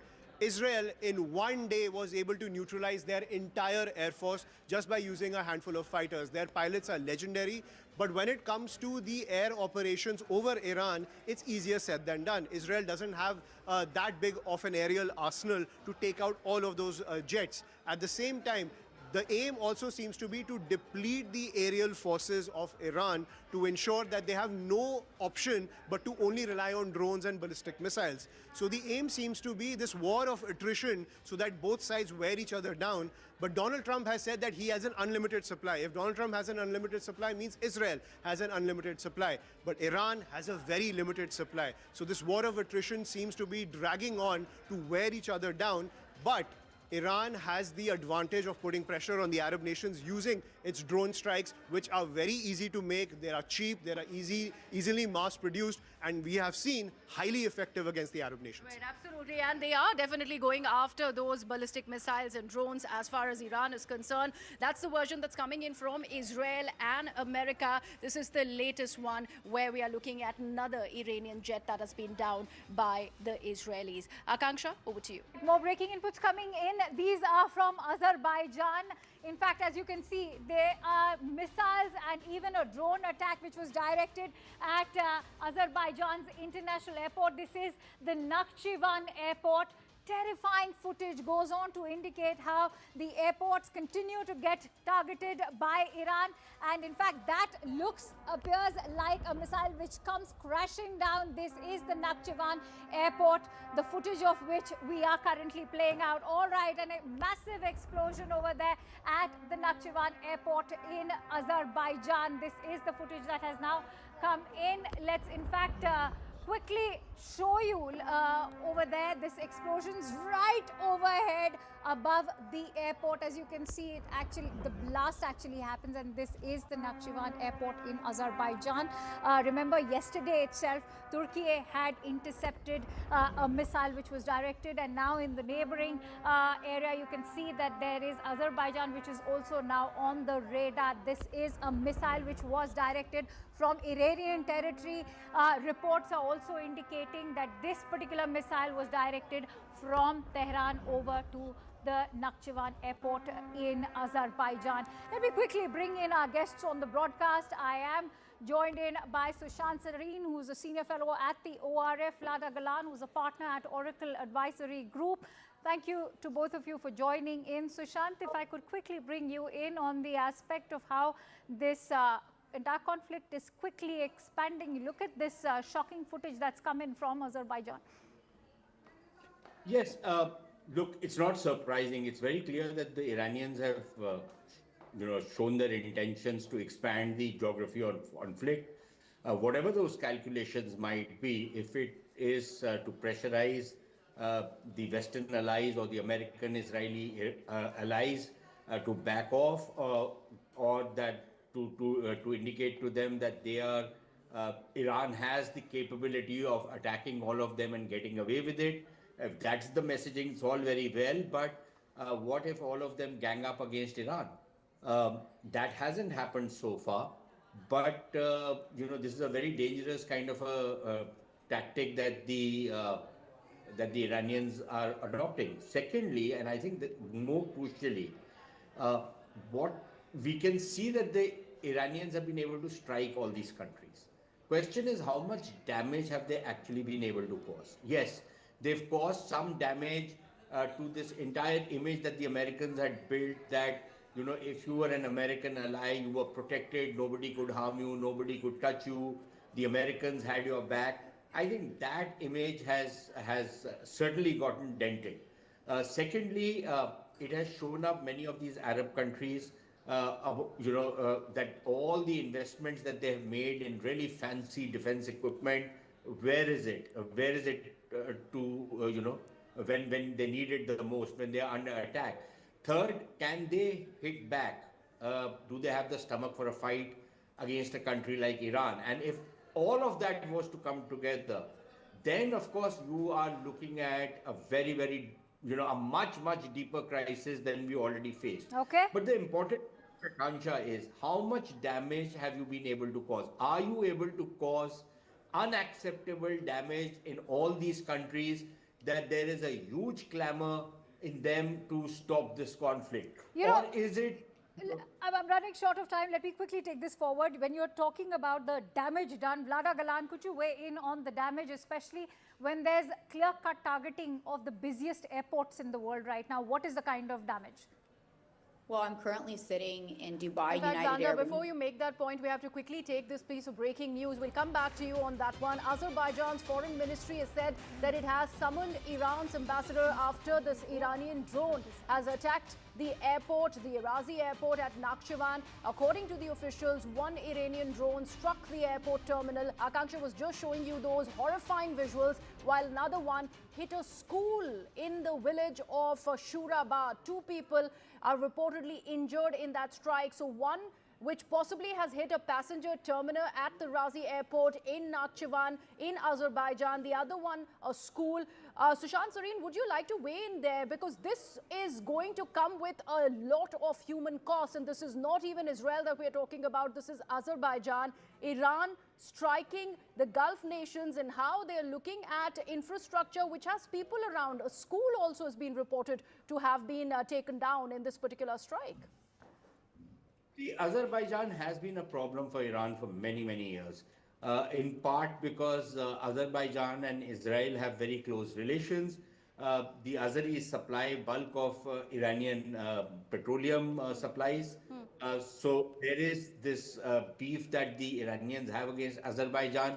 And in that entire Azerbaijan versus Armenia conflict, the Iranians were on the side of Armenia, while Israelis were on the side of Azerbaijan. So there is that beef which is going on, and perhaps this is one of the reasons why Azerbaijan has been targeted. Also, I think there is a certain amount of concern in Iran, which has a fairly large Azeri population. In fact, I think, if I'm not mistaken, even the Ayatollah Khamenei was either part Azeri or completely Azeri. He was not a Persian in that sense. Okay. So there is that old problem with Azerbaijan, and one of the reasons Azerbaijan is being targeted is maybe this is the Iranian way of telling them, don't jump into the fray, otherwise, they'll be held to But pay. we'd have to see the developments now that the Iranian ambassador in Azerbaijan has been summoned by the foreign ministry there. Akanksha has more. We're getting in breaking inputs. In fact, Azerbaijan's foreign ministry has summoned its Iranian ambassador. So quickly you can see the kind of domino effect that this entire attack on the airport in Azerbaijan, especially in Baku, has taken. Let me quickly take that forward with Ayushman, who will share the details with us. The summoning of the Iranian ambassador in a country which was never really at loggerheads with Iran. Absolutely. And at the same time, the ambit of the entire war zone is only expanding. And this is what we were discussing with Greha earlier as well, Akanksha, the fact that Iran has the capacity to create these drones which cause maximum damage, and they have a very high range, and they have now been used to attack Azerbaijan to create more pressure on the United States as well as Israel, given the fact that Azerbaijan is also an oil producer. So the shock that's going into the energy markets seems to be the aim of Iran, with more drones being deployed. We're getting more details when it comes to Iran's drone program. We were discussing earlier as well how the US and the Israeli forces are destroying their jets, they're destroying their ballistic missiles, but this drone capacity that Iran has to send chaos through the energy markets is immense, because Iran's drone production capacity is around 10,000 per month. These are low cost and heavy production based drones which are being used across the region, and now Azerbaijan, the latest victim. In fact, according to official confirmation, there were two missiles that have struck. One is, of course, at one of the terminals at the airport. The other is in a village near a school. And in fact, there are reported injuries as well. Going to quickly toss back to Griha to take it forward with our esteemed guests. Absolutely. Thank you so much for that, Akanksha. Vlada, I'd like you to weigh in at this point that Sushant was making earlier. The strained ties between Azerbaijan and Iran are, in fact, it's an old story. We do know the pro-Western and the Israeli allied stance of Azerbaijan. Do you think that's why it is now feeling the pinch, taking the brunt, in fact, taking a hit quite literally when it is about these drone strikes? Well, at the end of the day, Iran is backed into a corner. And you see that the Iranian regime is capitulating, and you saw the statement by the foreign minister. What's happening now is they want to cause maximal damage. And Azerbaijan falls right into that list of countries that has a very serious, close strategic relationship with the state of Israel. In fact, I think it is one of the closest partnerships across various sectors in the entire Muslim world. Vlada, when you say the Iranian regime seems to be capitulating, we are told you are stuck in Dubai. You've not been able to reach the Raisina dialogue, which you were supposed to be a part of in the national capital here in New Delhi. The kind of onslaught that's coming in from Iran that is going into the Gulf countries is continuing, and this one, particularly at the airport there in Azerbaijan, really tells how expansive this entire onslaught has really become. So even if they will give in, they are not ready to, in fact, throw in the towel yet, and this is what these stories are telling us. Well, what they're doing is launching the most damage as fast as possible that they can. And I am here in Dubai. I was supposed to be a speaker tonight at the Raisina Dialogues and couldn't make it on a flight to India. The only flights leaving from Dubai are repatriation flights. However, the Dubai airport is opening this evening. The strikes that have come into the UAE, including Abu Dhabi and Dubai, have significantly diminished, meaning that they are slowly running out of missiles and drones to send across the region. The vaster the conflict, the faster that they run out of supplies. And that's exactly what's happening, which is why I think you had the statement that went out from the foreign minister today. And that we're going to see those strikes diminishing over the next 4 to 6 days, in my opinion. And you're already seeing those numbers greatly diminished. And so at the end of the day, there's only so long that they can continue this conflict. The United States and Israel has issued strategic airstrikes on their. The more they launch, the more they expose those launch sites, which many of them are mobile, and those launch sites are getting taken out pretty actively. I think at this point, they're backed into a corner. You saw the Israeli airstrike with over 80 Iranian government regime officials that were taken out in one strike by Israel, and that has, significantly infuriated the regime, and they're going to continue doing as much damage as they possibly can before this is all over. All right, Yara, stay with us. Sushant, stay with us, getting in some more breaking inputs. In fact, there's a file photo of the second Iranian warship moving towards Sri Lanka's waters. A second Iranian warship. This is reportedly IRINS Bushehr, carrying more than 100 crew, is heading towards Sri Lanka's territorial waters, the same area where, remember, the US submarine destroyed an Iranian frigate yesterday. Al Jazeera is in fact reporting. Sri Lanka's media minister Nalinda Jayatissa has said the warship, reported to be carrying more than 100 crew, is just outside Sri Lankan waters. Now, would Sri Lanka want to get directly involved is the big key critical question over here. As we said, that because it's now taking the shape of a maritime conflict, there are other countries inadvertently getting roped in. We've seen how Sri Lanka actually had to jump into the rescue once that warship yesterday was, in fact, Dana was torpedoed by the US submarine. What else can you tell us, Ayushman?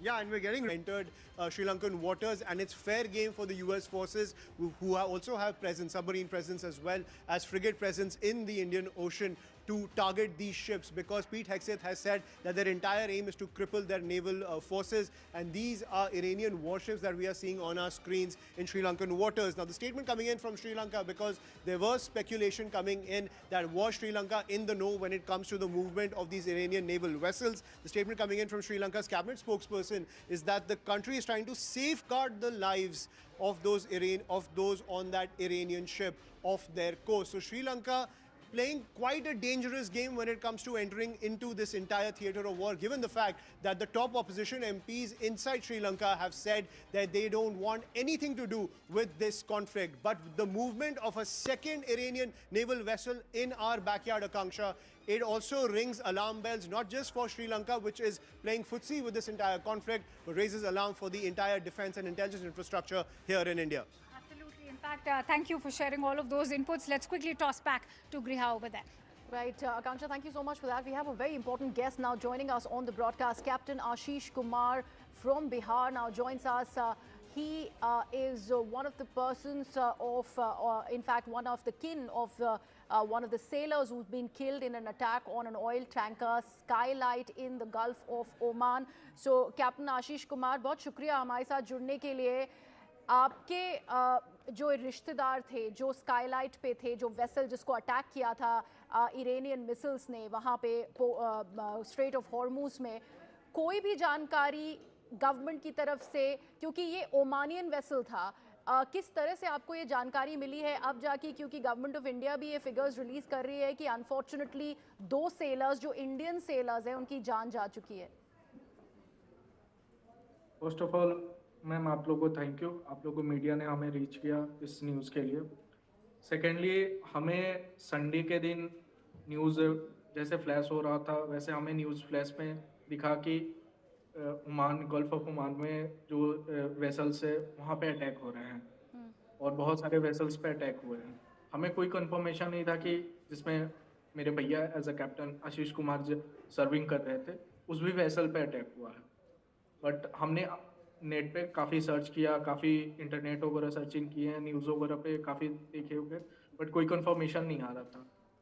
By evening on Sunday Skylight की तरफ से एक spokes person ने हमें बताया कि जिस पे कैप्टन आशीष कुमार थे स्काईलाइट पे, उसी पे अटैक हुआ है. और फिर उसके बाद जैसे हमें ये न्यूज़ मिला, फिर हमने डायरेक्टली रीच आउट किया इंडियन एम्बेसी को, और ओमान में भी हमने रीच किया through the emails and all the various channels. After that ma'am, हमें ये कंफर्मेशन हो ही नहीं रहा था कि उसी शिप पे है. और उसके बाद से मैम सारे क्रू मेंबर्स का रेस्क्यू हो रहा था, कुछ हो रहा था, कोई इन्फॉर्मेशन क्लियर नहीं आ पा रही थी. जी शुभम जी, बहुत ही अनफॉर्चुनेट डेवलपमेंट्स हैं, आप सही बात कर रहे हैं. और ये जो अटैक हुआ है ओमानियन वेसल पे, ये सबसे पहला अटैक था स्ट्रेट ऑफ हॉर्मूज में जो रिपोर्ट किया गया. अनफॉर्चुनेट बहुत ज़्यादा है कि आपके भाई उस वेसल पे थे, कैप्टन आशीष कुमार. हम उनकी तस्वीरें भी अभी साझा कर रहे हैं अपने व्यूअर्स के साथ. लेकिन अब जाके जितने भी सी फेयरर्स हैं, जो भी सेलर्स इंडियन वेसल्स पे वहाँ पे स्ट्रैंडेड हैं स्ट्रेट ऑफ हॉर्मूज में, वो सब दरखास्त कर रहे हैं गवर्नमेंट ऑफ इंडिया से कि किसी तरह से उनको वापस भारत लेके, हिंदुस्तान लेके आया जाए। उसके बारे में आप क्या कहेंगे? मैम, सबसे पहले तो गवर्नमेंट ऑफ इंडिया और मिनिस्ट्री ऑफ एक्सटर्नल अफेयर्स इस चीज़ में काफ़ी इस चीज़ को फायर ऑफ द लाइट देखना चाहिए, क्योंकि ये सिचुएशन एक मेरी ही फैमिली के लिए नहीं, इंडिया के सारी फैमिली के लिए है, जिसके फैमिली मेम्बर्स वहाँ पे फंसे हैं, जो सेलर्स है, जो सी फेयर्स है, जो अदर एक्टिविटी में वर्किंग है वहाँ पे। तो इस पे गवर्नमेंट को और मोदी जी को स्पेशली इस चीज़ का देखना चाहिए। सेकेंडली मैम, मैं ये कंफर्म करता हूँ कि अभी तक कोई ऐसा ऑफिशियल नहीं है, डीजी शिपिंग की तरफ से हमें ये कंफर्मेशन मिला है कि मास्टर के कैबिन से हमें स्केलेटन मिला है, बट वो भी अभी कंफर्म नहीं है कि वो स्केलेटन कैप्टन आशीष का ही है या किसी और। जी शुभम, हम जान सकते हैं बहुत ही ज़्यादा दुखद समय है और अभी तक आप बहुत सारे सवालों के जवाब चाह रहे होंगे जिस तरह की बातें आप बता रहे हैं, क्योंकि एक अटैक हुआ है और कितना ही मैसिव अटैक होगा, तो स्केलेटल रिमेन्स की बात कर रही है सरकार और जो वहाँ पे अथॉरिटीज़ हैं वो आपसे। इसके बारे में सुनना ही बहुत तकलीफ देह है, लेकिन क्या बताते थे कैप्टन आशीष कुमार अपनी लाइफ के बारे में, किस तरह से वो ट्रैवल होता था स्ट्रेट ऑफ हॉर्मूज से, कितने दिन लगते थे, उसके बारे में अगर कुछ आप बताना चाहें हमें तो। नो मैम, उसके बारे में तो मतलब भैया से उतना इंटरेक्शन नहीं होता था, क्योंकि वो ज़्यादा वर्किंग पे रहता था और उसका टाइप शिफ्ट वगैरह थोड़ा डिफरेंट था, तो काफ़ी कम ही मेरा और भैया का कम्युनिकेशन हो पाता था। जी। बाकी फैमिली मेम्बर से होता था, तो फैमिली मैटर्स पे ज़्यादा बात होता था, वर्किंग का थोड़ा कम ही बात होता था। कितने टाइम से वो थे जुड़े हुए स्काईलाइट के साथ? मैम, स्काईलाइट पे तो वो अभी जनवरी में गए थे। और उसके पहले यहाँ हिंदुस्तान में ही काम कर रहे थे या फिर किसी और वेसल के साथ एसोसिएटेड थे? किसी और वेसल के साथ मैम वर्किंग था। मोर देन 16 इयर्स का उसका एक्सपीरियंस था सी फेयर्स में। जी शुभम जी, बहुत शुक्रिया आपका हमारे साथ जुड़ने के लिए। माफ़ी चाहूँगी, इतना कुछ हो गया है, लेकिन ये डेवलपमेंट्स ही है। जी जी ज़रूर बताइए। मैम, एक रिक्वेस्ट है गवर्नमेंट ऑफ इंडिया से, जयशंकर सर से, मोदी जी से, जैसे मोदी जी सबके लिए करते हैं वैसे मेरे भाई के लिए भी करें, और मेरे भाई के जगह सारे जो इंडियन फंसे हैं उनके लिए करें, और प्लीज़ इस मैटर को हमें कंफर्म करें, क्लियर करें क्या है, क्या सच्चाई है, कितने दिन में हमें इस चीज़ की कंफर्मेशन मिलेगा मेरे भाई के लिए। जी शुभम, हम आपके ज़रिए गवर्नमेंट ऑफ इंडिया से ये रिक्वेस्ट ज़रूर आपकी सामने रखेंगे, because we do understand that a lot of families are unsure because of the seafarers, Indian seafarers who are right now struck in the Strait of Hormuz because of the impasse that continues, because of the blockage of the Strait of Hormuz that continues. We are right now heading into some breaking news on the broadcast. Shubham ji, बहुत शुक्रिया आपके साथ बातें करने के लिए. We in fact have this piece of breaking news. Massive destruction, visuals of massive destruction that's occurred after the US-Israeli strike that took place at a stadium in Tehran, and aftermath following overnight strikes that have also taken place in Beirut. This is in fact being brought to us. If you can see, this seems like a midnight strike that actually is going on to also indicate the kind of destruction that has taken place. This location is in Tehran. The place has been completely reduced to a rubble, what seems like in fact a densely populated residential locality in Tehran. These were of course conducted by the Israeli strikes overnight, and at the same time what we can tell you over here is that this is a location in the suburbs of Beirut. The entire residential locality has been reduced to a heap of rubble, as you can see over here. This was a post-midnight strike. The rescue operations are on. The casualties are massive. The death toll also is increasing. As you can see, the complete front facades of the buildings have been razed. These are rescue workers who are now trying to dig out the dead out of the rubble, but these are post-midnight strikes that were conducted by Israel, and of course we know that they have targeted Beirut's suburbs over here. Important to highlight why Beirut currently is also being targeted. We know that at the moment Hezbollah is very much located in Lebanon, and so this is why Lebanon also continues to bear the brunt of this. Let me quickly go across to Sushant and Yada, who continue to stay with us. Sushant, do you think that these strikes will be able to ensure the end of Hezbollah at the moment? Because this is one mess that the world has been dealing with for decades, and yet there seems to be no end to it. Akansha, unfortunately, I don't think so, because look, Hezbollah has been severely degraded anyways, as have most other terrorist organizations. But these organizations, given the kind of ideology they espouse, the kind of millenarian mindset they have, they do regenerate in one form or another, regardless of whether next time they'll be looking to Iran for support or somebody else. This problem is likely to persist, but it becomes a lot more manageable than what it used to be.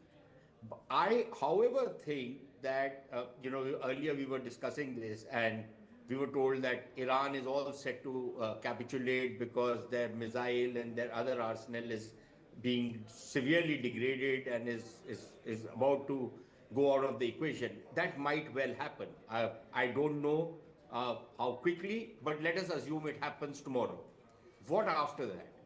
How do you ensure regime change? Are you going to bomb the entire Iran into rubble? How does even that ensure regime change? In the last 2.5 years of bombing Gaza, you still haven't gotten rid of Hamas in that area. True.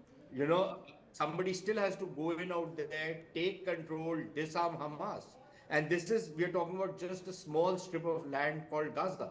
If you now extrapolate from there to Iran, where you have an entrenched and reasonably popular, at least they have a 20, 30, 40% support base, a regime out there, how do you then replace it? How do you bring in You've people? hit a very key critical point. Yada, mind weighing in on that aspect, that will a regime change be able to ensure the end of Hamas or even Hezbollah and the Houthis?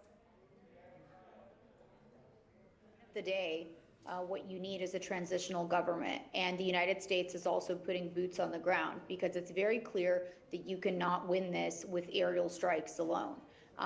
This is why Donald Trump has announced that they are putting boots on the ground in Iran. They need those boots on the ground to continue to demilitarize large aspects of that regime and radical fragments that are still left.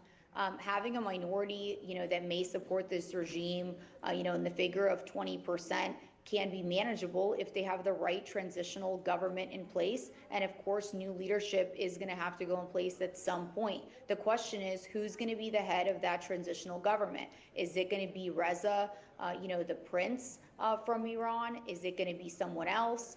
The truth is, Reza is an incredible and motivational figure, and I think it'd be wonderful to see him in that role, but he doesn't have the ruling experience for a transition. So there's definitely going to be a council of some sort that needs to be put in place. There's many positions to fill, but the Iranian people, the majority of them, I believe the last number I saw was close to 70%, certainly are in support of a completely new government. But that is why the United States has had to put boots on the ground, because there's no way to finish this and finish this in a short period of time without boots on the ground. But There's just some.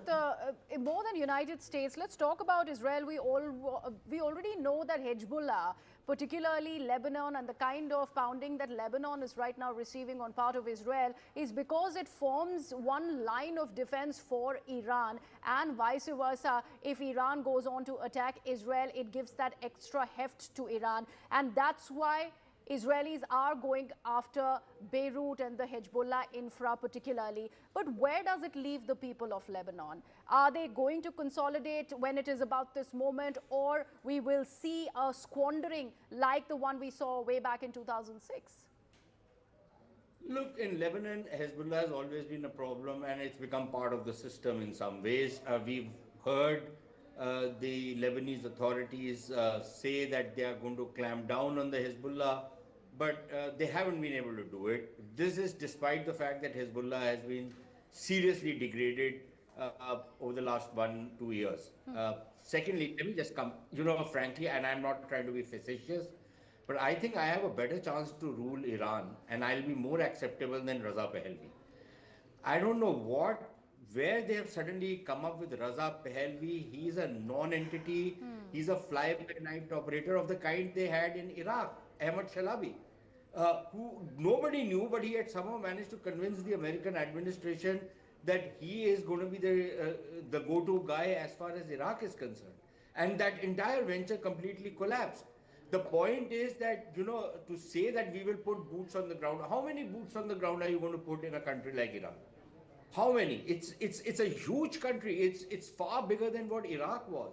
The terrain is very different. The ideology of the people is very different. The way they've been brought up is very different.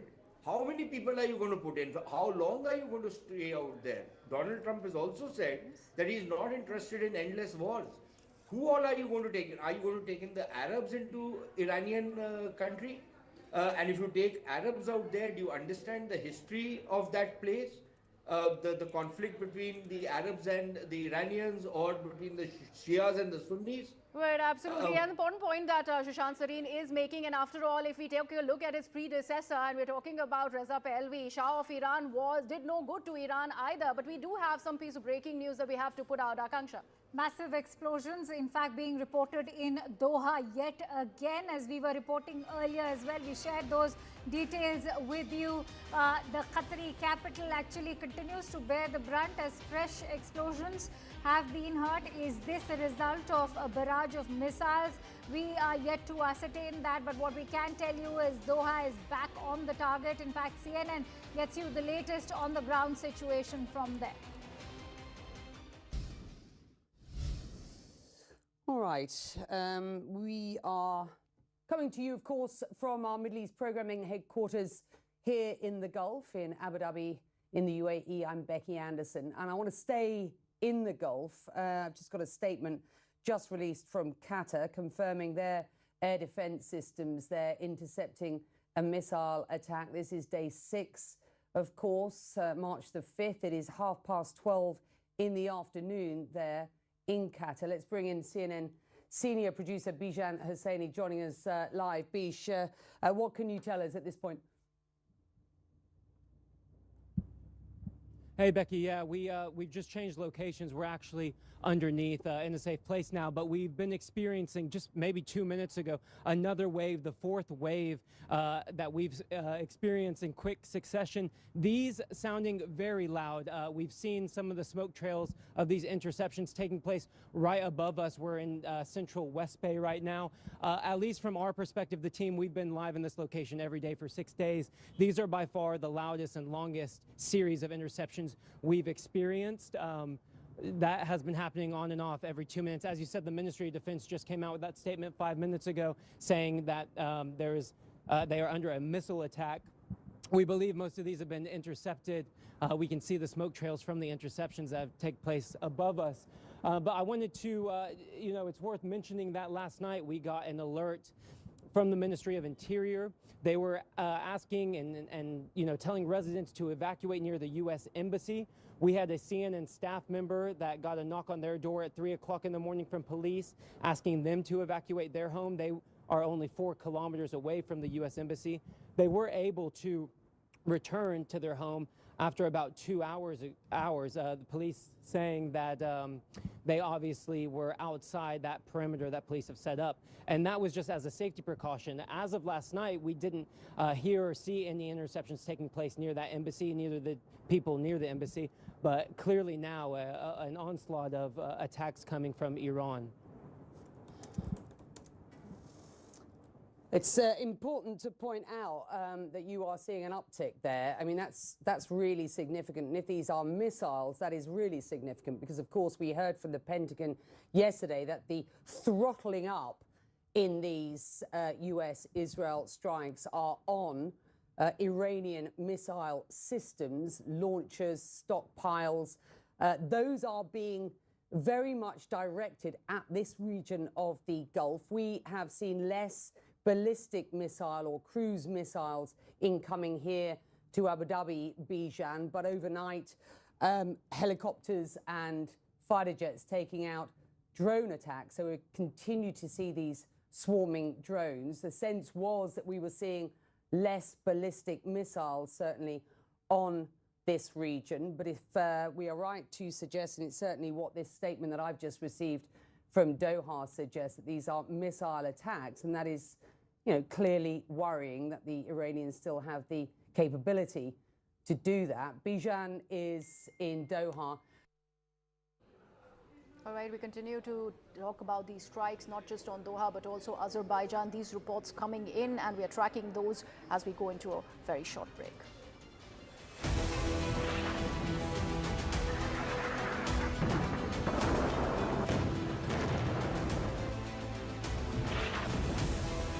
Complete devastation, a direct hit by a missile. Picture is that the US is not able to defend. Of a drone, a massive, the number of ballistic missiles. Where is it that Iran is actually placing its resources right now? Tabriz, Sanandaj, Kermanshah. And this is now what they are doing since yesterday. They are conducting more or less an organized. This is our network phone. We've got some more images here. We've got another image of the US Navy's 5th Fleet headquarters in Manama Bar. Over Oman, Saudi Arabia, and this way to Europe. Iran now has been completely, in some ways, dominated. With ballistic missile attack. It means the Kuwaiti air defense was under big strain.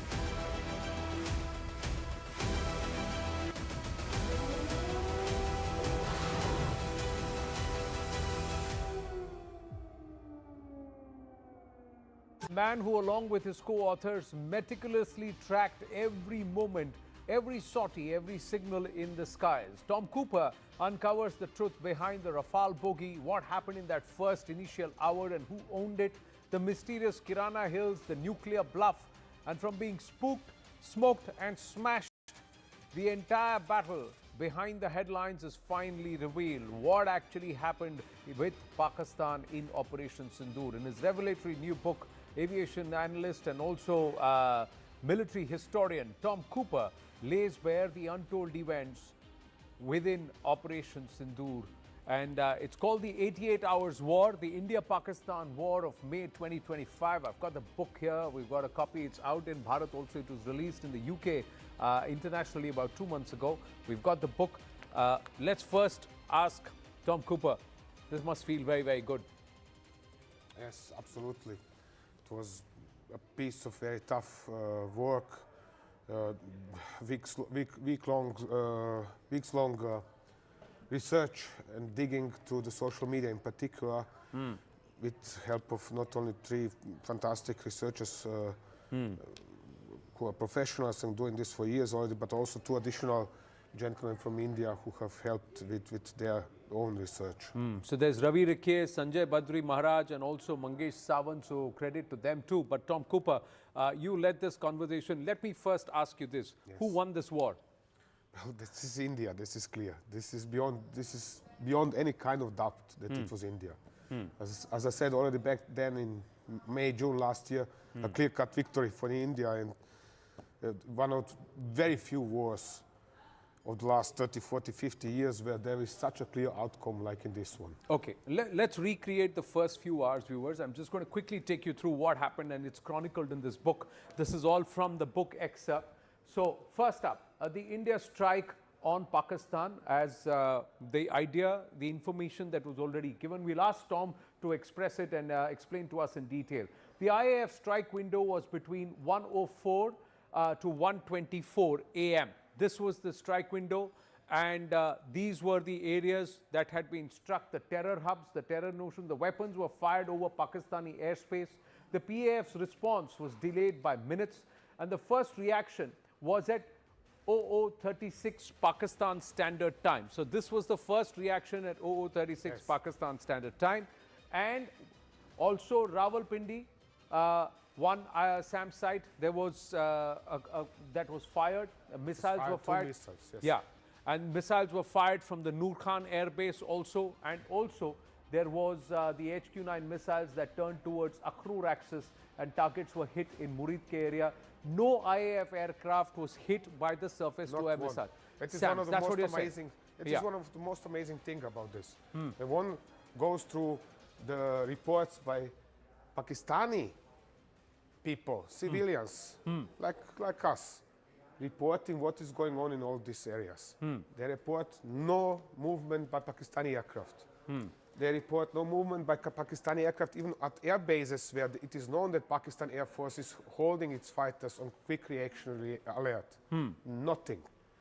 They report merely firings of 2 SAMs from one base and 3 from Nur Khan. So, and that at the time, yeah, the Indian Air Force strike must have been in full gear.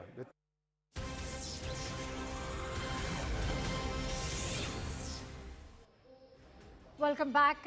CNN News 18 is the only channel which continues to bring you ground reports from Israel. In fact, 2 power centers in Israel.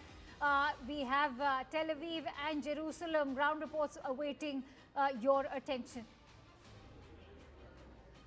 मैं इस वक्त Tel Aviv में हूँ। करीब 3 बजे हैं रात के। अभी 2:30 बजे भी सायरन बजी थी। आप सुनिए।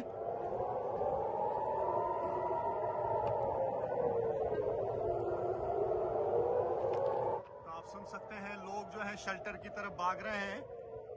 रात के 3 बजे हैं करीब इस वक्त टेल अवीव में और सायरन्स लगातार बज रही हैं। उसका मतलब है कि ईरान की तरफ से मिसाइल अटैक लॉन्च किया गया है और अब देखना होगा कि क्या उस मिसाइल अटैक को इंटरसेप्ट किया जाएगा या वो मिसाइल्स या रॉकेट्स जो हैं ईरान के वो कहीं पे हिट करेंगे।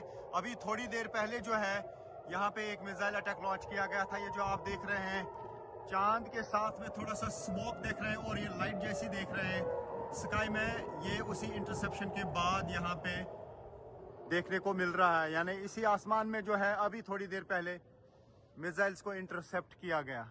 ये धुआं आगे बढ़ रहा है, ये आसमान में है। ये टेल अवीव की स्काइज हैं और लगातार ये स्काइज जो हैं ये यहाँ पे बयां कर रही हैं यहाँ की कहानी। एक के बाद एक मिसाइल अटैक लॉन्च किए जा। आप सुन सकते हैं जोरदार धमाका हुआ, जोरदार धमाका हुआ। यहीं कहीं पे इंटरसेप्ट हुआ है। अभी हो सकता है कि आसमान में कुछ दिखे। तो अभी होम फ्रंट कमांड की तरफ से कहा गया है कि खतरा टल चुका है क्योंकि मिसाइल्स जो हैं वो इंटरसेप्ट किए गए हैं और मैं दिखाने की कोशिश करूंगा कि अब लोग जो हैं वो शेल्टर से बाहर आ रहे हैं जहां पे वो छुपे थे। तो ये आप देख सकते हैं ये लोग जो हैं अब बाहर आ रहे हैं शेल्टर से। ये शेल्टर्स में थे क्योंकि सायरन्स बजी थी पूरे टेल अवीव में और उसके बाद लोग सेफ शेल्टर की तरफ जा रहे थे। अब वो वहाँ से बाहर आ रहे हैं। ये यहाँ पे जगह जगह पे शेल्टर बनाए गए हैं। जितने भी होटल्स हैं बेसमेंट में भी बॉम्ब शेल्टर्स हैं और बाकी जो लेवल्स होती हैं होटल की हर लेवल पे बॉम्ब शेल्टर है। तो ये सिलसिला लगातार यहाँ पर इसराइल में जारी है। बार बार सायरन बजती हैं, बार बार आसमान में धमाके होते हैं। कई मिसाइल्स जो हैं वो हिट कर गए हैं, बिल्डिंग्स को नुकसान पहुंचा है। अभी तक जो यहाँ ऑफिशियल फिगर्स हैं 12 लोगों की अभी तक मौत हुई है, कई लोग जख्मी हुए हैं, प्रॉपर्टी को डैमेज हुआ है और ये सिलसिला अभी रुकता हुआ नजर नहीं आ रहा है। इसराइल में अभी सायरन्स बज रही हैं, उसका मतलब है कि ईरान से मिसाइल लॉन्च किए गए हैं। आप सुन सकते हैं आवाज।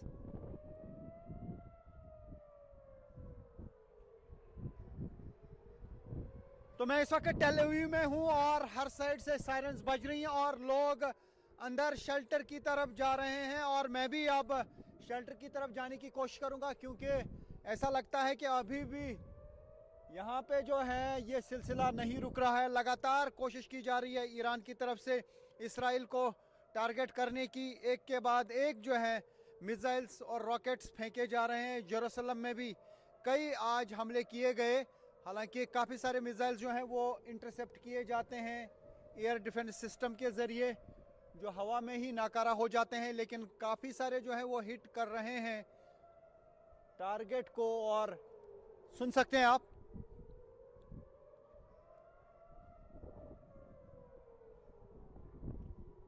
तो यहाँ आप नहीं देखेंगे लोगों की मूवमेंट क्योंकि लोग जो हैं अंदर जा रहे हैं शेल्टर की तरफ, तो हम भी कोशिश करेंगे आगे अंदर शेल्टर की तरफ जाने की।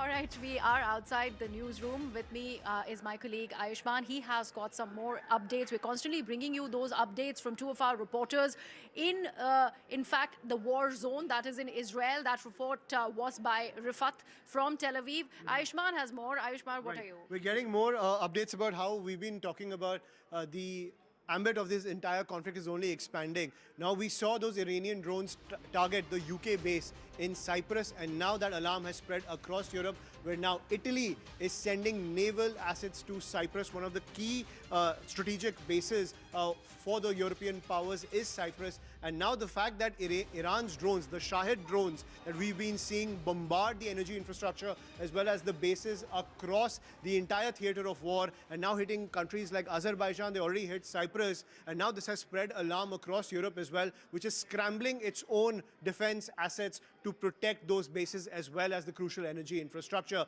So it seems that while the ambit is slowly growing, the alarm is now global.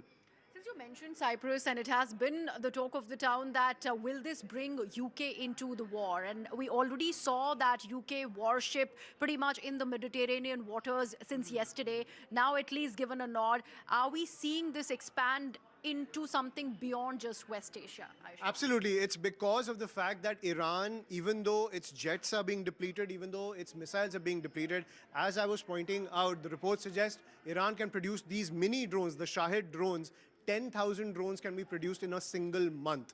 So if those, and we've seen how those Shahid drones have crippled several bases, they've crippled the energy infrastructure, they've sent alarm across the defense and energy circles. So if the range of these drones from Iran can go to Azerbaijan, they can hit pretty much any city across that entire region. So military bases, the Western military bases and their strategic assets in the region, the bullseye is right on them from Iran, because Iran can just mount these drones on a truck, take it to the edge of the border and launch it all the way to Azerbaijan and Cyprus. That capability is still with the Iranian forces. Is that why did we see that, dialing of Zelensky? He, in fact, has put out that tweet as well. Ukraine has bore the brunt as far as the entire Russia-Ukraine war is concerned. Now, Washington dialing Ukraine, these developments for assisting on these very Shahid drones, that's something that we also must talk about, Aisha. Absolutely, because Zelensky has used these drones against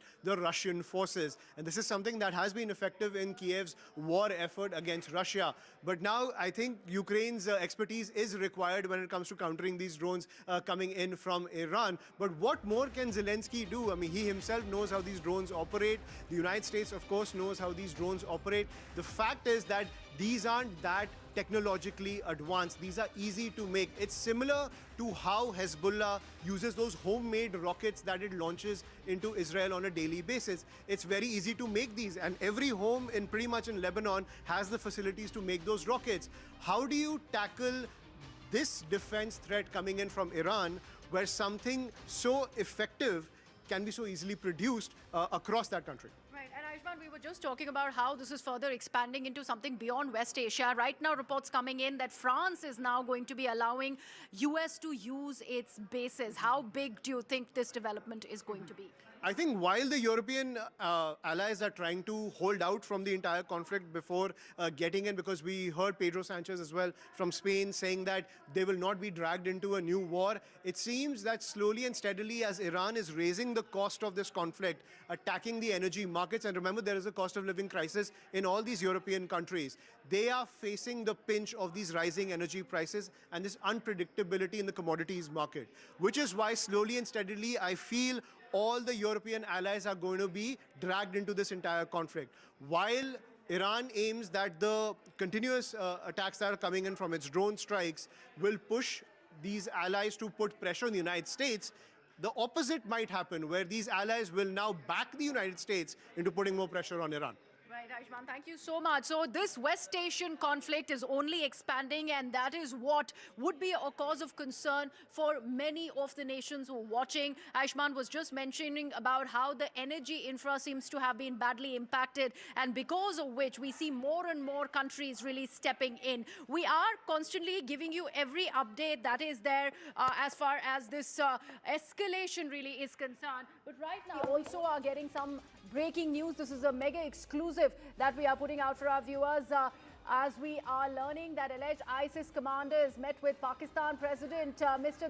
Zardari. We are talking about the Desh commander joining Pakistan's People's Party, and CNN News 18 has in fact got this exclusive information of the entire nexus that one is talking about when it is about the Pakistan president meeting with the commander there. My colleague Akanksha here in the studios with more of that information. Yes, Akanksha, do go ahead. So, Griha, we can see that this is in fact exposing the overall ISI-Daesh nexus, and Shafiq Mengel's death squad in October last year was in fact responsible. Who's Shafiq Mengel? I also want to inform our viewers about him.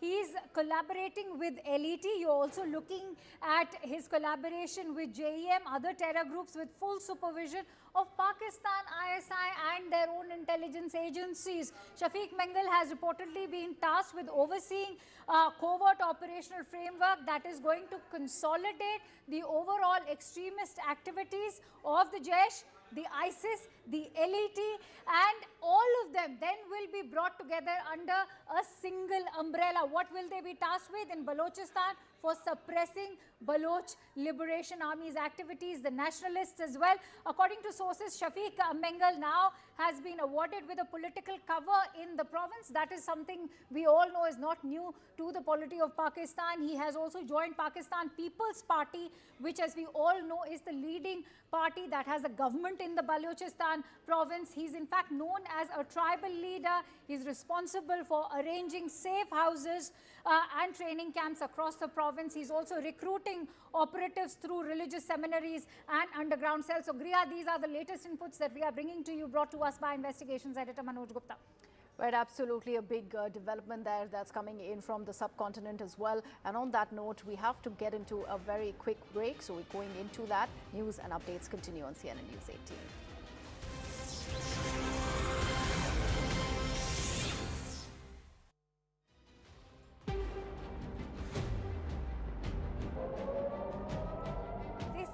Super exclusive ground report by CNN News 18 Sanjay Suri from Tel Aviv. Rifat Abdullah, who's currently stationed in Jerusalem.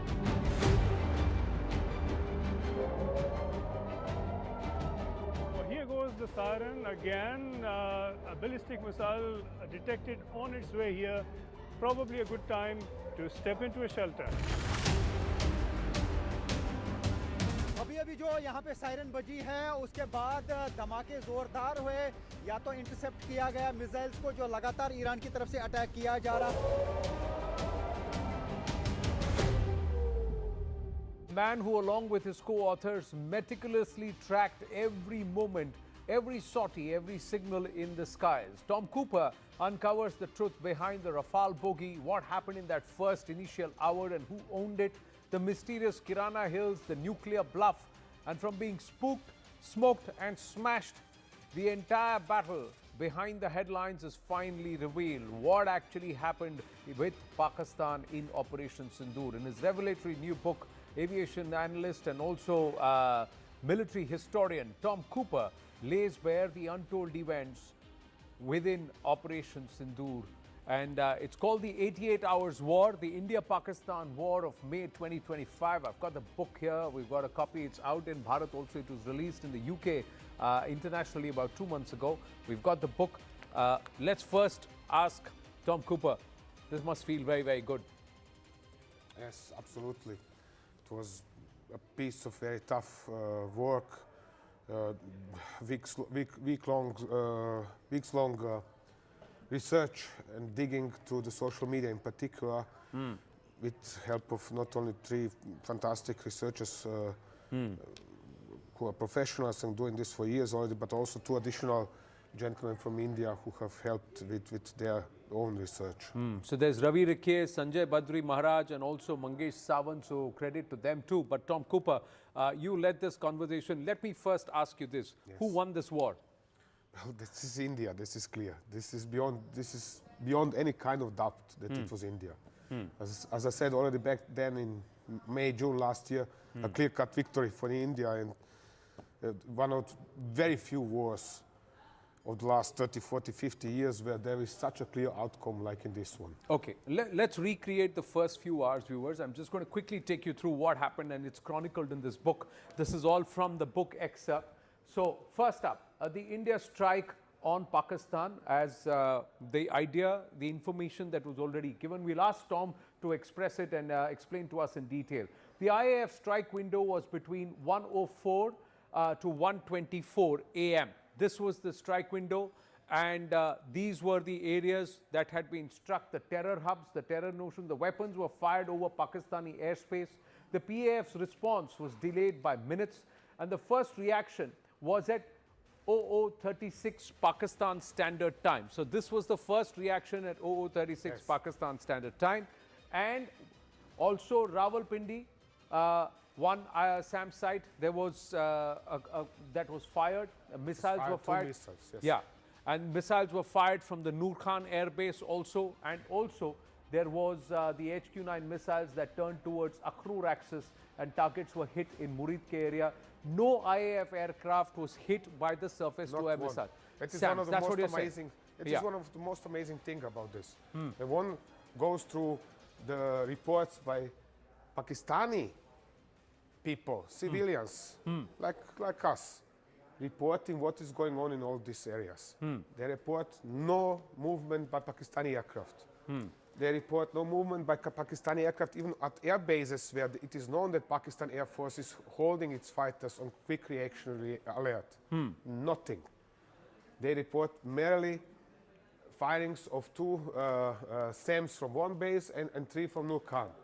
So, and that at the time, the Indian Air Force strike must have been in full gear. That means the aircraft have already approached the border.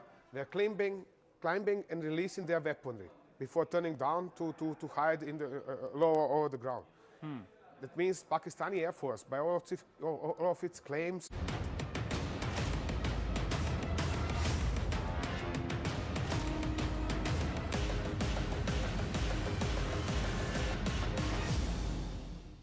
Welcome everyone. Thanks a lot for staying with us. I'm Shivani Gupta. Let's begin with a quick check of the latest war headlines that we're tracking.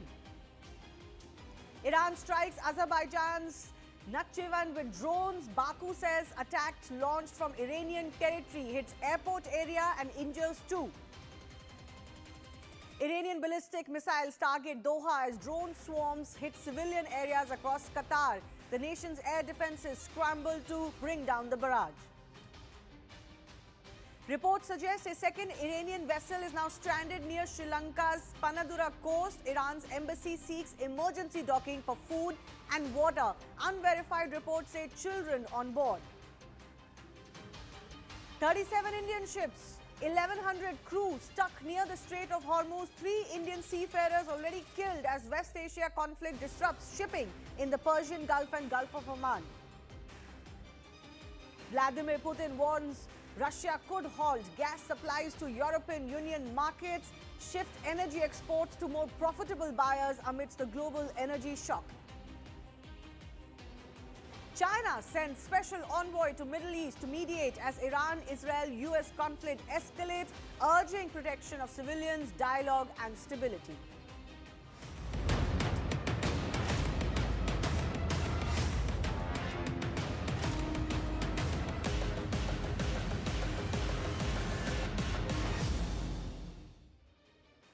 A high-stakes war in West Asia enters its 6th day, billions already spent and no clear end in sight. As casualties mount, global trade is disrupted by the closure of Strait of Hormuz. Iran has begun reaching out to neighboring countries, claiming it was compelled to act following the assassination of its supreme leader.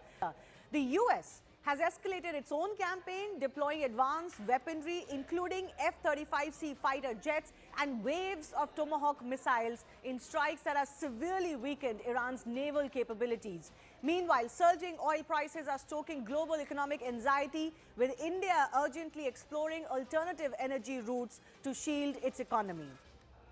We're getting some more breaking updates now coming in. Consecutive explosions have been heard in western Tehran, near the Azadi Stadium. Let's go across to my colleague Akansha, who's also joining us with more on this. This is a stadium now, the Azadi Stadium in the middle of Tehran, that has also possibly come under the strikes, isn't it, Akansha? What more do we know? Right. And this barrage, in fact, continues to particularly target Tehran, as we've seen that there are schools being targeted over there, even civilian locations apart from the IRGC headquarters. So Tehran particularly is on the target as far as the IDF strikes are concerned. And Shivani, we must remember that the death toll in Iran has already crossed 1,000. The number of children is already crossing 200 as we speak, but Tehran particularly is now being brought down to a heap of rubble, and that particularly remains a concern for, of course, the Iranian regime at the moment. But more breaking inputs coming in. They are already indicating that Iran may perhaps now be willing to give up on its nuclear program. Is the United States going to even entertain that? Back, Akansha, you can hold this. A short while back we heard this, but you know, this is now again bringing into question whether Iran was earlier willing to give it up or not, because they were saying, and some international experts were saying that yes, Iran had already indicated they'll give up their nuclear program. So why did America act? If they're giving this as a condition now, it means they weren't agreeing earlier. So, the counter to that coming in from Iran is that perhaps talks were never on the table for the United States and for Israel, because remember, first of all, Israel was not part of the talks, but secondly, US was. And the fact of the matter is that they have said that we had already indicated we will be cooperating with Israel, we will be cooperating with the United States. We had even, in fact, given assurances that the United States is not going to be targeted, neither will Israel. And yet they went ahead with that attack, which perhaps is placing the overall scope of negotiations in a very tricky terrain. Shivani, if negotiations are at all going to be on the Well, Donald Trump has already said he's not going to negotiate anymore. So where does that take us? Where does that leave us? We'll wait and see. In all probability, America and Israel want any possibilities of an Iranian, resurgence to be completely condemned, and then they might negotiate with whoever is left. We've got more breaking updates coming in. All right, we're getting more updates from Sri Lanka now. Iranian ship has requested them for some urgent docking, and they are considering this request. Remember, this is a second Iranian ship which is close to the Sri Lankan coast after one frigate was already downed yesterday. So Sri Lanka has accepted that this request is under consideration with them. It is pending with them. This is going to be a bit of a hot potato, a catch-22 for the Sri Lankans, Akansha? Absolutely, because we've seen how the US submarine actually torpedoed the other one, IRNIS Dana, and for which this is in fact a blatant violation of the Geneva Convention. They should have ensured that they rescue all who were there on that warship, whereas that submarine actually departed, leaving Sri Lanka to actually jump to the rescue of those 80 bodies that have in fact been rescued. And now with tensions escalating further, there is the same level of risk which is in fact now plaguing this second warship. What happens to this second warship? Will Sri Lanka be entertaining that request? Since we've been highlighting constantly that from the Strait of Hormuz, we are seeing the spillover of this conflict now to the IOR, which is the Indian Ocean region. Absolutely. Well, difficult decision making really as far as Sri Lanka is concerned. India is the biggest country as far as the Indian Ocean is concerned. So a lot of what happens here is going to affect India as well. And India might want a say finally in what happens as far as this situation is concerned. Maybe Sri Lanka might even take an opinion from India, because ultimately India is, the biggest nation as far as the Indian subcontinent is concerned, and might have more to consider on this. Let's also take you through some of these visuals that we've got. These are all satellite images that have been accessed via various sources. This is the Konarak naval base in Iran, and it is showing you the extent of the damage that has been caused by the Americans and the Israeli strikes. Remember, Donald Trump had already announced, I think more than 24 hours ago, that all of their naval capabilities, all of Iranian naval capabilities have been destroyed. They had about 11 ships, they have been destroyed. And then, of course, was this frigate in Indian waters as well. This is the Khorramabad missile complex. You can see the before and after that makes clear exactly what transpired. So the main structure possibly is this one to take notice of, but you can see these are the before pictures, and in the aftermath you can see that those structures are not as coherent as they were. There seems to be more rubble than anything else. Iranian Air Force headquarters, this also is showing some damage. These are multiple buildings, a huge complex, but it seems that there has been a strike, at least on some areas, possibly here as well. That's the before picture, and this is the one after. You can see this roof particularly, and this building particularly as well. There are clear marks of precision strikes, precision airstrikes, because they've just mounted some holes on the roof of the building and you can't see much other destruction. Similarly, this is the Garamdara missile base. You can see the before and after. In the after, you can clearly see holes on top of the building structure and also black soot, possibly because of fire and other instances. This is just going to give you an indication of the kind of precision strikes that Israel and America are doing. They're not targeting civilian areas. They're only targeting the missile bases and the air and the naval bases. Let's also go across to some more breaking updates now coming in. At least 6 people have been injured in Abu Dhabi because of debris that has fallen from intercepted drone strikes.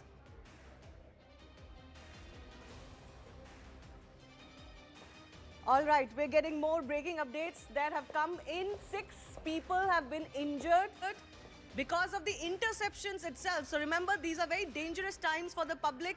This is happening in Dubai, in Abu Dhabi. 6 people injured, more injuries coming in as far as these very prosperous and forward-looking Gulf nations are concerned. This is not going to go down well. It's interesting that you emphasize on forward-looking Gulf nations, and now they're bearing the brunt of this war, Shivani, because if you look at the last 24 hours, there's in fact been renewed attention now on all of those US allied countries in Middle East, which were bearing the brunt right in the beginning. So on day 1, day 2, day 3 of the conflict, we saw Abu Dhabi, we saw UAE, we saw Qatar. All of these 3 countries were bearing the brunt of it, and then there was a tapering of the tensions. But today, the news that we are bringing to you, as Shivani was just highlighting, 6 people, in fact, already being targeted over there in Abu Dhabi. Goes on to say that there's now a renewed escalation in these explosions, in the missile attacks, targeting particularly UAE, where you are looking at Dubai and even Abu Dhabi. In the last, say, 48 hours, we had seen that the tensions were tapering down, particularly in Dubai and Abu Dhabi. Yes, but even if there are low-cost drones that are incoming, you need very sophisticated systems to take them down. And even if the debris falls on any civilian areas, on a car, for example, can cause injuries and even deaths. As tensions escalate in West Asia, 37 Indian-flagged ships carrying over 1,000 seafarers are stranded currently across the Persian Gulf and the Gulf of Oman. These are, of course, on 2 sides of the Strait of Hormuz. That's because that strait shipping route has been shut. Nobody really wants to venture out there because there have been attacks on vessels, even though Iran has been flip-flopping on whether it is actively blockading or not. This has, of course, disrupted one of the world's most critical oil transit corridors. 2 Indians, remember, have already been killed in an attack on one oil tanker, Skylight, in the Gulf of Oman amidst these escalating tensions. The 2 have been identified as Captain Ashish Kumar from Bihar and crew member Dalip Singh from Rajasthan. Meanwhile, the Indian National Ship Owners Association has urged the government to help secure safe passages for these vessels, noting that some ships are waiting to load while others are already carrying cargo on both sides of the trade. And remember, these are predominantly oil tankers. They're as flammable as it gets. We're also getting some more breaking updates now coming in. Indian government sources are indicating that India is in a comfortable position with 25 days of crude oil reserves, 25 days of energy products also available. They also say they are in touch with all major suppliers of LPG, LNG that are in touch with OPEC. There is no worry of price rise. Importantly, that the government is assuring its citizens the price, they say, should stabilize from 82 to 85. The present situation will not have an impact on consumer price to begin with. Remember, it is the oil companies that decide when they want to increase the prices, when they want to decrease the prices. Often it is done by the oil companies themselves. This is not part of any other government action when it comes to consumer goods. So the government seemingly very, very confident, one, that the reserves will hold on, and secondly, that there will not be inflationary causes as far as this oil surge, price surge is concerned, because oil companies control the consumer price of these goods in India. We're also expecting, of course, that we might have a more detailed plan as far as the Indian government is concerned of what are the alternatives that they may be looking at. Even as all of this is playing out, we also have a situation where the question of Russian oil has become very important. You would remember how much pressure was put on Russia to not buy Russian energy and especially crude oil. What happens now? Because India has always said, even under enormous pressure from US in context of a deal or no deal, that India will prioritize whatever is the best available options for it. So if prices were to go up otherwise from the Gulf, if supply was to be cut off from the Gulf, would India then dare to venture into buying more Russian product? That remains to be a big question to be seen.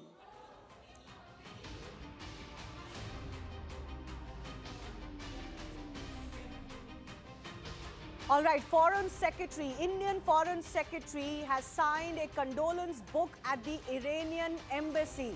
This is Indian Foreign Secretary Vikram Misri who has signed a condolence book at the Iranian embassy, which means this would be officially India's first expression of regret, India's first expression of condolences on the killing and the assassination of Iran's former supreme leader, Ali Khamenei. These are those visuals also that are coming in on your screen. Remember, there are, of course, eulogies being given to the former Iranian supreme leader, also on Indian soil, but also on Iranian soil. My colleague Akansha is also joining. This is big breaking news. This is the first time India has condoled the death of, the killing rather, of the Iranian Supreme Leader, Ayatollah Ali Khamenei. Those visuals, in fact, coming in of Foreign Secretary Vikram Misri. He's signing that book where he is condoling the death, the killing of Ayatollah Ali Khamenei. Now, remember, this is extremely significant, not just according to the domestic current geopolitical climate as well.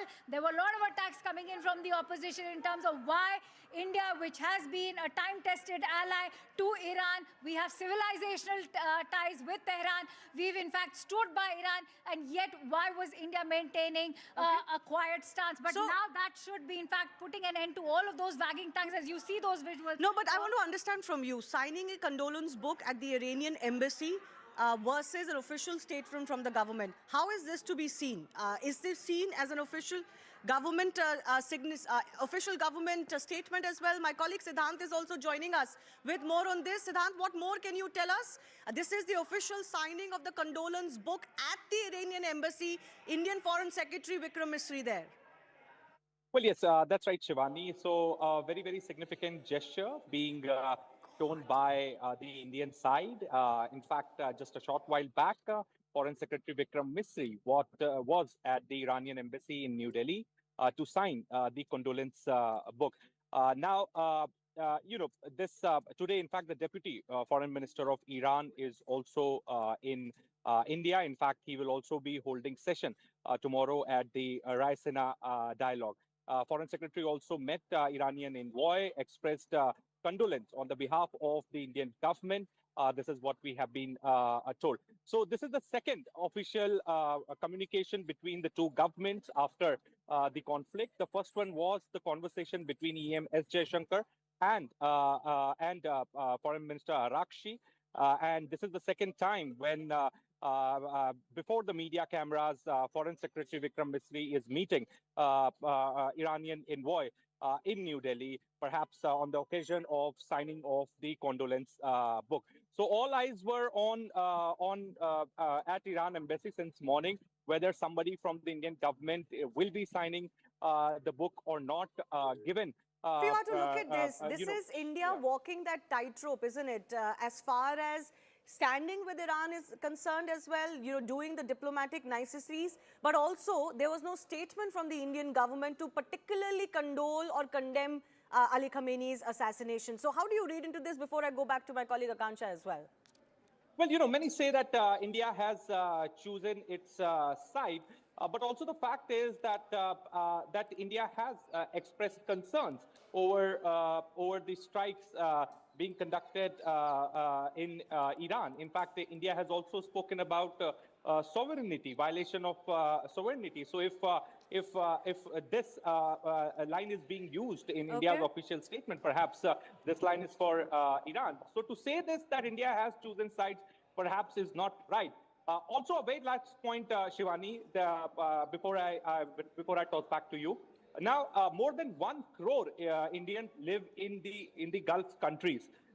Their safety is also important for India. Yes, perhaps absolutely. this was the reason that Prime Minister Modi spoke to most of these the Gulf leaders countries. from those No, countries. I understand that, but there is a diplomatic tightrope to be watched, if not sides to be chosen. Akansha also continues to be with us. Sanjay K. Verma, senior former diplomat, is with us. Lieutenant General K.J. Singh as well. Sanjay Verma, your thoughts on this? You're a former diplomat. You would understand this exactly. Can you put this into perspective for us? What does it mean signing a condolence book versus an official statement? Will this, whatever he's written, we'll try and see what he's written. We'll try and get those details. Would that count as the official position of the Indian government then? Yes, it will be. And it's a visual which everyone is able to see. India expressing condolence through Foreign Secretary Vikram Misri on this occasion. So it's a head of state who was recognized by India has been killed. And therefore, this condolence is in order. As far as the official statement from India that we are talking about, this is as official as it can get. The Foreign Secretary of India signing a condolence book. Okay, Akansha, your thoughts on this? Right. So, first of all, let's remind our viewers there were a host of geopolitical reasons and factors that were behind India's silence so far. You, of course, had Prime Minister Modi returning fresh from the visit to Israel. Israel, of course, in the last decade has become a time-tested ally to us because they've also borne the brunt of terrorism. And India has made it amply clear that they will not be standing by any country which is going to prove to be a safe haven for terrorist infrastructure. But having said that, you also have India renewing its ties with other Gulf nations, particularly UAE and even Saudi Arabia. At the same time, the United States is playing a key role over here. We are right, at that point where we are going to finalize that key bilateral trade agreement with the United States. So a host of factors were in fact influencing India. has managed this very, very well. That point over here.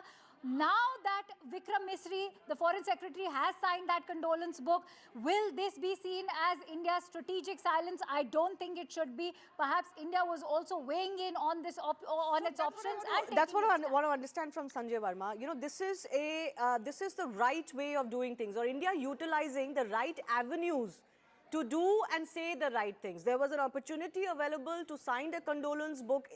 This is possibly the best way that India could have condoled the former Supreme Leader's death or killing, and in a way play its part without alienating either Iran or Israel and America here, because they can't hold it against India if India was to sign a condolence book in the Iranian embassy in New Delhi. Absolutely. So how it works, I'll just tell you the diplomatic thing in this. Yeah. The headquarters, in this case, Tehran, would have told all its embassies all over the world to open a condolence book. And once the condolence book is open, which may not be even the next day of the killing, once it is open, only then it is available for signing. So I believe Vikram would have taken the very first day to sign this condolence book, which was available for him to sign. And this is very official, very, very official. Foreign Secretary of a country signing the condolence book. So can you think of any precedents of when India has done this in the past, for example, as far as signing a condolence book in New Delhi, in an embassy headquarters in New Delhi is concerned? Anything comes to mind? every time a head of state or even head of government dies or is killed, and condolence book is open, India will always go and sign that condolence book. We are very strong at the diplomatique and will continue doing that. Well, a good opportunity that has been taken from India to also say that we do stand with Iran as far as the death or the killing is concerned. Lieutenant General KJ Singh is also with us, former army commander. Sir, how do you look at India managing both sides here, a diplomatic tightrope, because a lot of questions were mounting why there was no condolence for Khomeini so far? Shivani and Akansha, the situation is very delicate and there is a fog of war. And like our diplomatic colleague has explained, 3-day official mourning started maybe today and they've opened the condolence book. So at the earliest opportunity, we've done the correct and appropriate thing, and we do it every time there is an officially recognized country's head of state, who's killed or who dies due to any reasons. We do. That's part of our culture. Now, as regard, there are some statements, some manipulated kind of egging on that India should make statement, India should condemn. See, that's not done in my perception, because nobody is still very clear about this war. What are the aims of this war? How did it start? Because in last 3-4 days, we were earlier told Israel started the war and USA joined in. Initially, we were told the aim was regime change. Right. No, sir, I'll come back to you. Why the war and what the reasons? I'll come back to that. I want to go back across to my colleague Siddhant also joining us. Siddhant, any indications we are learning of what has been written? Presumably, the Indian government will release that? Well, that's right, Shivani. We are waiting for the picture of that condolence book.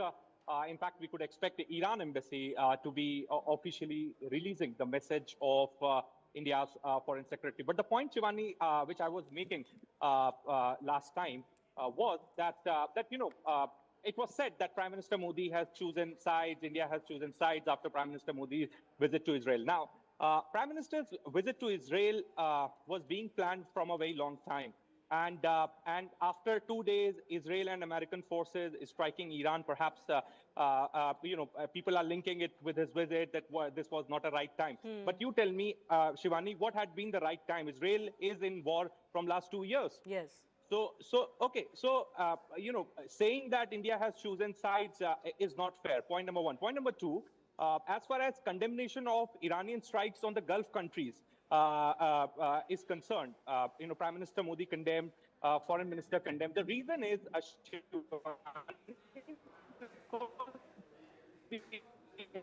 Siddhant, I'm losing your audio. I'm going to come back to you.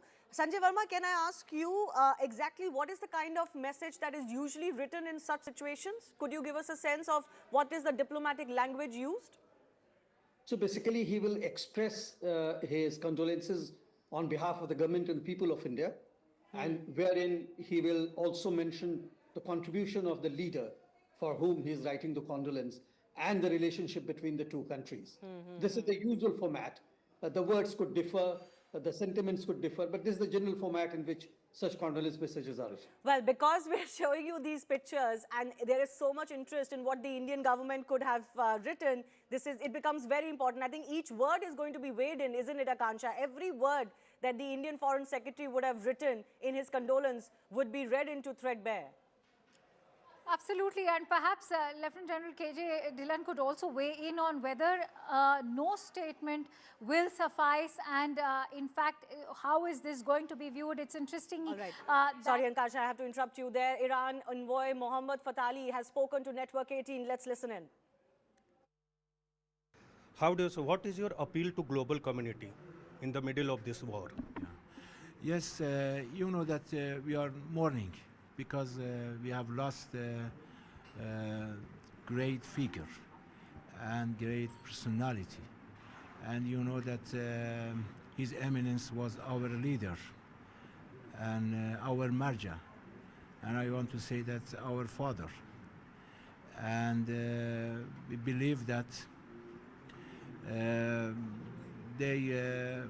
His Eminence always advise us, you try your best for stand on the right side of history. I believe that His Eminence stood on the right side of history and received his reward from Almighty Allah. And now we announce that we respond strongly, firmly, this assassination. And unfortunately, the United States and the Zionist regime wants to disturb and destroy all the international law and international norms. And you know that we announced that we are, as Iran, due to our capability and capacity, we are ready for negotiation and peace and war. But we prefer the peace. But we are ready, fully ready and completely ready for the war. This is our stance. Now they started the war and we decided to end of the war, the duration of the war. What is your expectation from Indian government? You know that we have a good relation with the Indian government. We are expected from our brothers to stand in these situations, and we are expected to all countries that because these situation and these circumstances needs to interfere all the person that fight for freedom to shows his role, to shows his stance, to shows his reaction to these hostile action. And you know that Iran demonstrated its sincerity, and they unfortunately shows open hostility. But I think that we as Iran, we will prevail with the help of Almighty Allah. Excellency, but Gulf countries are blaming Iran to escalate this war. What is your comment? We don't want to escalate. They knows very well. And we have a good relation with our neighbors, particularly in Persian Gulfs. But we announced that we attack to the bases of United States. My final question to you, sir. What will be the way out to finally end this war? I think that I believe that this is the war of will, battle of will. The result for the side of who have capability. Let's also go across to Managing Editor Rahul Shivshankar now joining us. Rahul, interesting turn of events. So many questions were mounting on the Indian government, and here you have the Foreign Secretary signing the condolence book. It may be just diplomatique, but it's important. Well, you know, there are two or three ways of looking at this. Obviously, India has signed this condolence book because we know that the mourning period for Mr. Khamenei has kicked off, and that has happened following an announcement in Iran. So from today, for the next 3 days, we are told that that mourning period is going to unfold, and a book was kept, a commiserations book, so to speak, was kept at the Iranian embassy here in New Delhi. And you saw our Foreign Secretary Vikram Misri going there and signing that book, and he's gone on to say that India condoles the death of Ayatollah Khamenei. Now, if you remember, all of this is, of course, happening in the backdrop of huge political controversy that is brewing in the country over India's stand on this entire episode that is unfolded from Saturday, where in one fell swoop, so to speak, the entire top brass, including Ayatollah Khamenei, of the Iranian regime was wiped out by what was estimated to be between 25 to about 30 JDAMs that were, as you know, fired upon the headquarters of the regime in Tehran. Now, we were told that Khamenei and others had sort of vacated that, but turned out that they hadn't. They were somehow still there. Why they were there, of course, is only known to the Iranian regime. Did they not expect a US and Iran joint attack so soon? We don't know. We can only speculate what went wrong there. The US says that they got actionable intelligence from the Israelis, and they were given to believe that there was an attack that was going to be planned on Israel. So Israel gave them, or they gave the Israelis. Again, that sequence is also very confused. Right. And they said that somehow they got to know between the two of them that Khamenei was there, and they carried out that decapitation strike, and that was the end of that. But after that, questions were being asked worldwide on the legality of the action. Now, there was a furious debate that has been raging. India has finally come out and has signed this condolence book because it was accused of not taking a principled and moral stand. I'll come to that. You might even have a question. Yeah. But just want to quickly say that perhaps this is an indication that there is a degree of South-South solidarity that is still alive. Now, remember what happened yesterday. We got information that an Iranian frigate that had taken part in a very crucial exercise organized by New Delhi, rather by India, was suddenly sunk by a submarine deployed by the United States off the coast of Sri Lanka, out of the territorial waters of Sri Lanka, but close also to, of course, the Indian coast. And that created a frisson of its own, because many people said, is the United States meddling in India's backwaters, in India's sphere of influence? And that was the debate that has raged. And of course, the Congress party and others have attacked the government for not actually securing India's sovereignty by either reacting to that. Is it that the Indians are expressing their disapproval by going and now signing that book of condolences? In other words, taking a position that, look, they valued this life and they think that this life should not have been lost. So perhaps this is that, or they're just being empathetic. Yeah. Humanist.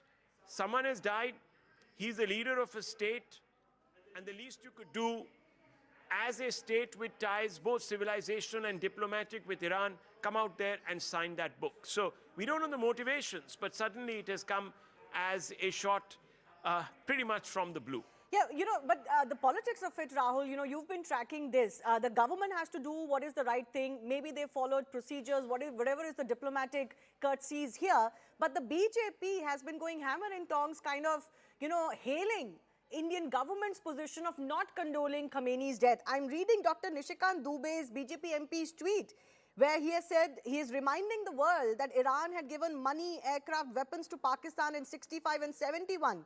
Another BJP leader reminding the public that Khamenei was a dictator. So how will the BJP now reconcile that stand versus what the government is doing now? Yeah, so let me just put it in perspective. An article appeared. First, the Congress launched an attack on the government for not condemning the killing of Khamenei and also the invasion. They said that silence was not neutrality, it was abdication. Abdication of what? A moral responsibility to call out what they believed was an act that even the Indian Constitution doesn't recognize or declares inviolable in law, which is that a sovereign state leadership is attacked by another state without apparent provocation. That is what the Congress said. The Congress then followed it up when Sonia Gandhi wrote an editorial for various newspapers precisely with this headline, saying that your failure to condemn, your silence, is actually not neutrality, it is moral abdication. And within minutes of that article appearing in the newspapers, the BJP went to town. You had various spokespeople of the BJP. You had also MPs from the BJP. You had a BJP Karnataka leader like R. Ashok. You know, you referred to Nishikant Dubey, who is a vociferous defender of the government and one of the frontline spokespersons of the government, even in the Lok Sabha during debates and so on and so forth. And he talked about 65 and 71. We're talking about BJP Karnataka leader R. Ashok, who is now talking in much more contemporary terms. And he says, quote, Kamini was a dictator. There was internal rebellion against him. Atrocities were committed against women there, implying misogyny. Thousands of people were shot dead, implying that he was actually carrying out a genocide of its own people. Despite many places in India, including Bengaluru, Muslims have protested in favor of Khamenei.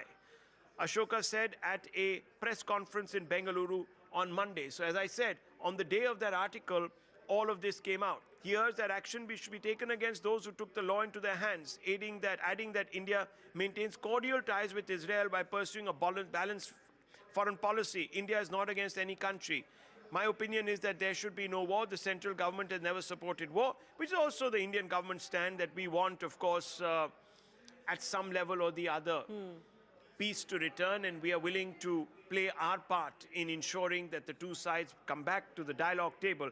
But fundamentally, you have a situation where the BJP is going to be called out for attacking the Congress, and the Congress is probably going to jump at this and is going to attack, because they're going to say that, look, when we pointed this out and we pointed out the delay, you were defending the fact that you were dealing. So this is going to be playing out politically. It will be interesting to see how that plays out. Yeah.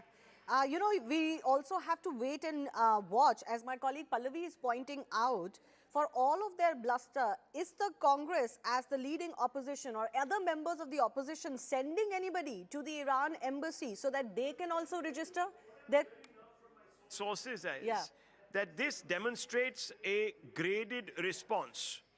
It would be wrong to suggest that or frame this in the binaries that certain political parties might be wanting to frame this in, and that official participation is not a political response. Private message is not a public message. So that is what the government sources are suggesting here. So quite clearly, you have a situation where the government is trying to suggest that we cannot look at this from a political lens, because what the government does is not a political lens. It has a longer view of issues and so on and so forth. So already you can see that the government is responding to what people are saying, or perhaps to those that might be in some sense coming out and saying that there is some disconnect between the position of the party and the position of the government. Well, government basically indicating there, Rahul, that this is not a rollback on what they had decided or said or not said earlier. This is just following of procedures and diplomatic courtesies. As our diplomatic guest was also telling us earlier, this is routine. Any time a head of state dies, passes away, or in this case is killed. We'll keep a very strong focus on this. More political reactions expected. Time for a very short break.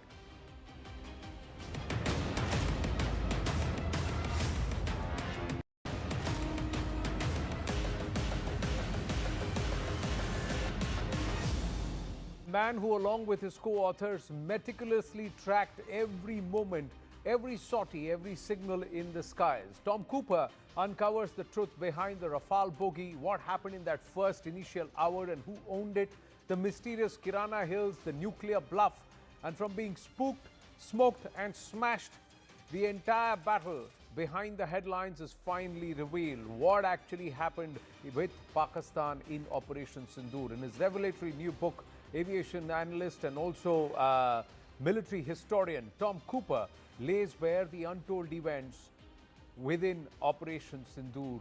And it's called the 88 Hours War, the India-Pakistan War of May 2025. I've got the book here. We've got a copy. It's out in Bharat also. It was released in the UK internationally about 2 months ago. We've got the book. Let's first ask Tom Cooper. This must feel very, very good. Yes, absolutely. It was a piece of very tough work, weeks-long research and digging to the social media in particular. with help of not only 3 fantastic researchers who are professionals and doing this for years already, but also 2 additional gentlemen from India who have helped with their own research. So there's Ravi Rikhe, Sanjay Badri Maharaj, and also Mangesh Sawant, so credit to them too. But Tom Cooper, you led this conversation. Let me first ask you this. Yes. Who won this war? Well, this is India, this is clear. This is beyond any kind of doubt that it was India. As I said already back then in May, June last year, a clear-cut victory for India, and one of very few wars of the last 30, 40, 50 years where there is such a clear outcome like in this one. Okay, let's recreate the first few hours, viewers. I'm just going to quickly take you through what happened, and it's chronicled in this book. This is all from the book excerpt. So first up, the India strike on Pakistan, as the idea, the information that was already given. We'll ask Tom to express it and explain to us in detail. The IAF strike window was between 1:04 to 1:24 a.m. This was the strike window, and these were the areas that had been struck, the terror hubs, the terror notion. The weapons were fired over Pakistani airspace. The PAF's response was delayed by minutes, and the first reaction was at 00:36 Pakistan Standard Time. So this was the first reaction at 00:36 Pakistan Standard Time. And also Rawalpindi, one SAM site, there was that was fired. Missiles were fired. Missiles, yes. Yeah, and missiles were fired from the Nur Khan Air Base also, and also there was the HQ-9 missiles that turned towards Akhrur axis, and targets were hit in Muridke area. No IAF aircraft was hit by the surface-to-air missile. It is Sam, one of the that's what most you're amazing. It is one of the most amazing thing about this. When one goes through the reports by Pakistani people, civilians like us, reporting what is going on in all these areas. They report no movement by Pakistani aircraft. They report no movement by Pakistani aircraft, even at air bases where it is known that Pakistan Air Force is holding its fighters on quick reaction alert. Nothing. They report merely firings of 2 SAMs from one base and 3 from Nur Khan. So, and that at the time, the Indian Air Force strike must have been in full gear. That means the aircraft have already approached the border. They're climbing and releasing their weaponry before turning down to hide in the lower over the ground. That means Pakistani Air Force, by all of its claims, whatever was it's claiming, for example, Air Vice Marshal Ahmad during his famous press conference, he was claiming about how Pakistani Air Force moved in, and there was a huge air battle, and they were breaking. There was a dogfight and all of that. Dogfight, the biggest dogfight of all the times, and whatever else. Nothing of that kind has happened. Indian Air Force has hit its targets and flew away. That's it. That's it. So there was no, because there was also that, was there a PAF interception that happened? Because they said that there was an interceptor that was fired. What was fired by the Pakistanis? What was the PL-15s? It is possible that one of the Pakistani J-10s has fired a single PL-15 at one of involved the Indian aircraft, but this missile has crashed, hit the ground inside India. That's it. Not one Indian aircraft was shot down by them. Not one Indian aircraft was shot down. Let's sit back, because what the narrative was that, and they say that this PL-15 actually fell down near Pandhar in Gurdaspur. The impact was 30 kilometers inside Bharat, and the Army Air Defense actually reacted first. But my question to you is, in that 1 hour, there was a lot of speculation that was made, Tom. And what have you found in the book? If you look at it, you say the spark. You've given a background to why India did it. When you did the, the jihad import-export, that's the page that I've just opened. So let's understand this. Were you convinced as a military historian that Bharat was right in conducting operations in the For a simple reason that Pakistan is, as we said, we have written jihad import-export. It is organizing, training, supporting, commanding jihadists for 50 years, constantly searching for new ways to organize new organizations or new groups, to find them. And this is nothing new in that sense. It might be new for somebody in the United States or Europe, but it is not new for India. It is even less so new for Pakistanis. They're even denying it sometimes, that they are doing anything. On the other hand, they have chiefs of their top political parties openly declaring their political parties as fronts of this jihadist movements. Right. So therefore, and that's what I pointed out, even 9/11 in the United States was original mastermind came from Pakistan. And he was trained by inter-service intelligence and later on arrested in Pakistan and jailed in the United States. So therefore, it is really Pakistan which is a center of well, international jihadism. Right. And you've also listed the kind of organizations where the ISI instigated over 12,000 attacks, all undertaken by organizations like the Jammu Kashmir Liberation Front, Lashkar-e-Taiba, Jaish-e-Mohammed, and the Hizbul Mujahideen. Yeah, we went through the records and counted over, so this is since the year 2001, over 12,000 terrorist attacks inside India.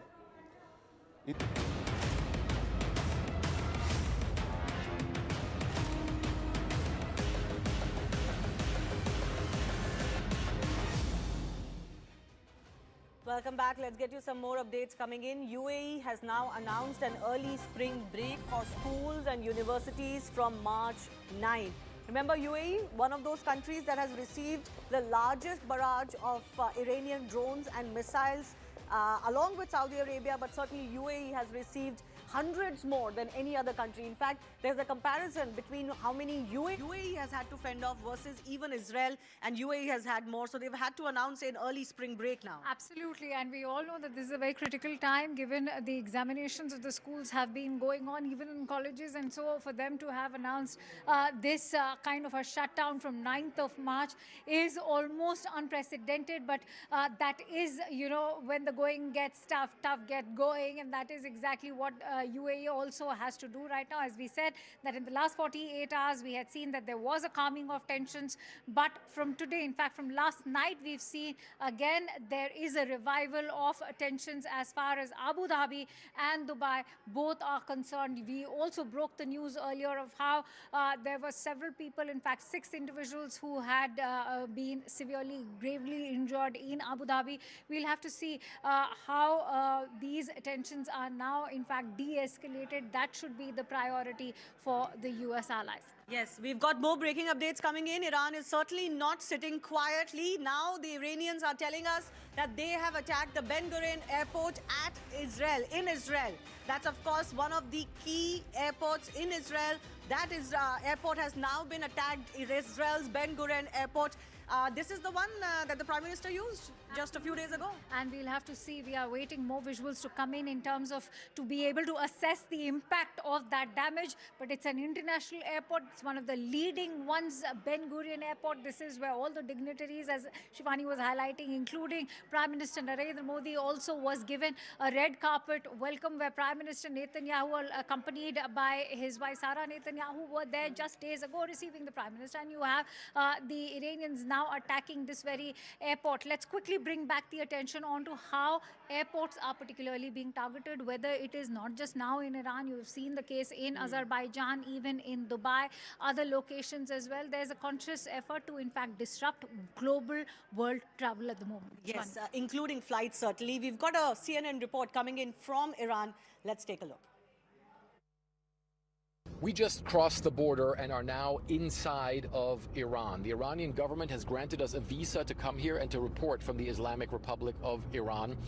We're now trying to make our way to the capital, Tehran, as fast as possible. But of course, the distances in this huge country are immense, and we know it's going to take many, many hours for us to get there. We also don't know what the situation on the road to Tehran is going to look like, how many checkpoints there's going to be, and of course we know at the same time there are massive combat operations also going on. The United States and Israel are continuing their huge aerial campaign against targets inside of Iran. At the same time, the Iranians continue to retaliate, not just with their ballistic missiles, but with their drones, mostly hitting Israel, but then also American military installations, especially in the Gulf region, but in general in the Middle East. In total, the Iranians are saying that they can continue this campaign for a very long time. They say that their missile arsenal is still immense, and they haven't even used some of their most modern missiles. But we also, of course, know that the place that we aim to go to, Tehran, has been under almost sustained attacks with massive airstrikes going on there and also huge damage being caused, and of course many people also having been harmed.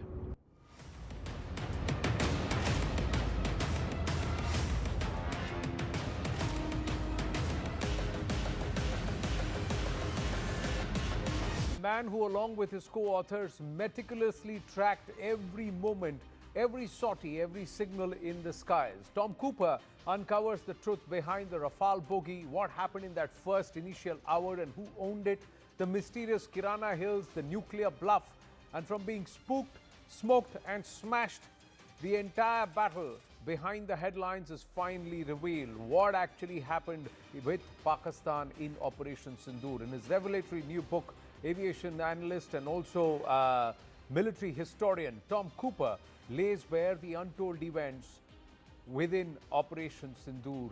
And it's called the 88 Hours War, the India-Pakistan War of May 2025. I've got the book here. We've got a copy. It's out in Bharat also. It was released in the UK internationally about 2 months ago. We've got the book.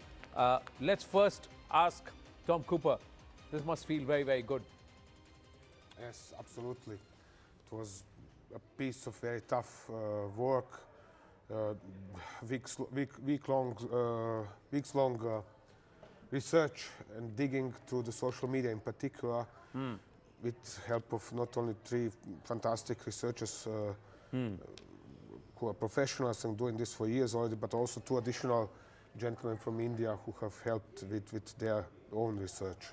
So there's Ravi Rikhe, Sanjay Badri Maharaj, and also Mangesh Sawant, so credit to them too. But Tom Cooper, you led this conversation. Let me first ask you this. Yes. Who won this war? Well, this is India, this is clear. This is beyond any kind of doubt that it was India. As I said already back then in May, June last year, a clear-cut victory for India, and one of very few wars of the last 30, 40, 50 years where there is such a clear outcome like in this one. Okay, let's recreate the first few hours, viewers. I'm just going to quickly take you through what happened, and it's chronicled in this book. This is all from the book excerpt. So first up, the India strike on Pakistan as the idea, the information that was already given. We'll ask Tom to express it and explain to us in detail. The IAF strike window was between 1:04 to 1:24 a.m. This was the strike window, and these were the areas that had been struck, the terror hubs, the terror notion. The weapons were fired over Pakistani airspace. The PAF's response was delayed by minutes, and the first reaction was at 00:36 Pakistan Standard Time. So this was the first reaction at 00:36 Pakistan Standard Time. And also Rawalpindi, one SAM site, there was that was fired. Missiles were fired. Missiles, yes. Yeah, and missiles were fired from the Nur Khan Air Base also, and also there was the HQ-9 missiles that turned towards Akhrur axis, and targets were hit in Muridke area. No IAF aircraft was hit by the surface-to-air missile. It is one of the most amazing. It is one of the most amazing thing about this. And one goes through the reports by Pakistani people, civilians, like us, reporting what is going on in all these areas. They report no movement by Pakistani aircraft.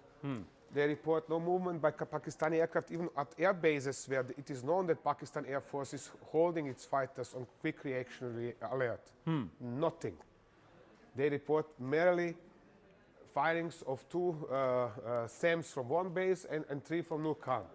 So, and that at the time, the Indian Air Force strike must have been in full gear. That means the aircraft have already approached the border. They're climbing and releasing their weaponry before turning down to hide in the lower over the ground. That means Pakistani Air Force, by all of its claims, whatever was it's claiming, for example, Air Vice Marshal Ahmad during his famous press conference, he was claiming about how Pakistani Air Force moved in, and there was a huge air battle, and they were breaking Indian bones. There was a dogfight and all of that. Dogfight, the biggest dogfight of all the times and whatever else. Nothing of that kind has happened. Indian Air Forces hit its targets and flew away. That's it. That's it. So there was no, because there was also that, was there a PAF interception that happened? Because they said that there was an interceptor that was fired. What was fired by the Pakistanis? It is what possible, was the PL-15s? It is possible that one of the Pakistani J-10s has fired a single PL-15 at one of involved the Indian aircraft, but this missile has crashed, hit the ground inside India. That's it.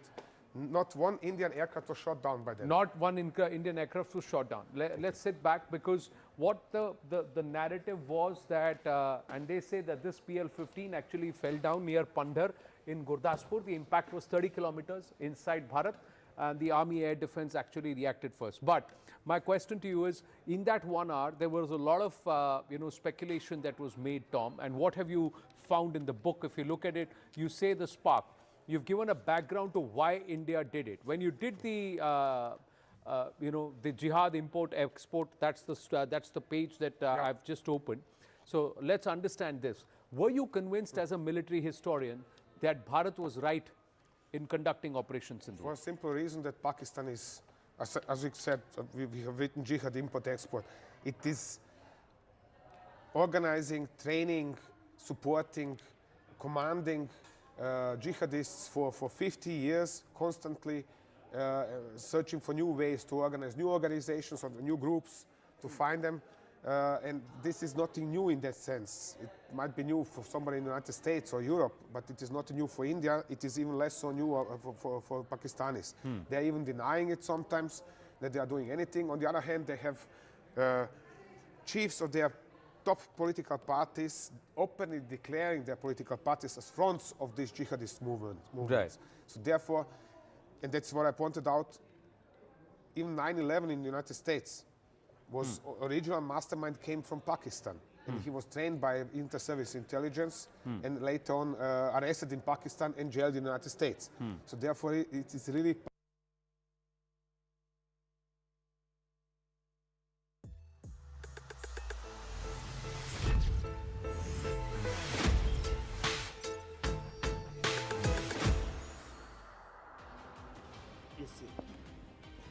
Namaste, Jai Hind, and welcome to yet another edition of Take 3 XL, because along with Zaka Jacob, Rahul Shivshankar, we also have Tom Cooper with us, and let's try and understand where this war is going, what direction it is taking. Tom, we were asking where are the ballistic missiles from the Iranians? They've just attacked Ben Gurion Airport. How do you see this panning out? Do the Iranians have far more than what has been estimated? They are definitely continuing to wage their guerrilla missile war. That means they are using what they can. They can't use too much without exposing themselves to strikes. They are also hindered by, I guess, that the Americans and Israelis are striking entrances to their underground missile cities. The Americans and Israelis are trying to knock out these missile cities. They are suppressing a lot, but in turn they are also losing air. Iranians are maneuvering their air defenses around and hiding them, then suddenly appearing at unexpected positions. So it is moving in direction as expected right now. Because the Iranians have come out and said, we are ready to shut down our nuclear program if you give us an alternative. Now, if you're going to make something like that, that means you've suffered heavy losses. Is that a fair assessment? Yes, probably, I would say yes. On the other hand, it's abandoning their sovereignty, because they have repeatedly declared it is a part of their sovereignty. So why now do that? I don't know.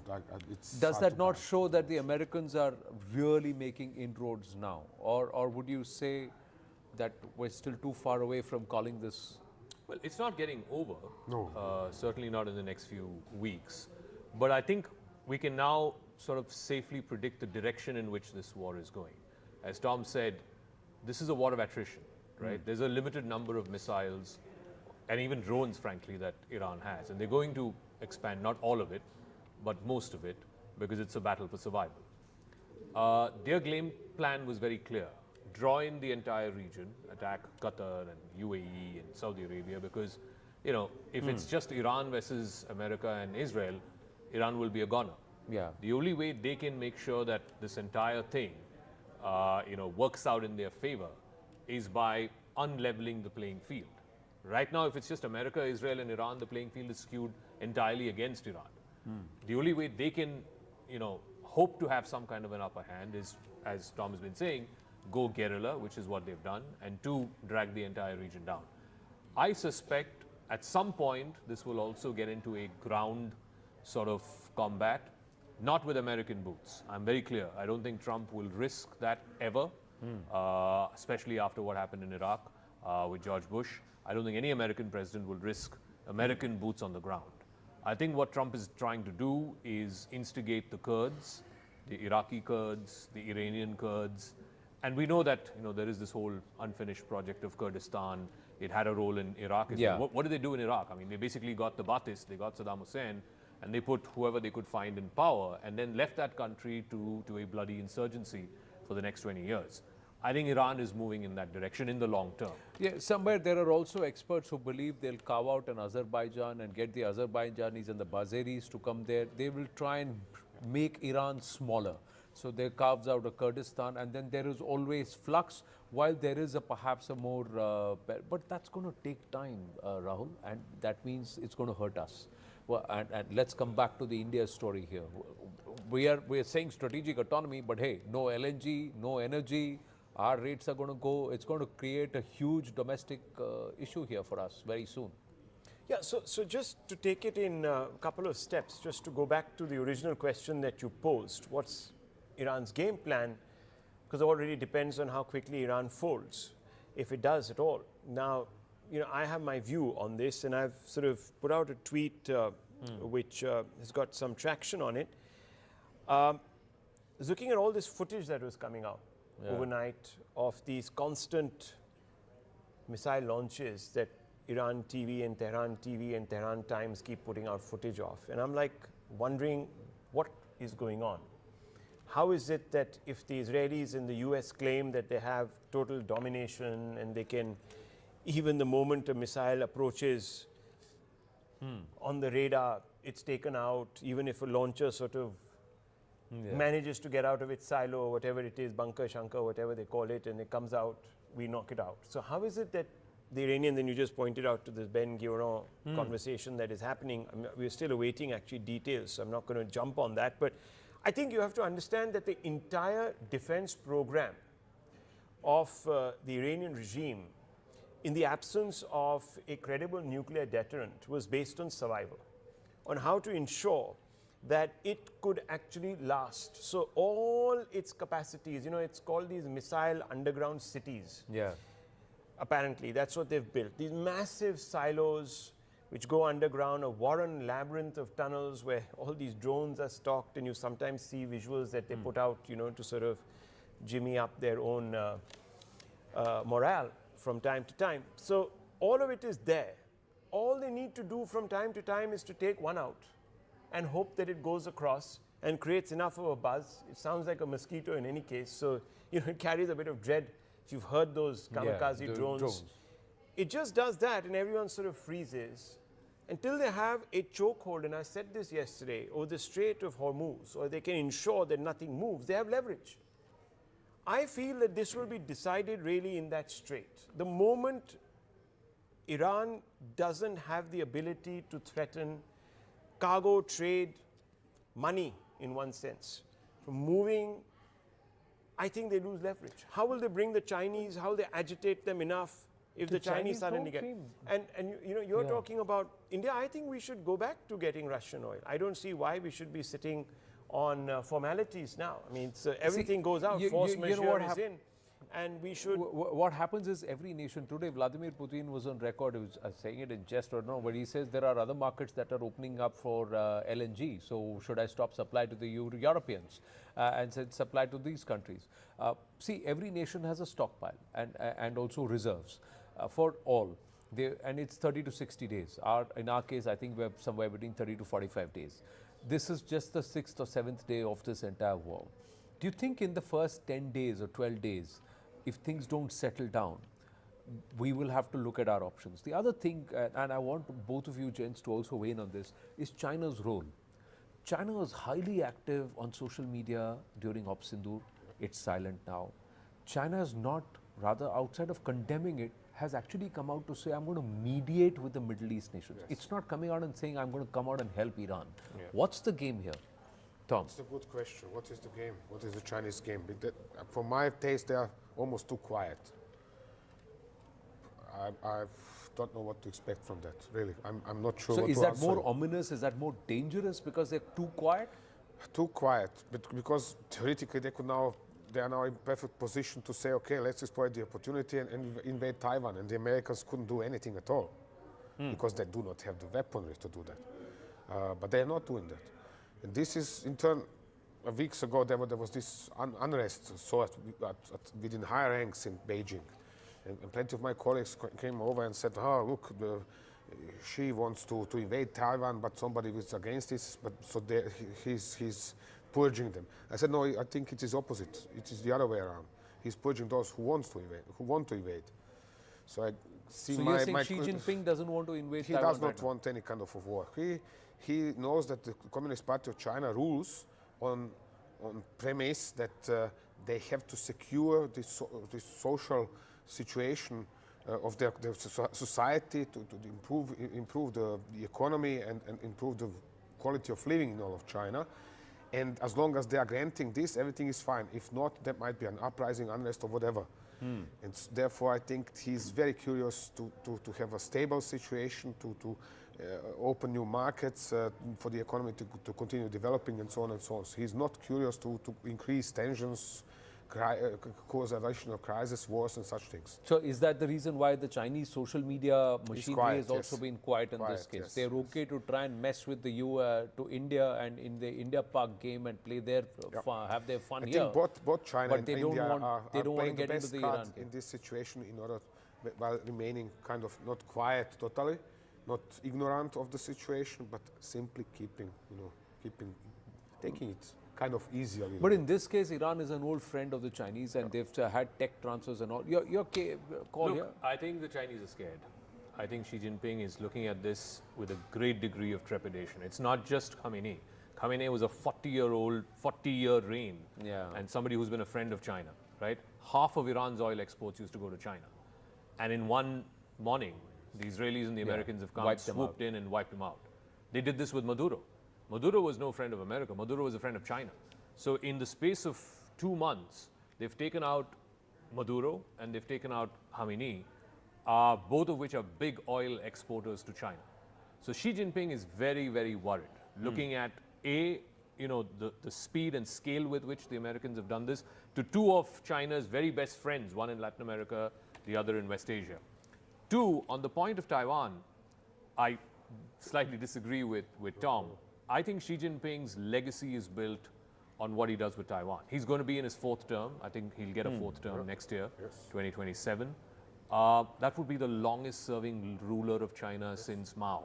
Even Deng Xiaoping did not rule China for 20 years. So what will he be remembered for?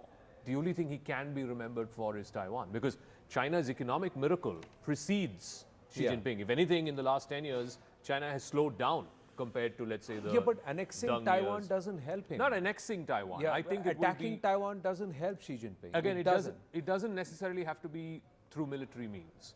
But the whole thing about reunification, that is something that is primary, I believe, to his legacy. And just very quickly, what is going to happen in the immediate term in terms of China? So Trump is going to go to China end of this month. It's a declared summit, I think 31st, 1st and 2nd. He's in Beijing. And Xi Jinping is watching this and saying, we were supposed to announce that trade agreement between America and China. It's the only big country with whom America has not announced a trade thing. And despite all the Supreme Court verdict and all of that, Donald Trump goes into China with the upper hand. He's just shown to Beijing, I've taken out 2 of your allies in the last 2 months. I'm displaying hard military power to you. I don't think Xi Jinping is in a comfortable position. But the Chinese are not the ones who are going to take this line down. They will play the long game, they will wait, they'll bide their time, but they will come back. There's going to be whiplash for this, and we are stuck right bang in the middle of all this, Rahul. And that's something we've got to be worried about. Scared. I don't believe that at all. I don't think China is shaking in its boots. So let's just, that's my view. Because look, this oil business can backfire. The Chinese have furnaces to light. The Indians have furnaces to light. Right? 20% of our oil also comes from the Middle East. LNG, Qatar, yeah. Oil prices are going up, right? Who's actually going to suffer in the end? Europe is going to suffer. A lot of US allies are going to suffer. If this oil is not going to come out of the Strait of Hormuz, the Gulf countries are going to suffer. Yes.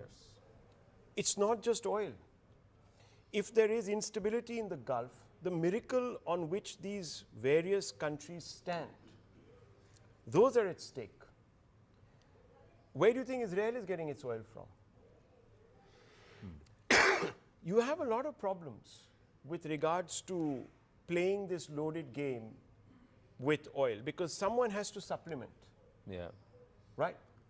OPEC says, yes, we're going to produce more, Right. but if it's all going to sit in a port and you have to find longer routes to get it out, it's going to be expensive. Let me ask you. And that's why your oil prices are already going past the $80 a barrel, and they could touch 100.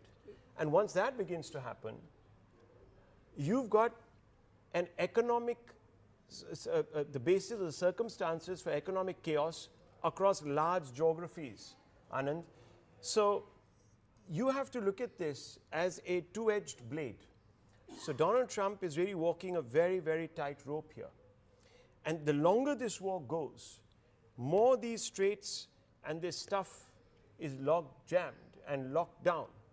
It's going to be a problem. Pain for everybody. It's pain for everybody. If you're already saying that Russia is sort of saying that, oh, maybe America's we are going to shut narrative. off LNG for Europe, does it not suit Trump's narrative of trying to put all these nations, push them back, or is he going to try and turn them hostile? Or the other thing is, in the next week, over the course of the next 3 or 4 days. Just think about it logically. If tomorrow India's economy slows, Chinese economy slows, the world economy slows, the Americans are also producing something, right? They need markets.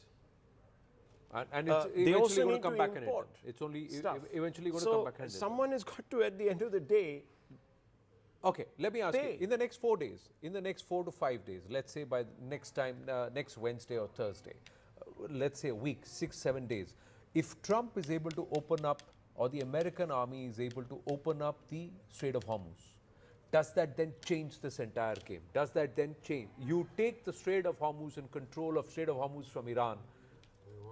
Only to a certain extent.